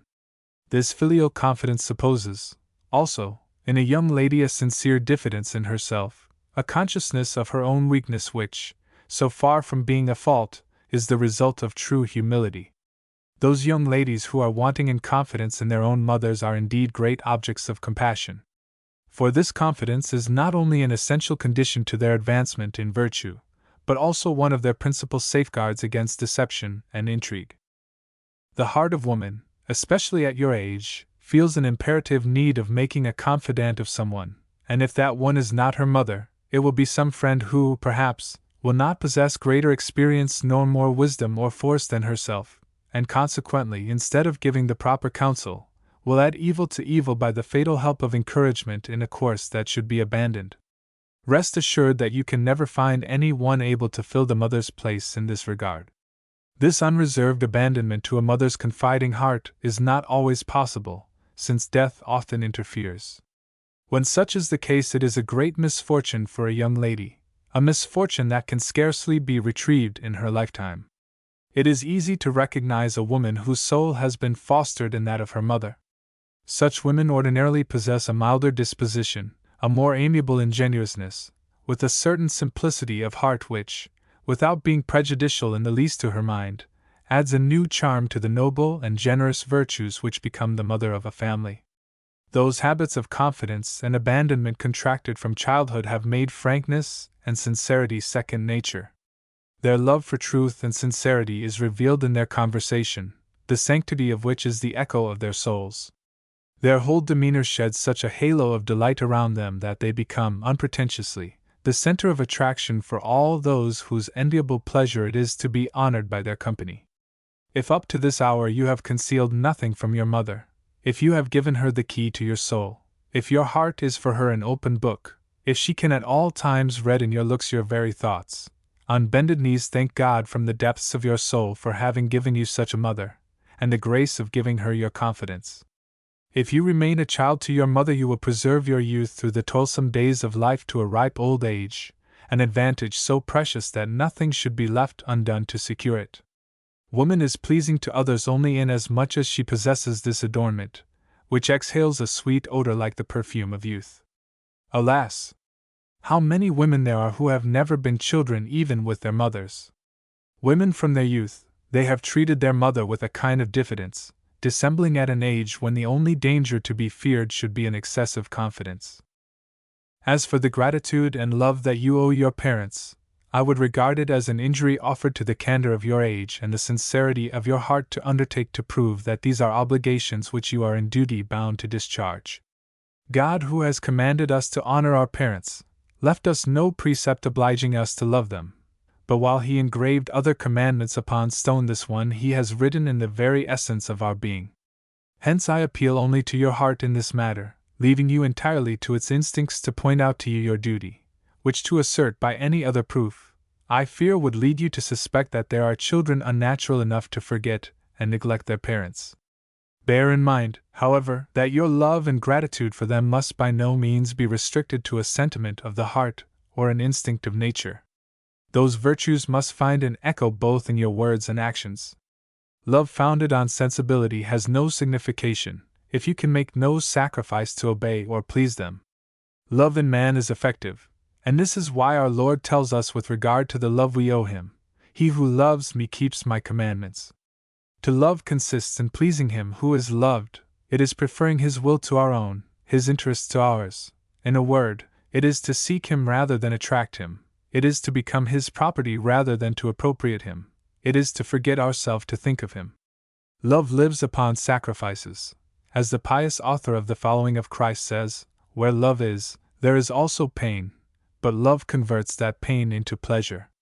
If this be true of all the affections of the human heart, what shall we think of the one that we have first felt, and which in some way forms a part of our very nature? Chapter 20. Melancholy.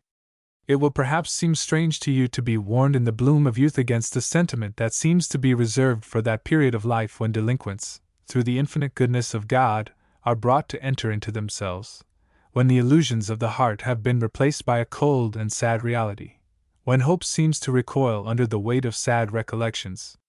Still, because this mental canker preys on the most vital interests of the soul, and because a predisposition to it is found to prevail even among the youthful portion of your sex, a certain knowledge of it is necessary in order to resist it effectually. It is most delightful and consoling to find in persons of your age and sex that pure joy, so frank and candid, springing out of the innocence and simplicity of the heart, a good conscience and a lively faith, with unbounded confidence in divine providence, all of which combine to produce that sweet and saintly cheerfulness which dilates the heart and lights up the soul with its amiable reflections. But, alas! We confess with deep regret that many young ladies have been ruthlessly robbed of all those charms by a precocious development received under the world's tutorship, by which they have been made to cross with a bound the smiling season of hope and joy, to a premature old age before having tasted the charms of youth. In order that joy may reign in the heart must first repose in the bosom of divine providence, free from the pressure of doleful souvenirs, and from the pestering desires stirred up by vanity. In a word, exempt from every obstacle, whether intrinsic or extrinsic, that might in any way oppose the designs of God. But, alas! By some unaccountable inconsistency, we are in contradiction with ourselves, for, notwithstanding our great desire to live, and our horror of death, still we seem to be in a hurry with the time to pass, as though we advance too slowly to the grave.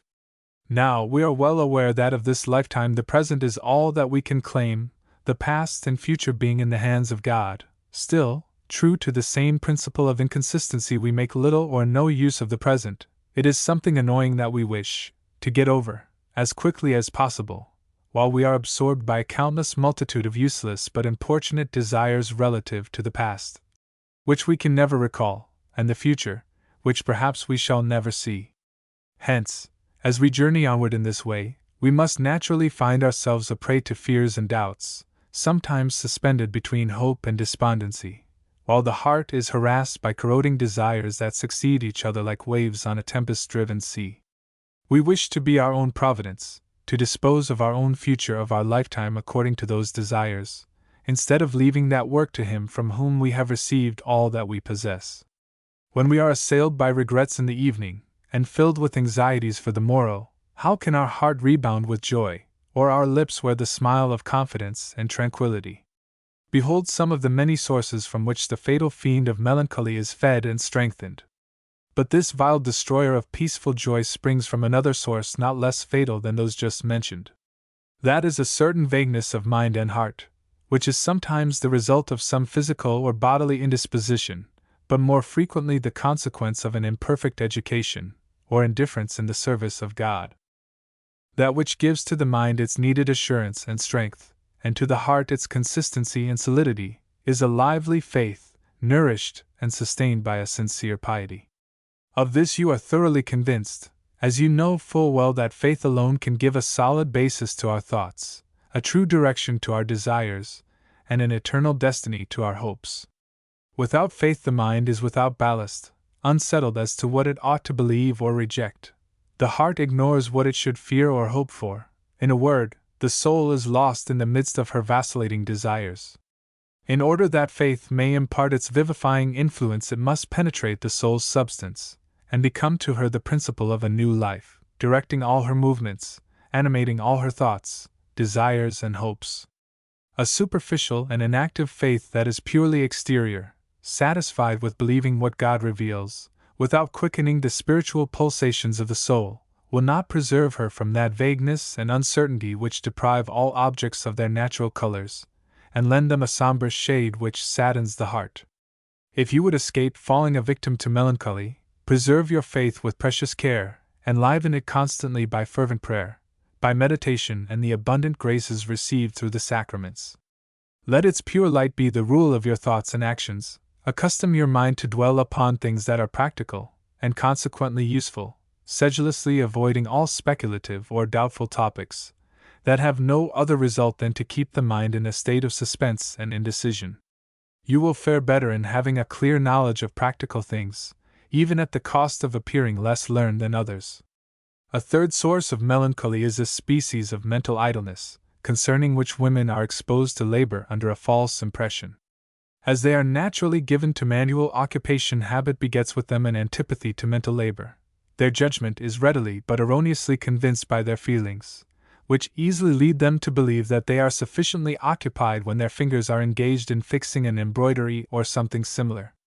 To reason the matter, they will readily admit that labor exclusively manual, having no share in the exercise of the mental faculties, cannot be considered to give sufficient occupation to an intelligent being, since the imagination would be left to the mercy of its caprices and the heart to the whims of its desires, which is not worthy of a being created to the image and likeness of God, who commands us to labor as he labored, namely, with mind and heart constantly supplying useful thoughts to the one and noble sentiments to the other. Such is the heavenly duty enjoined by those consoling words of our Savior, "Pray always." At first sight it would seem that such an obligation is impossible and contrary to human nature. We cannot, however, even suppose that he who has made man what he is, misunderstood his nature so far as to command him to do impossibilities. Every thought that raises the mind towards God, every sentiment that brings the heart near to him, is a prayer. Hence there is no occupation that may not become a prayer, since there is none that may not be referred to God.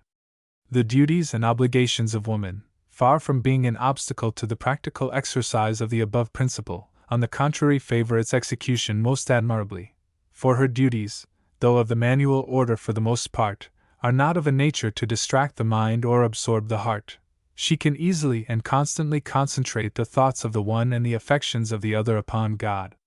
That you should make God the object of all your actions is your first and most imperative duty, and the moment that you discharge your duties for any other end, that moment they shall lose the dignity of deeds worthy of a Christian or even of a rational being.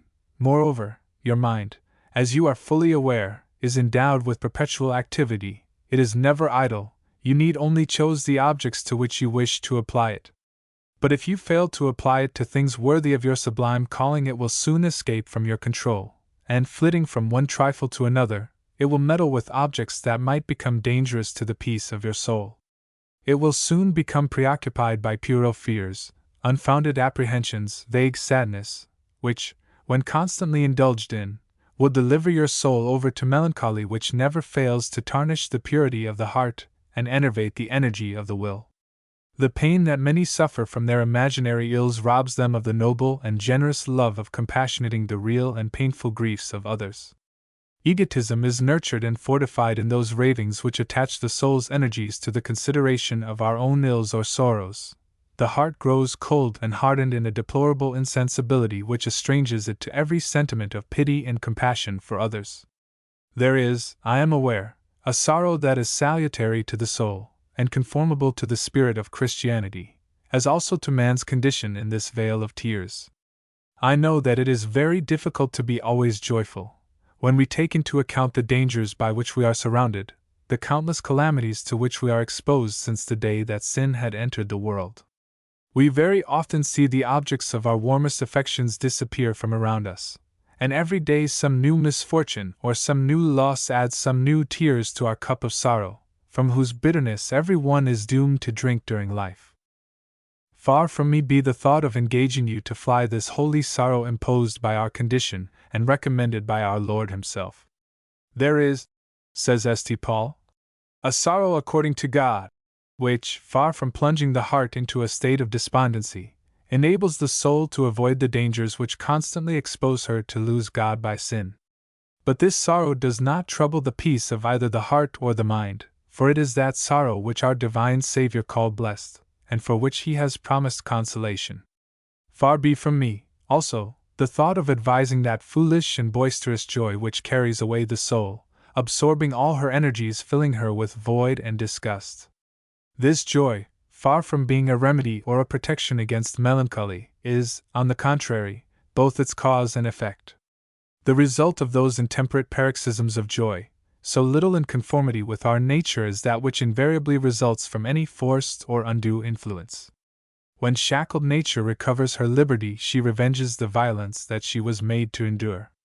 But, seizing her rights with too great avidity, she suffers more from the reaction than from the force that infringed upon them. This explains the reason of those fitful outbursts of joy and grief that pass in quick succession. Those puerile fears, followed by hopes, without rule or aim, that vain confidence giving place to sad discouragement. Those despondent feelings after moments of zealous fever, during which we seem to be able to do and attempt everything. Here we find the solution of those sudden and varied shades of temperament which will instantaneously cheer or prostrate the energies of the soul. If you would preserve your soul from melancholy, conserve your heart in a calm composure, your mind in a just equanimity, keeping both equally distant from all extremes, able to taste joy with discretion, and sorrow without becoming discouraged. This will be putting in practice the advice of the wise man: give not up thy soul to sadness, and afflict not thyself in thy own counsel. The joyfulness of the heart is the life of man, and a never-failing treasure of holiness, and the joy of man is length of life. Have pity on thy own soul, pleasing God, and contain thyself. Gather up thy heart in his holiness, and drive away sadness far from thee. For sadness hath killed many, and there is no profit in it. Envy and anger shorten a man's days, and pensiveness will bring old age before the time. A cheerful and good heart is always feasting, for his banquets are prepared with diligence. XXX 22-27. Chapter 21. On Reading. If the wisdom of nations, which loves to find expression in the Proverbs, teaches us that a man may be known by knowing the company that he frequents, we can say with the same assurance that his character and dispositions may be known from the books which he constantly reads. Of all friends, the most intimate are the books that we constantly read, hence there is nothing more important for a young person, as there is nothing that entails such grave consequences for the moral culture, than the selection of proper and suitable books. Because it is a noted fact that such readings exercise the deepest influence over the mind and heart, so much that all the resources which the ingenuousness of maternal love can employ against it avail nothing. God's minister in the pulpit of truth has no weight with those souls fascinated by the deceitful charms of a bad book, which addresses itself to their prejudices and passions. The charitable advice of the confessor in the tribunal of penance is futile against the intoxicating seductions of those romances, whose only merit consists in flattering the most depraved inclinations of the human heart.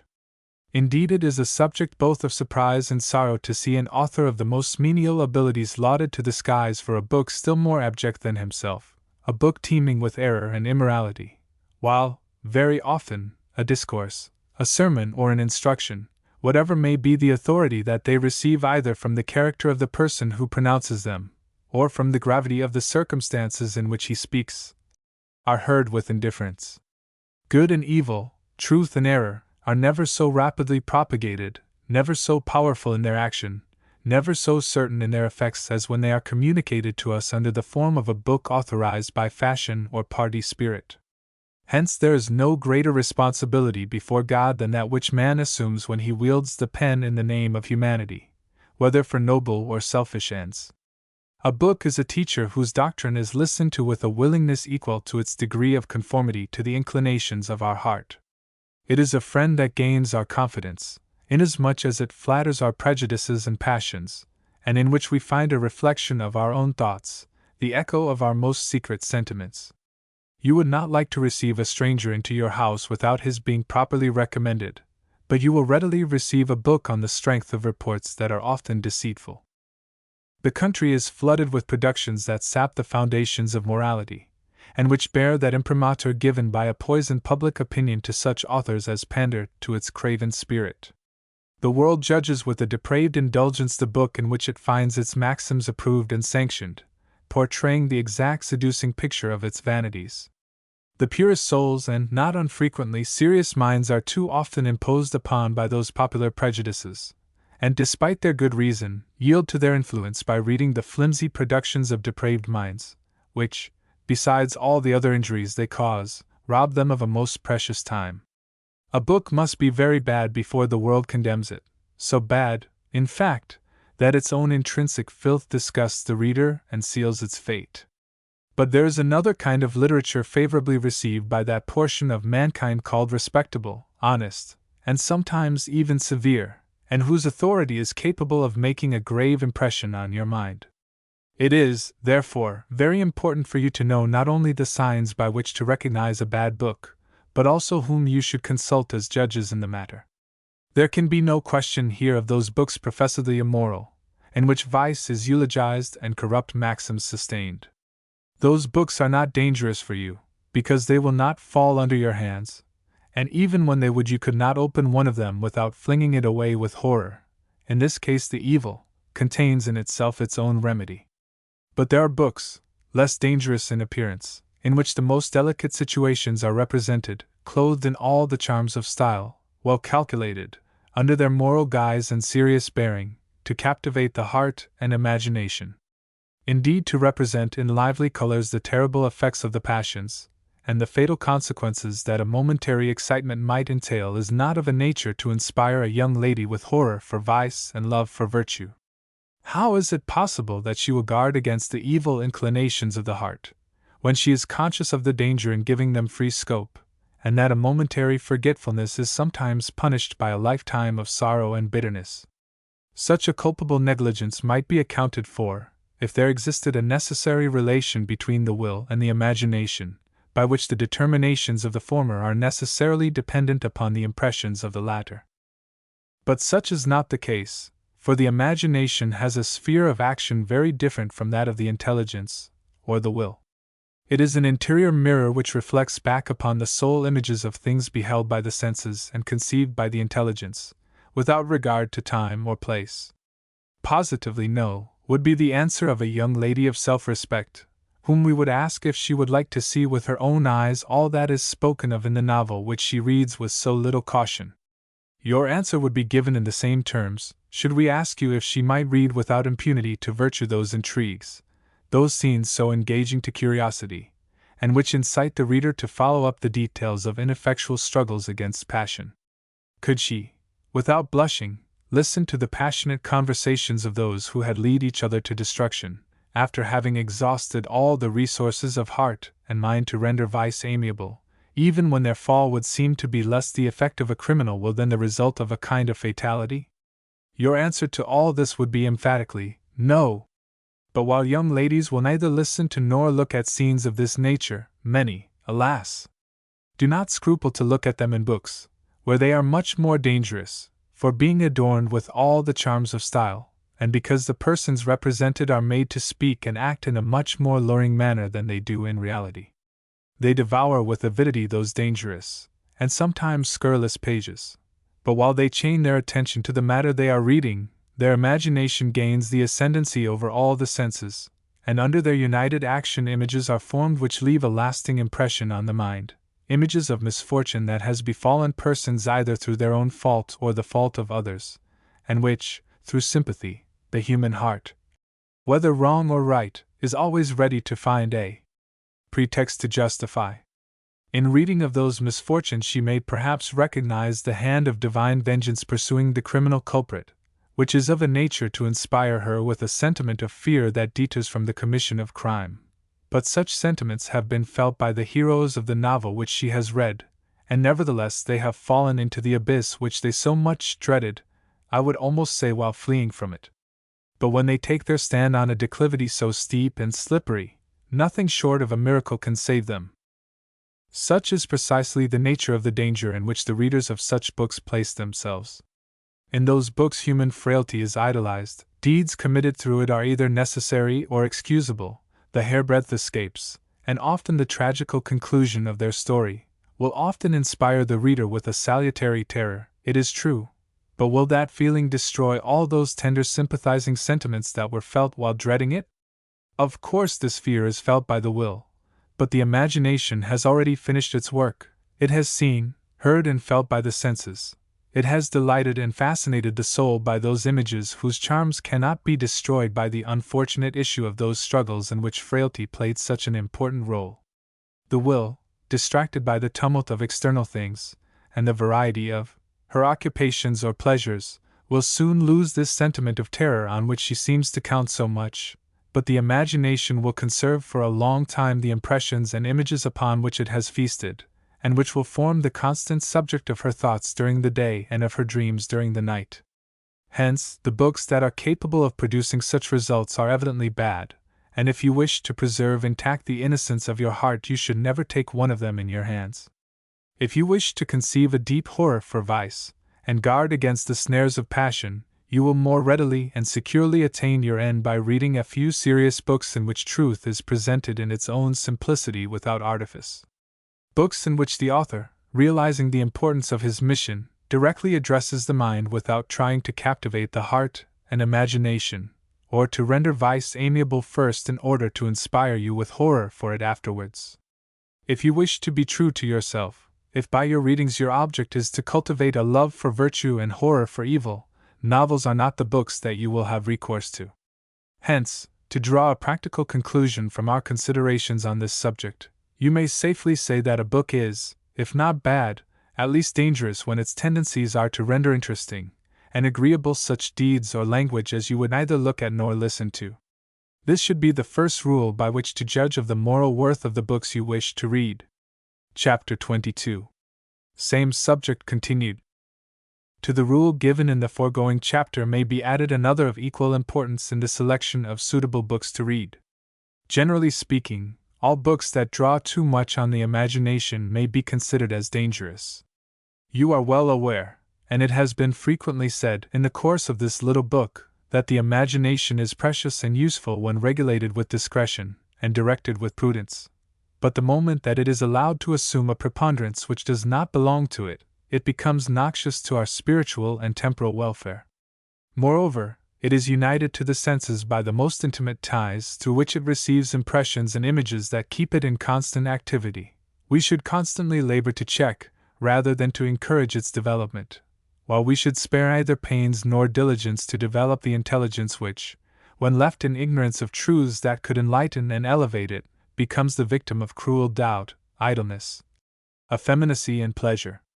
There are books said to be useless, and consequently harmless, but the conclusion, without being false, is not just, for we have just as much reason to believe they are dangerous as to admit the contrary.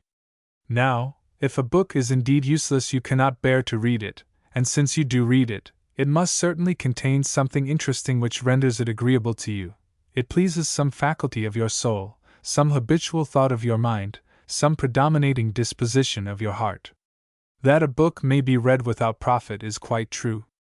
But that the same book can be read without danger of sustaining some loss is evidently false, unless that it be maintained that we are justified in having no proposed end for our actions, or that we may act solely for pastime which is diametrically opposed to the end for which we were created.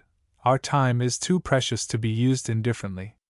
Again, if there is in life anything that may be read or omitted without losing some advantage, or committing some evil, it is certainly not a book, for it always contains either some facts or some pictures, or some maxims capable of making an impression on your mind and heart.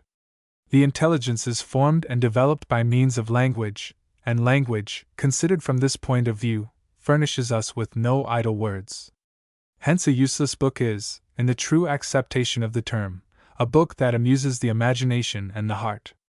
Now, whatever the soul receives through these channels must be of some importance for good or evil. Hence we are not justified, on the plea of indifference, to accept any book that falls under our hands without being thoroughly examined and competently recommended. Here, of course, a new difficulty occurs. At your age, and with your experience, you are unable to judge what books you should read.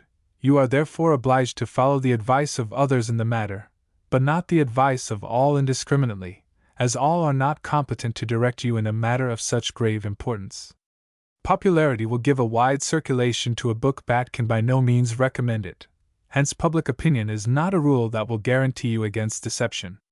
Those in whom you place entire confidence to choose a book for you should themselves be recommended by their sincere and generous piety, the dignity of their life, the solidity of their judgment, strengthened by an extensive knowledge of men and things.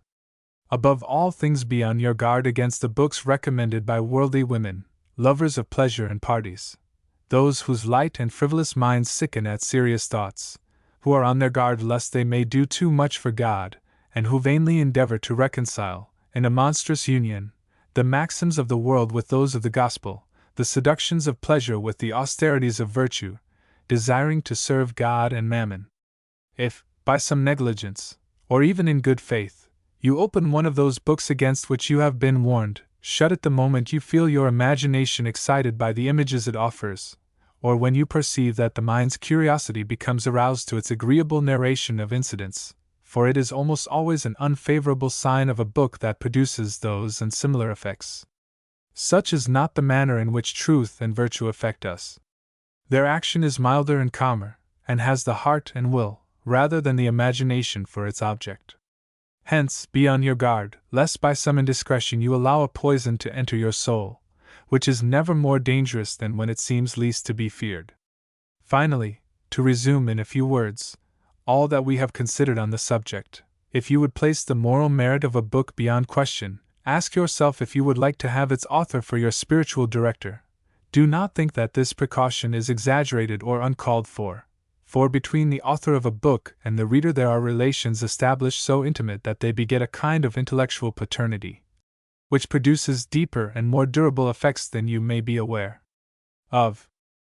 To express the influence that our actions exercise over our life and over our fate, man is said to be the son of his works. For similar reason, it may be said of him, but more especially of woman, that he is the son of his readings, for reading forms such an important factor in the formation of the heart and mind that it often modifies our whole being. Besides, if you wish to profit by your reading, read only a few books, but read them well, with close attention, reflecting long and often on what you have read, identifying your very thoughts and sentiments with the subject matter of their pages. But let all this have its practical utility, let all those advantages find a living expression in your language, in your actions, and in your whole life. And,